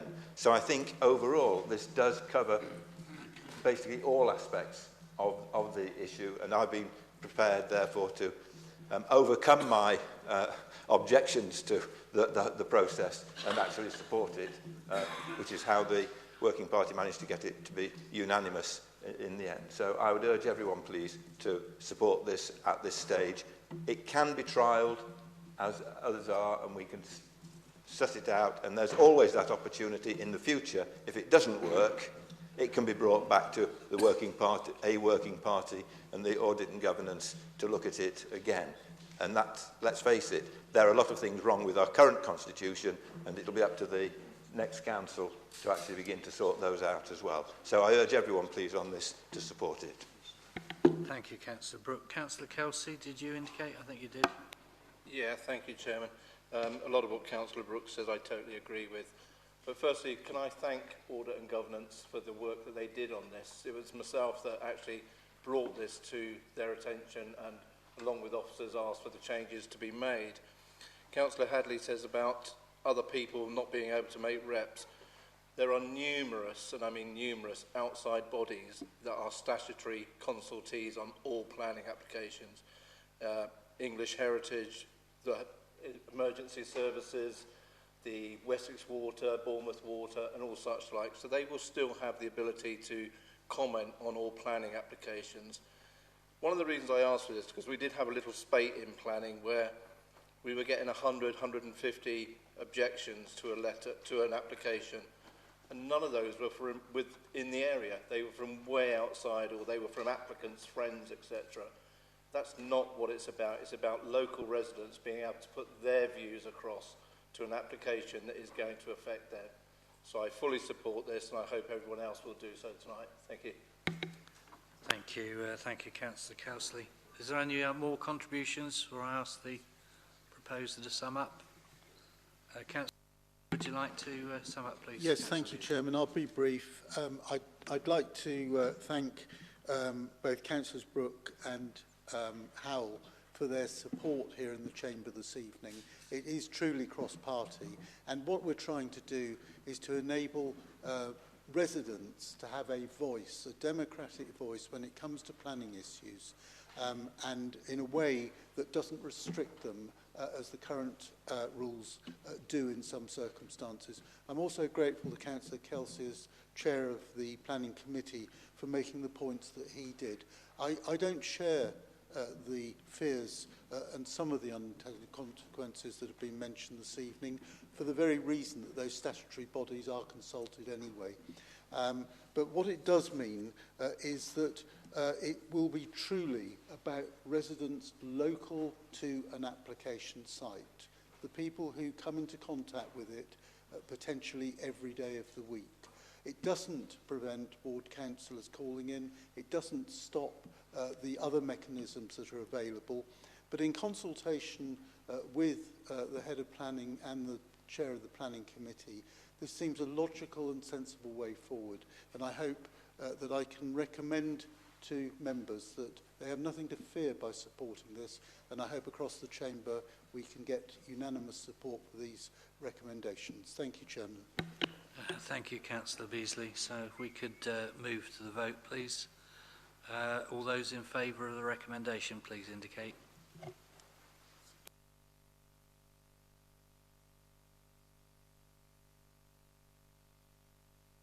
Thank you. Any of you against, please? And any abstentions? Councillor Bull is abstaining, yes? Thank you. Thank you. Agenda item 14, questions from councillors. For this council meeting, we have a number of questions from councillors, and I'm obliged to keep this section of the meeting to 30 minutes in accordance with the Constitution. Supplementary questions are available for councillors to respond directly to the reply the portfolio holder has afforded them. But these questions must be indeed questions, not statements, and emanate from the reply just given. I will stop any further dialogue if it does not bring further clarity directly to the issue or does not relate to the subject matter of the original question. In addition, as previously agreed by the Council, the time limit for asking and responding to a question is 3 minutes. Councillor L.J. Evans, I understand you have a question to put to the Leader of the Council on the white ribbon accreditation. Yes, thank you, Chair. In December 2022, it should read, BCP Council overwhelmingly agreed to work towards becoming a white ribbon accredited organisation. Please may I ask what progress has been made so far and what our next steps are? Thank you. Thank you, Councillor Evans. Councillor Broadhead. Yes, thank you very much, Councillor Evans, for the question.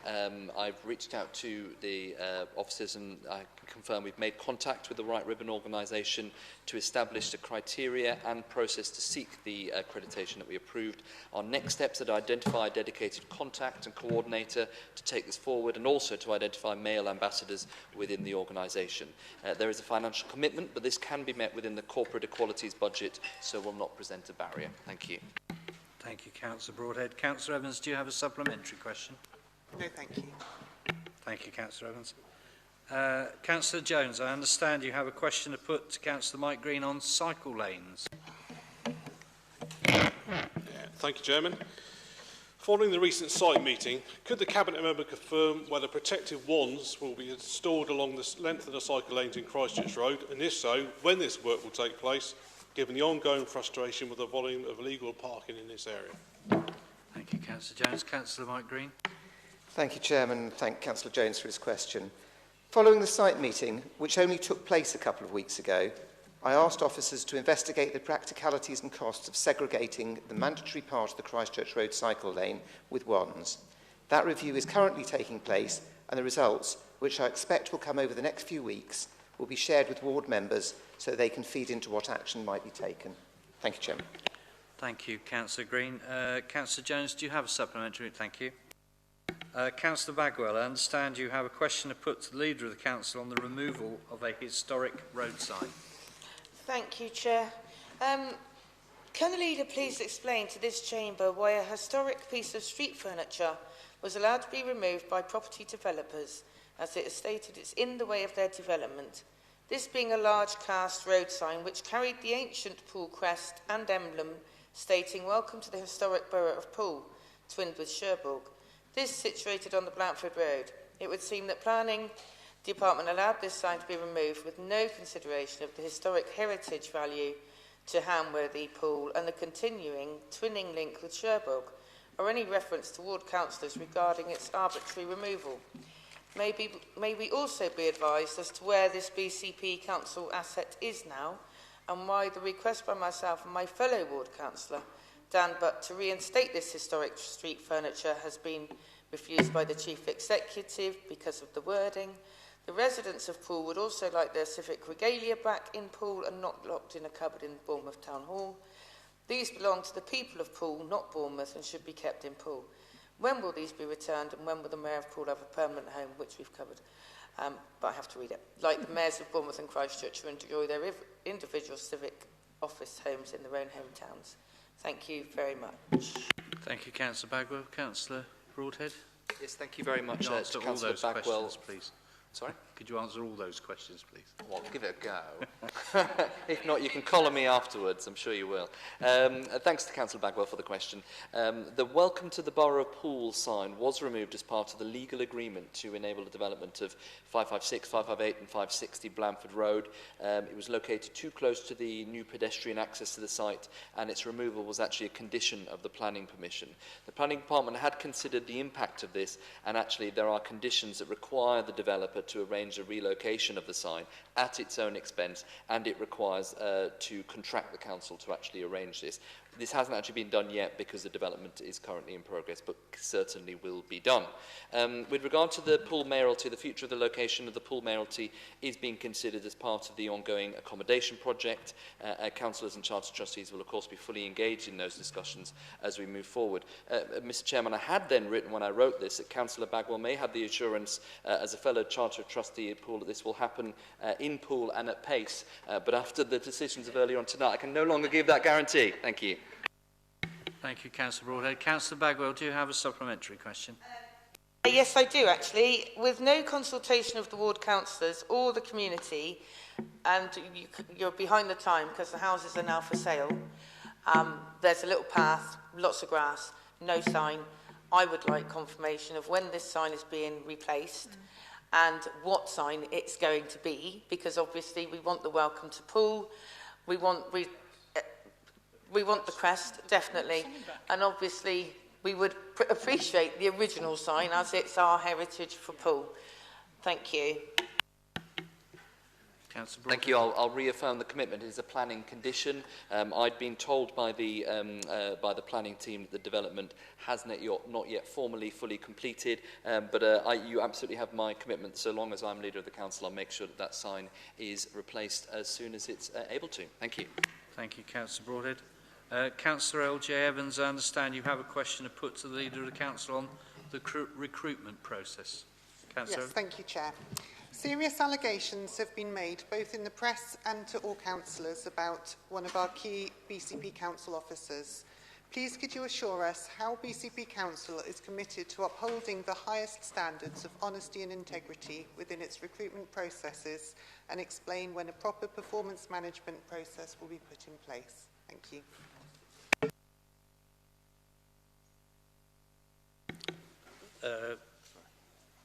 Sorry, this is addressed to the Leader of the Council, yes. Bring him in, then I'll talk to you. Sure. Councillor Broadhead, please. Yes, you are. Thank you, and I thank Councillor Evans for her question. I would like to assure Councillor Evans that BCP Council is, of course, committed and working hard to uphold the high standards of performance management in our recruitment process. One of the key aims of, in our effort to transform BCP into a modern, accessible and accountable council is to get that ability to deliver key services to our communities, and that depends upon our ability to acquire and retain the right people with the right balance of behaviours and skills. Although clearly this has become more challenging with the national and local shortage of candidates with the right competencies and experience in many professions, we have recognised that we need to change how we acquire, invest, develop and retain our current workforce, and also align this closely to a talent management framework which underpins high standards of both behaviour and performance. To achieve this, we've developed a 3-year programme of improvement which has clear outputs and includes revising our recruitment processes and creating a sustained performance culture. There's a tremendous amount of activity underpinning this. I actually have a list of activities and developments over both the last 12 months and the coming 12 months, which I have in writing, but in the interest of the late hour, I'll provide that in writing to Councillor Evans after the meeting if she finds that acceptable. However, just to reiterate, we are completely committed to developing high levels of integrity into these processes, and we always investigate any allegations or complaints thoroughly. Thank you, Councillor Broadhead. Councillor Evans, do you have supplementary questions to that? No, thank you, Chair. Thank you. Agenda item 15, notice of motion in accordance with Procedure Rule 9. A, debate, not hate. Councillor Evans, I call upon you to move your motion. Thank you, Chair. Before I do, I'd just like to apologise for the typo in the second paragraph. It should read Local Government Association, not Local Government Authority. Yeah, I have picked up that email that you sent in, so I'll make sure that's amended. Thank you, Chair. When I became a councillor in May 2019, I was dismayed to convert from one of the most respected professions in the UK to one of the least. However, I looked forward to working with all my new colleagues to do our best for BCP. I was soon shocked at the us and them attitude, the amount of game playing, and the lack of willingness to compromise across the floor. Once COVID hit and the administration changed, relations amongst councillors moved from bad to worse. As we could no longer meet face-to-face, email and social media became our default forms of communication. After personally being accused of both racism and gaslighting by another councillor in an email to all councillors, I'd had enough and referred them to standards. It took over a year before they acknowledged they were in the wrong and apologised. We have all signed up to the Councillor Code of Conduct, and there should be consequences to breaking it. Yet the leader has already stated this evening that councillors can choose to ignore the decisions of the Standards Committee as they wish. A couple of years ago, I proposed a motion to degender some of the language used in council and came to the attention of the Daily Mail for the first time. Having generally been amused by the comment section in our dear old Echo, I was now subject to personal attacks on my appearance, sexual orientation, gender identity and intelligence. On reporting the worst of these to the police, the attitude seemed to be that this is what we signed up for and nothing can be done. In what other job would anyone work a full day and then have a council meeting extending into the early hours of the morning? Debate is healthy. Sniping, point scoring and spouting unchecked mistruths isn't. Some of our meetings could have given Handforth Town Council a run for its money, and we don't even have a Jackie Weaver to sort us out. The LGA, in its Corporate Peer Challenge, described the toxic environment at BCP. They urged us to make significant improvements and formulate a clear plan of action before our term finishes in May. So, why does any of this matter? Despite the above, being a councillor has been an amazing experience. It is really important to have a wide range of people of different genders, backgrounds, abilities, ages and experiences representing the area they serve. Unfortunately, women and those from ethnic minorities receive a disproportionate amount of abuse. And once they decide they can't take it anymore, currently they have no choice but to leave. We can and must change. The bullies can't win. Whilst I won't be standing again for election, I want those who follow to be able to air their views and opinions in a safe and respectful way, to come to a consensus and make the best possible decisions for our residents. By signing up to the Debate Not Hate campaign, both individually and as a council, it shows that we are committing to challenge the abuse of councillors and upholding exemplary standards of public and political debate. I look forward to hearing of others' views and experiences. Thank you. Thank you, Councillor Evans. Councillor Trent, I understand you wish to second the motion. You have 3 minutes. Yes, thank you, Chair. I hope this isn't going to be controversial. I think it's something that we can all sign up to. I do agree that, and I've commented on it before, that the atmosphere of BCP Council in the last 4 years is worse than anything I've experienced in the preceding 35 years of involvement in local councils. And I think some of it is based on the bad atmosphere that social media has created. So I do think that we should sign up to this, and I completely agree that women in particular are targeted very severely. And, you know, I hear examples of things that have been said to people, and I think it's atrocious.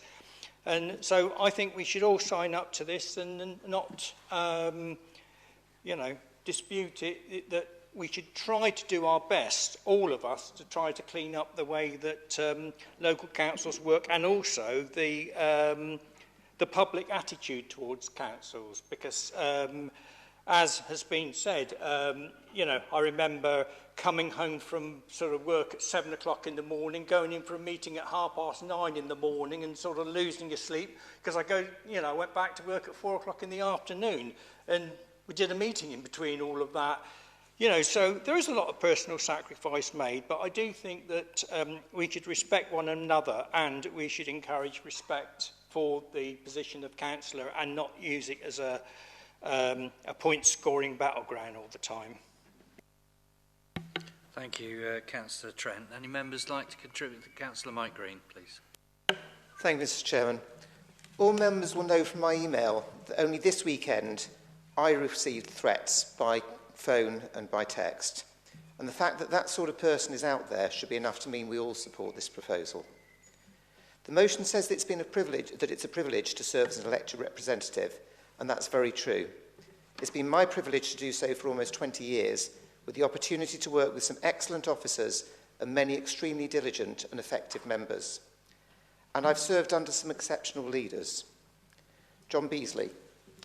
You will never meet a more hard-working, selfless and honest politician than John. And his dignity while coping with so many unfounded allegations was incredible. Above all, let's be quite clear. If it had not been for John's vision, his drive and his determination, there would never have been a BCP Council. Vicky Slade. Her political skills in bringing and, for the most part, keeping together a coalition of such differing beliefs and personalities is nothing short of amazing. And throughout, she has always had time for everyone and a genuine compassion that's truly rare in a leader. I'm quite sure that had the politician who first took Vicky under her wing been wearing a blue rosette rather than a yellow one, Vicky would not be here. She would be sitting at the cabinet table in Westminster, outshining most of her colleagues. Andrew Mellor. Councils can go one of two ways.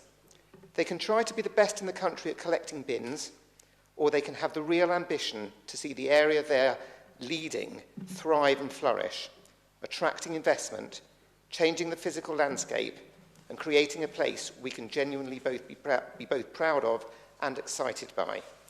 That was Drew's plan and Drew's way, and I'm truly sorry that some external forces prevented him from achieving it.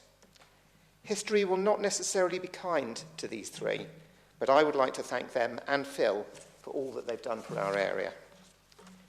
The LGA campaign asks us to debate, not hate.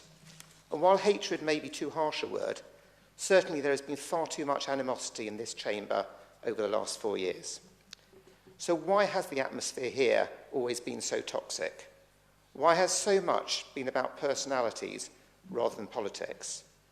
In my opinion, much of this comes from deciding our allies and opponents based on who we don't want to work with rather than what we want to achieve. It's our different philosophies and priorities which should lead to different actions. Instead, much of it for these last 4 years has been about winning battles against each other. It seems bizarre to me that I find myself sitting on the opposite side of the chamber from people who I've known and liked for up to 40 years and whose political views are so close to mine you couldn't get a cigarette paper between them. Although I won't be here, I have a sincere hope that the second term of BCP will be more politically cohesive and so produce better results than the first. That's the way to achieve a vision, not just to collect the bins. But above all, I hope that we'll be able to take some time to consider what it was that motivated us all to do this thankless job in the first place. Because your motivation is probably pretty similar to that of everyone else you see in this chamber.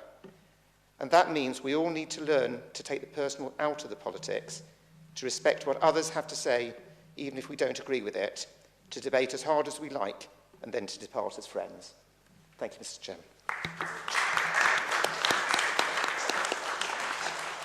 Thank you. much, Councillor Green. Anyone else would like to contribute? Councillor Howell, please. Yes, I'll be brief. But as somebody who has experienced a death threat during this term, I believe directly as a result of misrepresentation of statements that I made in a council meeting by somebody not so far away, and I feel that the real problem here, one of the key problems, is that people do not know where to draw the line in terms of being accurately holding somebody to account in their statement and making things up, misrepresenting for political gain. Certainly, I consider it my role in council to hold people to account, and I have tried to do that consistently and robustly, but I do not seek to I've never sought to misrepresent other people's views. It's more about a clarification process, and it's drawing this distinction between your argument and somebody else's argument. I think we need to be really careful moving forward that we are authentic and honest in our behaviour. Thank you. Thank you, Councillor Howell. Councillor Martin, please.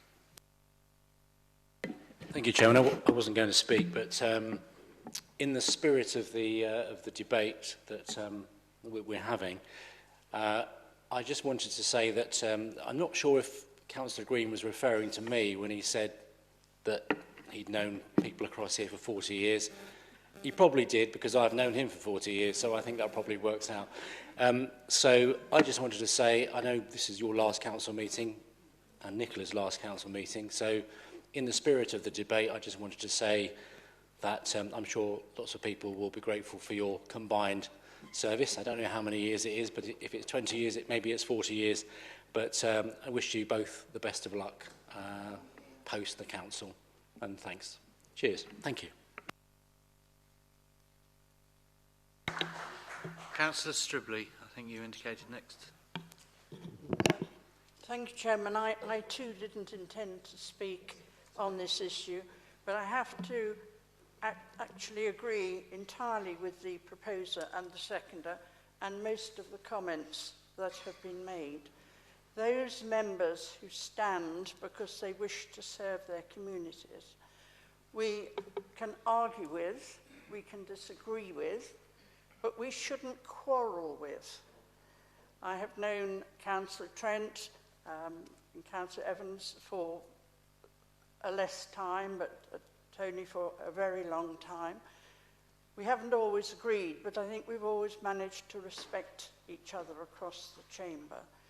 And I think the difficulty comes when a few members become councillors for their self-interest and not for the community interest.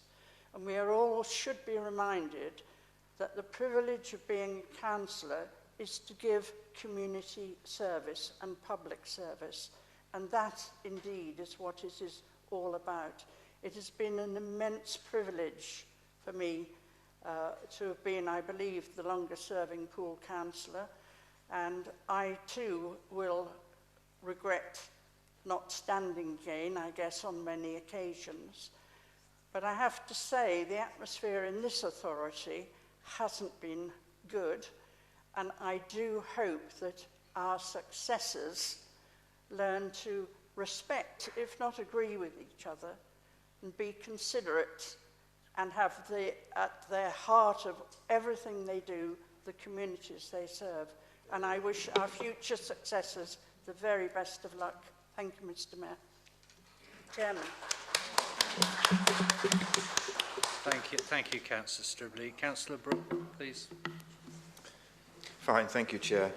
Just very, very briefly, after all, I've only had 20 years as a councillor compared with almost, I believe, 40 years, is it, Councillor Stribley?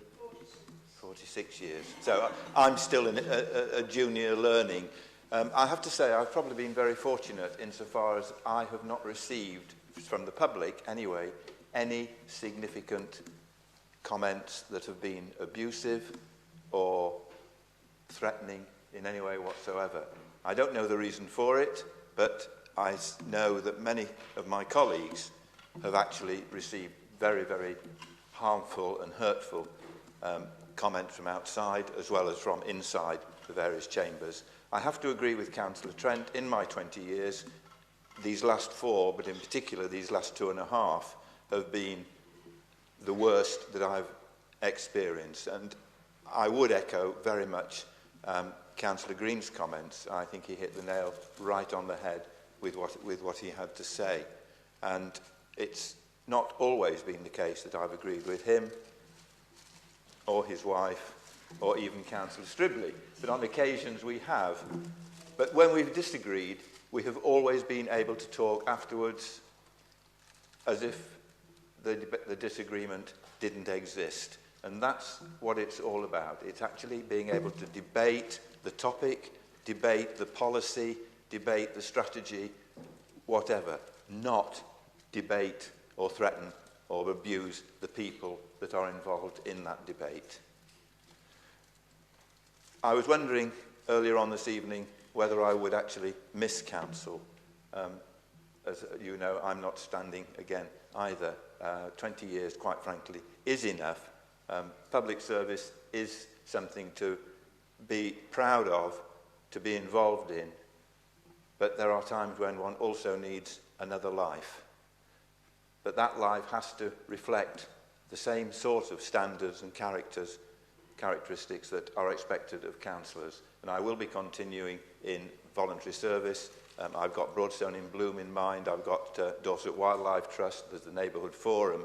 So I'm really probably still going to be around council one way or another, but also as equally involved in the local community. And when you're involved in the local community, they don't want to see you abusing other people. They don't want to see you arguing and fighting.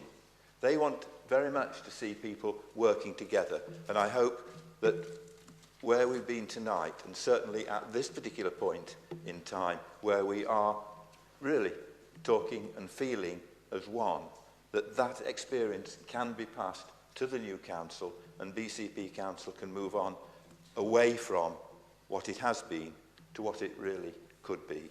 So again, I would like to thank people for their support, their contributions, and I wish everyone, whether you're going into a new life of retirement or whether you're going to fight, in inverted commas, for your place, good luck to those who are standing again.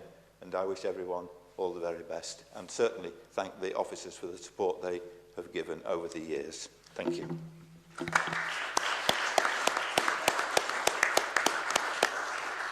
Thank you, Councillor Brooke. Councillor Nicola Green, please.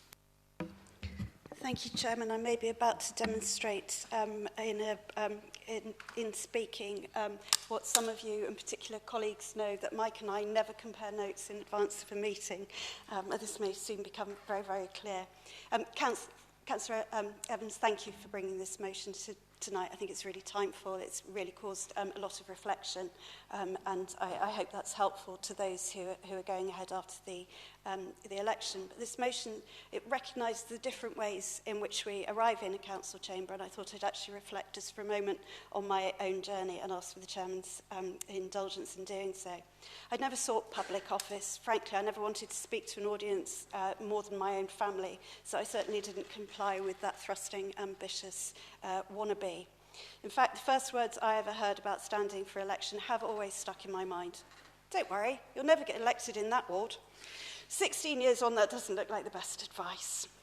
There's no manual to this job, and I think that this is something very much that Councillor Evans has picked up.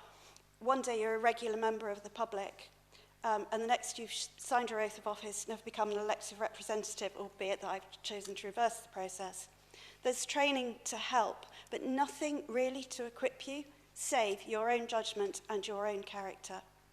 Members come from a wide variety of backgrounds, as they should, and with a wide variety of skills. And within this context, they should be free and safe to carry out their duties, free from abuse and intimidation.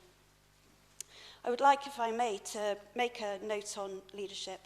I've seen 6 leaders at very close quarters, and each one of them, including Councillor Slade opposite, have committed themselves entirely to the role. They work long hours, they grasp complex challenges, and holding themselves accountable to the public. Not one of them has conformed to the egotistical ogre that media, both social and mainstream, would like to characterise them as. Everyone is driven and principled. You might not like their principles, but they have them. It's absolutely appropriate to disagree with them on decisions they make, but not to engage in some of the personal and vitriolic assaults which we currently see. They have all immersed themselves in their role, and it's a great loss to public confidence that they're judged in a soundbite by those who oppose them. During my own time in the council, I have had little to complain about in the same way that Councillor Brooke reflects upon. As almost without exception, I've been treated with courtesy and respect by colleagues and members of the public. However rumbustious some of the conversations, dialogue with our residents on issues which really matter to them, and emotions can run high. They can be immensely productive if engaged in respectfully. However, I must comment that it's only been in the last couple of years that I have experienced the pernicious misogyny which unfortunately characterises some of our public discourse, and it is a matter of deep regret to note that it has occurred so close to home.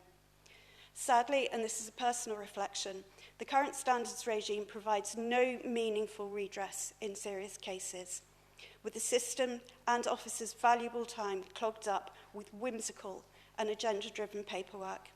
This is no criticism at all of our officer corps. Indeed, it's quite the opposite. I wish they could get on with their real purpose. But it is the effect of the present exploitation of the regime. So, Chairman, with 45 sleeps to go, a few comments and thanks, if I may. To anyone thinking of standing for election, I hope you have the same positive experience that I've had. It's taken me from downtown Wallisdown to Downing Street and back again, and I've enjoyed every step.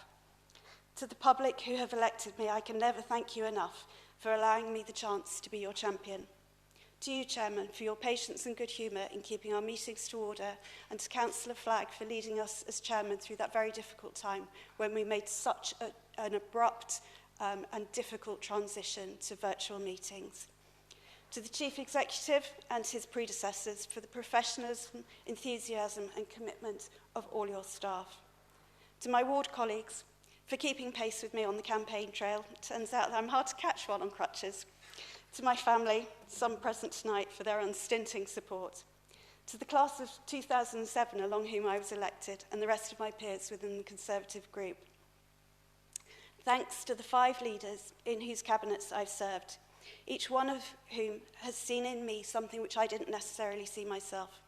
The trust that they've put in me and the enormous empowering support, it has been a privilege to stand alongside them, bringing forward initiatives for this town and for our larger area now.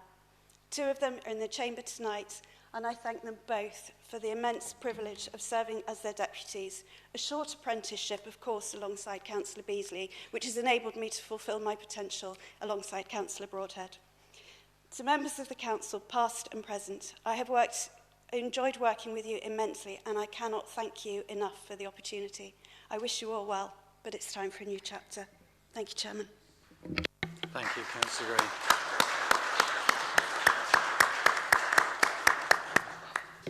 I'm going to just indulge myself for a moment. Councillor Phillips, you and I were in tears in the highest wind in Kinson Road because we heard the clicking of the crutches. She's coming. 5 hours we pounded that ward. Do you know what? You make your own luck, and we all got in. So thank you. Sorry, I indulged myself there. I will reprimand myself later. Councillor Bartlett, I understand you indicated. Councillor Butler, wrong hand. Councillor Butler. Thank you, Chairman. This is a very interesting topic, and I think our problem with BCP is that it all boils down to group dynamics. I don't know who's heard of storming, forming, norming. We've come from the 3 different towns, we've got loyalties to our towns, and we've all been pushed together. Many of us didn't agree with it, and I think this is partly the basis of our frictions that we've had. And I think people, when they care a lot about their communities, emotion comes into it. I've always thought that you should phrase things in a very polite way when you're talking in debate. And I think that on occasion that has not happened, and that has not helped. You know, also the seating is not conducive. It's sort of a them and us, like it is in Parliament, which isn't very helpful. The other thing is that the public, we live in a society now where people aren't as tolerant, and lots of rules are coming in about what you can say, what you can't say. And I think a lot of the public are feeling stressed and frustrated because they don't know quite, you know, where the boundaries are anymore. So that might be why some people have gone into abusive, violent sort of reactions. And you know, this, to get to the bottom of this, you do need to understand why people react like they do. I'm not saying that I agree with it, but this is one of the reasons, I think, because we've lost a lot of our, you know, what people are sort of things that we depended on years ago. And as a council, we've got training and advice, and also we should be leading by example as councillors, so that people, if they see us acting badly in the chamber, that can then be reflected back, and they think that they can react like that. Social media hasn't helped because it's so quick and it's so anonymous that people can say anything about anybody, and then it can be repeated, and then it can go into the press and be repeated. So again, that hasn't helped the situation at all. And I've never taken part in Facebook because I don't believe that it's helpful either way. Because a lot of things have come up in Facebook that are wholly, you know, without reason. I looked up a music subject once on Facebook, and I couldn't believe the insults that had been thrown about to people who were not deserving it at all. So I think this is a good subject to bring up here. And the one thing I would ask is that the campaign statement, I couldn't find that anywhere, the actual wording of the statement from the government. I'd like to know that if that is available. Thank you, Councillor. So if that's possible, thank you. Thank you. Thank you very much. Councillor Ironguard, did you indicate earlier? No? Okay. So could I ask Councillor Evans to reply to the debate on the motion, please? Thank you, Chair. First of all, I'd just like to thank everyone who spoke up so eloquently on this subject. And in response to Councillor Butler, I'll forward you everything I've got from LGA, but it's all on their website. Otherwise, please support. Thank you. Thank you, Councillor Evans. So we can go straight to the vote to accept the motion, or otherwise. Those in favour, please indicate. Those against, please indicate. Abstentions? Unanimous. Thank you, members. Most heartwarming. Thank you. B, Dorset Pension Fund. Councillor Rice, I call upon you to move your motion. Councillor Rice. Thank you very much. That was a very pleasant motion to listen to. I'm just waiting for my computer to log back on. So I can't actually read any of my notes at the moment. So I don't know whether everybody would like to... it's pretty much... Oh, there it is. Okay, lovely. We're all going to be tired. This motion requests that BCP Council asks the Dorset Pension Fund Committee to move all remaining energy investments in the pension fund to sustainable energy investments by the end of 2024. BCP and Dorset Councils have both declared climate and ecological emergencies. BCP Council has pledged that its own council operations will be net zero by 2030, and this includes the carbon footprint of all its investments. The Dorset Pension Fund is administered by the Dorset Council. However, the committee comprises councillors from BCP Council and Dorset Council. The Dorset Pension Fund is also part of a pension pool encompassing 10 public sector pension funds, and they have instructed Brunel to run the pension pool. Brunel have been approached to clarify the question of, can the Dorset Pension Fund create its own policy and strategy of having no continued investment in unsustainable energy production, even though it is within the Brunel Pension Fund pool?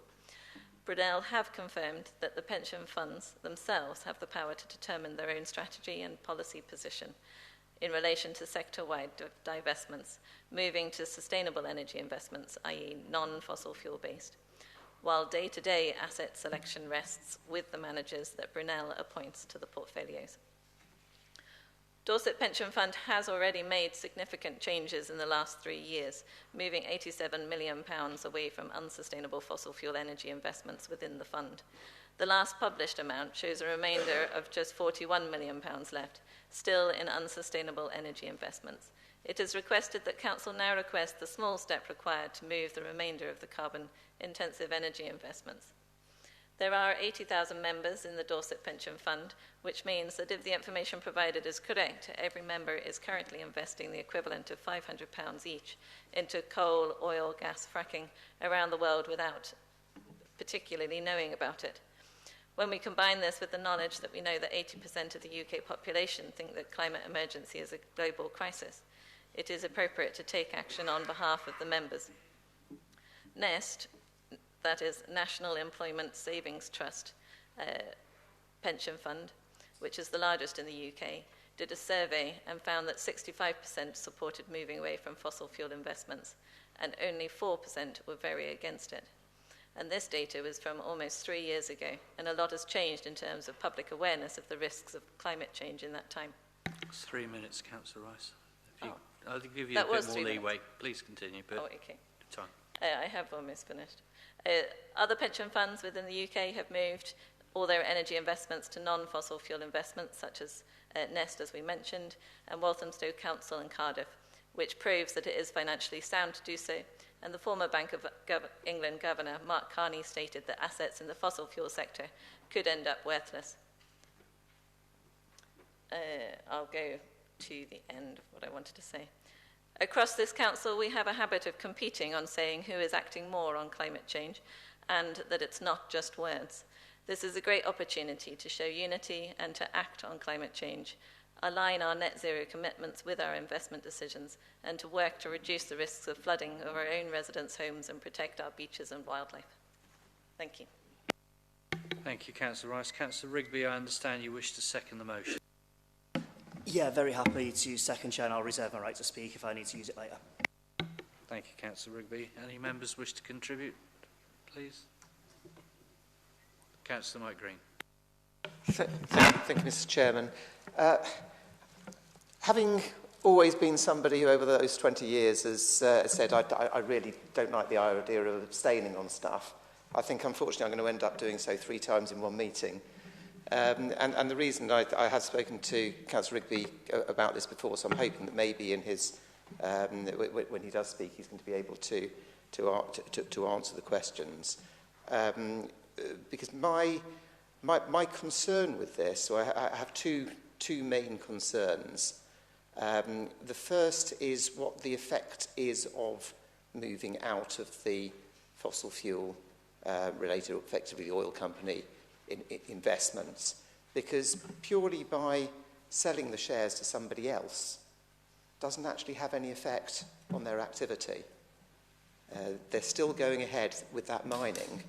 It's just that somebody else owns a bit of them instead of the pension fund owning a bit of them.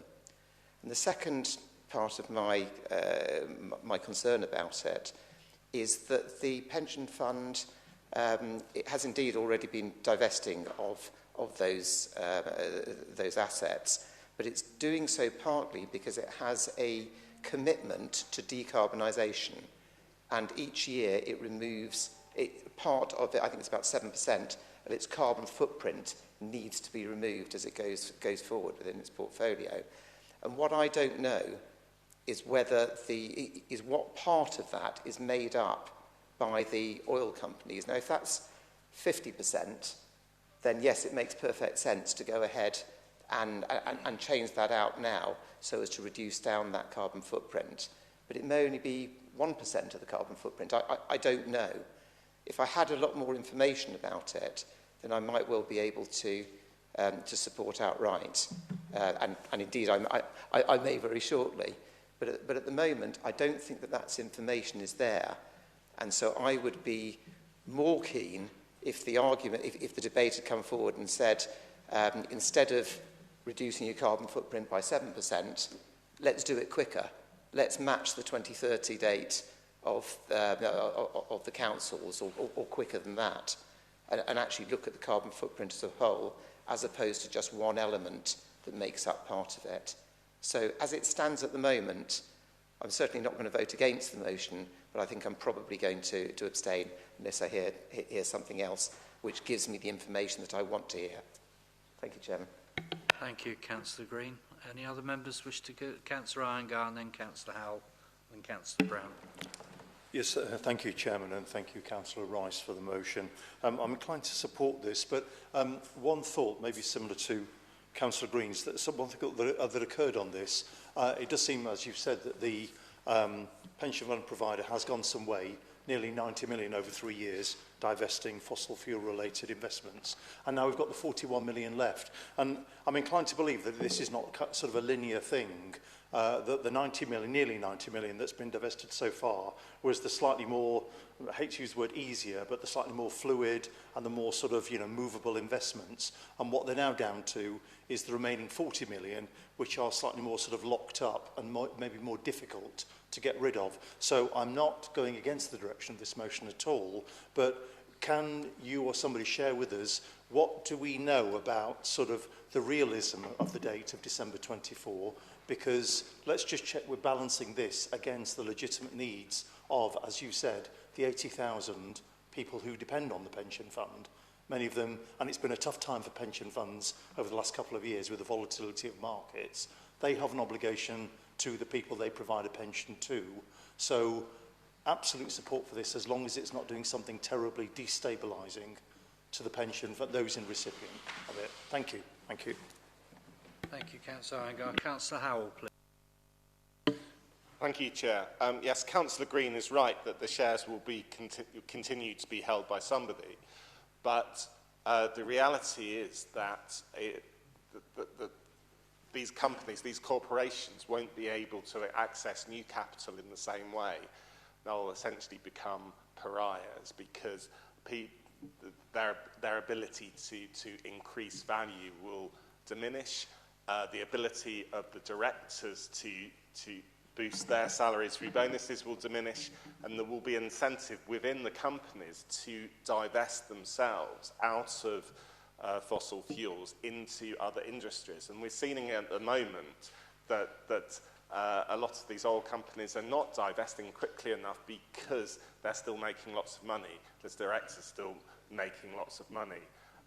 Moving away the pension fund will have an effect, and I think it's very important that people who don't want to change, people, you often hear the comments, me doing something, changing my behaviour is not going to have an effect because there are 1 billion people in China who, but the reality is that every single change of behaviour has effect.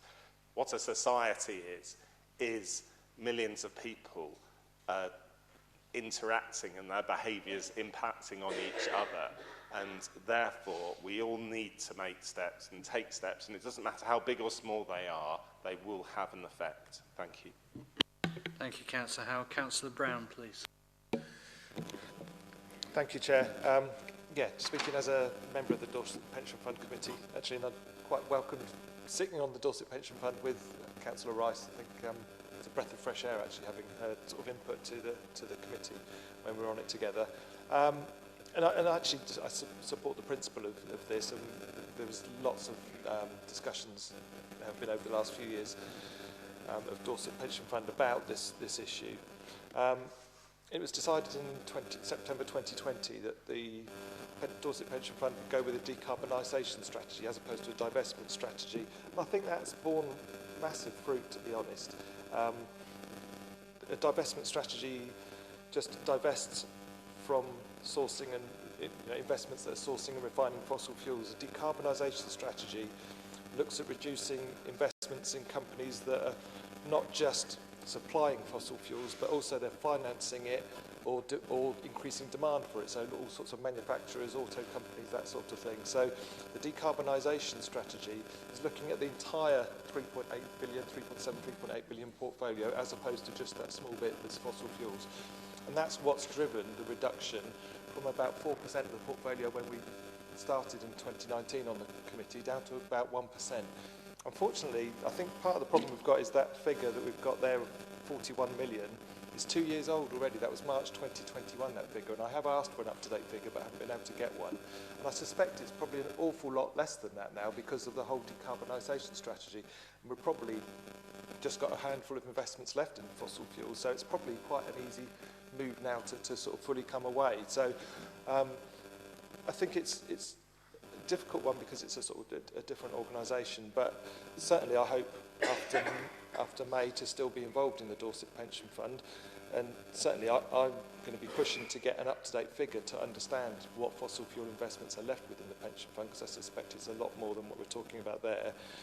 And we've just done a 3-yearly valuation of the pension fund, and the next stage later this year will be to start a major review of the investment strategy of Dorset Pension Fund, and certainly I'd be keen to push the divestment agenda because it's got to such a small place that we can push them just to sort of remove that finally. So certainly if I'm involved after May, then that's something I'll be sort of getting on the agenda and pushing forward in the next review of the investment strategy. So. Thank you, Councillor Brown. Councillor Hadley, please. Thank you. I think it's a really interesting issue. Is it virtue signalling for us to just remove all our investment in fossil fuels? I think it's better than that, and I think there is something about if we've still got some, then we haven't reached that end point. It's much easier as a council. If we as a council say, no, actually, we really want you to divest of all of your commitment to that. And some of the exchange that Councillor Rice shared that she had with our head of climate change, it's clear that the oil and gas companies are not divesting and moving to renewables in a large way. They're doing it, but as virtual signal, actually, as a bit of greenwash, they've still got their major investments in oil and gas. And that risks becoming stranded assets. That risks getting to a point where actually they are not going to be. So I think there's a real importance for us in terms of our climate change commitments to actually make that stand, to say, okay, it's not a big step, as Councillor Brown is indicating, for them to do so. We need to be leading on this. We need to be following what we think is a principled approach. Having due regard to the income, we need to make sure that people on our pension funds are receiving income. There are other industries, other sectors where good return on investment can be made, and that's obviously down to the pension fund to manage on our behalf. Thank you. Thank you, Councillor Hadley. Councillor Trent, please. Thank you, Chair. Well, as I declared an interest at the beginning as a recipient of something from the Dorset Pension Scheme, I completely agree with the motion. I think it's actually a laudable aim to get rid of that, and also maybe, and perhaps that's a hint for those on the pension committee in the future to actually look to see whether there's any other dodgy areas which the pension scheme invests in. But I know that when it comes to fossil fuels, one of the arguments that has been used over the years against removing fossil fuels from the portfolio is that it means that those in receipt will get less. Well, if my £159 or thereabouts a month only goes up by 150 instead of 250 or something like that, I'm happy to accept it. Other people might not be. But I do think that we need to divest ourselves of investment in fossil fuels and in other dodgy areas, because I think there will be other areas that will be identified that we should be thinking twice about our pensions being invested in. And, you know, I fully support the amendment, the proposal. Thank you, Councillor Trent. Councillor Bartlett. Thank you. From the figures that you put in the report, it does appear that if they continue on the same moving towards the fossilisation or fossil fuels, that they will achieve that, because within 2 years they've been sort of moving 30 million a year, and so by the end of 24, we're probably, if they're going as a principle, they will reach that target anyway. But one thing I would say is that the pension funds have got to consider this issue. They've got to do it in the round of all the other things that they have to consider as a pension fund. And there are a lot of objectives and legal requirements as well about the management of funds. And so I think it's very difficult to say you must do that, you've got to do this, without understanding all the other implications that it may have for the fund and the fund managers. And so, you know, it does seem to me that they're moving in that direction anyway. And probably, well, I don't know, maybe they will continue in the same way. But I'm not sure that it will have any, that we can make that recommendation without understanding all the other considerations that the fund management have to take into account in making those investment decisions. So I'm not sure, you know, I'm not sure that it is something that we should actually be doing. It's a laudable thing, and it looks like the pension fund are doing it, but we don't know all the information, so it's difficult to make it, make a recommendation on that basis. So I'm not sure. Thank you, Councillor Bartlett. Any others? Councillor Butler. Thank you, Chairman. Yeah, I think really we need a mix of energy sources and a mix of investments. And you know, a lot of energy, we're going to need an awful lot of energy in years to come, because we've got a lot more digital equipment to be powered by electricity. And that's not all going to happen by non-fossil fuels. A lot of countries are actually still sticking with fossil fuels, and some of them have even increased usage and production even within Europe.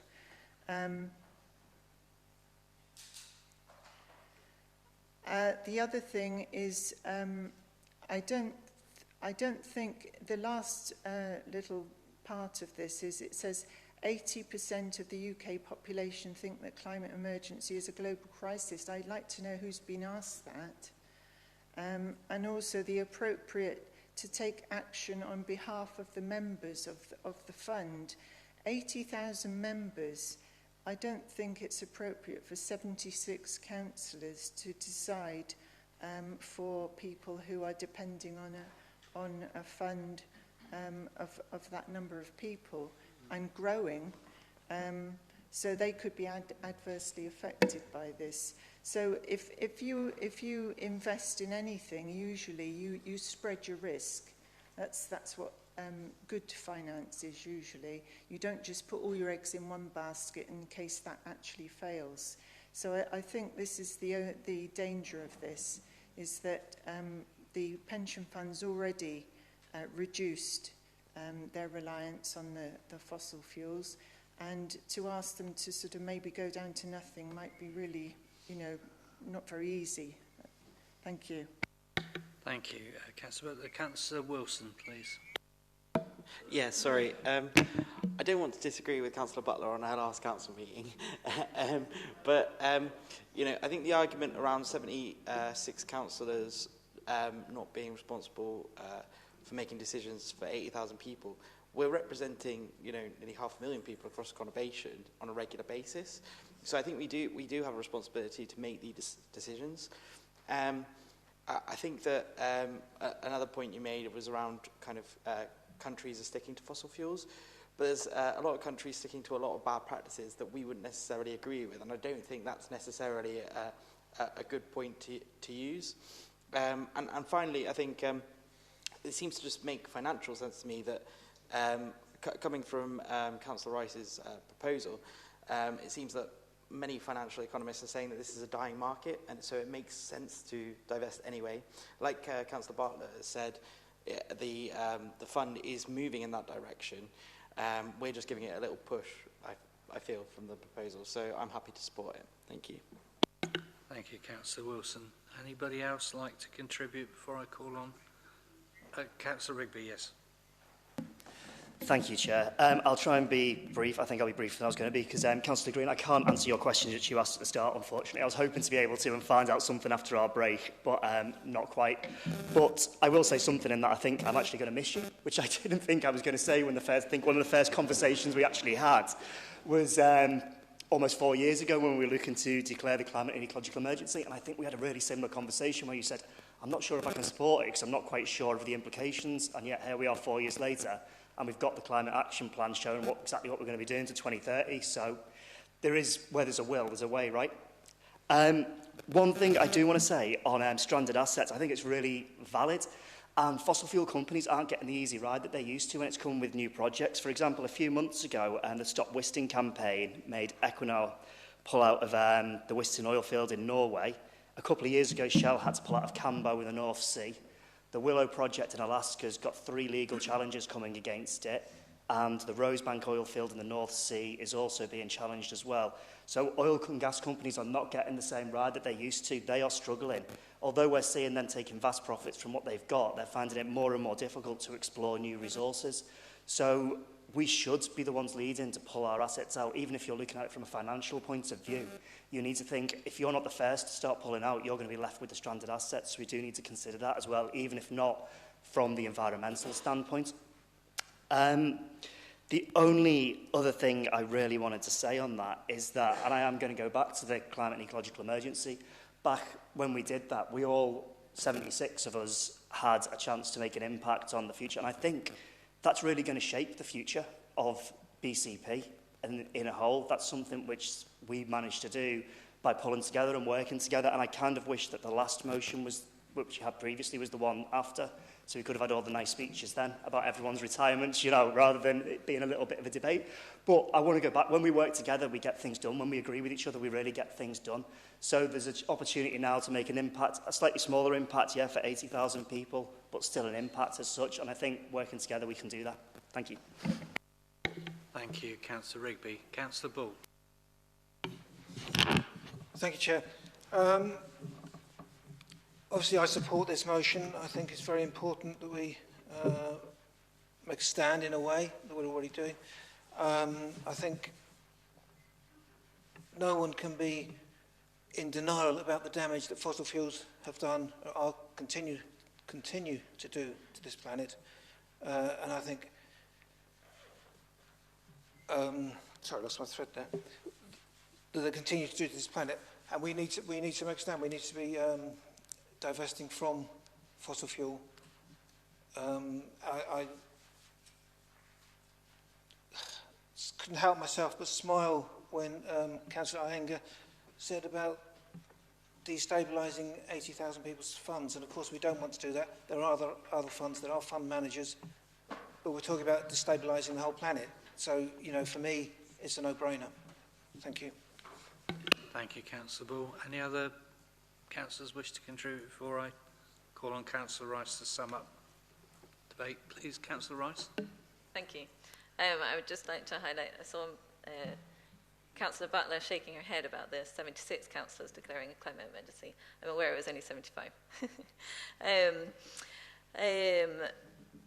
Is it destabilising? Yeah, as we've discussed, it is only a small amount that we're talking about now, so it's not going to be destabilising for pensioners and the fund itself. And the fund is hugely varied, so we're only talking about a tiny, tiny section. And if they're moving away from fossil fuels, there's a whole load of renewable energies, different sectors of renewable energies across the world that can be invested in to spread that risk anyway.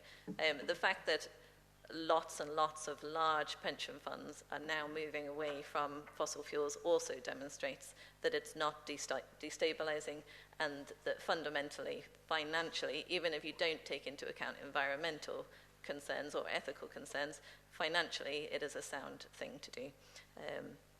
Is it possible to divest by 2024? Yes, it is by the end of 2024. Does it make a difference to move the funds? Yes. As Councillor Rigby was saying, the fossil fuel industry is finding it increasingly difficult at the moment, as they should, and it's only going to get worse for them. And they are acutely aware every time a pension fund moves away from their investments due to the media that it creates. Obviously, 41 million is not a significant amount for a large fossil fuel company, but it adds to everything else that is going, and we give confidence to other councils to do the same. Yeah, that was most of the questions that I can remember. So, yeah, thank you all very much, and that's me. Thank you, Councillor Rice. So if we could move to a vote to adopt that motion, or otherwise those in favour, please indicate.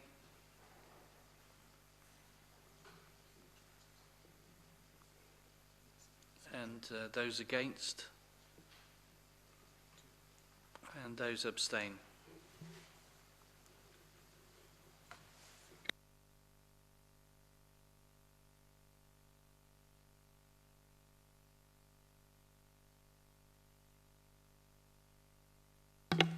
Councillor Rice, that was carried. Thank you. Move on to the final item, agenda item 16, urgent decisions taken by the Chief Executive in accordance with the Constitution. I'll ask the Chief Executive to advise members of any urgent decisions taken. Thank you, Chair. I took one urgent decision, which was to accept the £5,306,734 allocated under the Household Support Fund 4 by the Department of Work and Pensions. Thank you very much, Chief Executive. So this comes to, good morning, members. Good morning. Thank you for your stickability, your indefatigability, your understanding of me trying to do this role up here to the best of my ability. And I really haven't got a great deal to work with, quite frankly. This is the only thing I'm clinging on to power. But all joking aside, being the chairman for 2 years has been an absolute honour, a privilege and a pleasure. Knowing all of you in all our forums, I'm not going to say arenas, but forums, has been amazing. And I've learned an awful lot in my years with BCP. And for those of us who are hopefully going to be here again, we've got a lot more work to do. And debate, not hate, is absolutely the way forward. And I'm sure after all the really fabulous words and conduct I've witnessed as chair this evening, I'd like to congratulate you all, wish you all the very best wherever you go. And for those of you who come back here, I'll still have this. So with that, best wishes and thanks to all the Democratic Services and team and staff, supporters, and all people who work for BCP. I thank you all most sincerely. And I now declare the meeting over.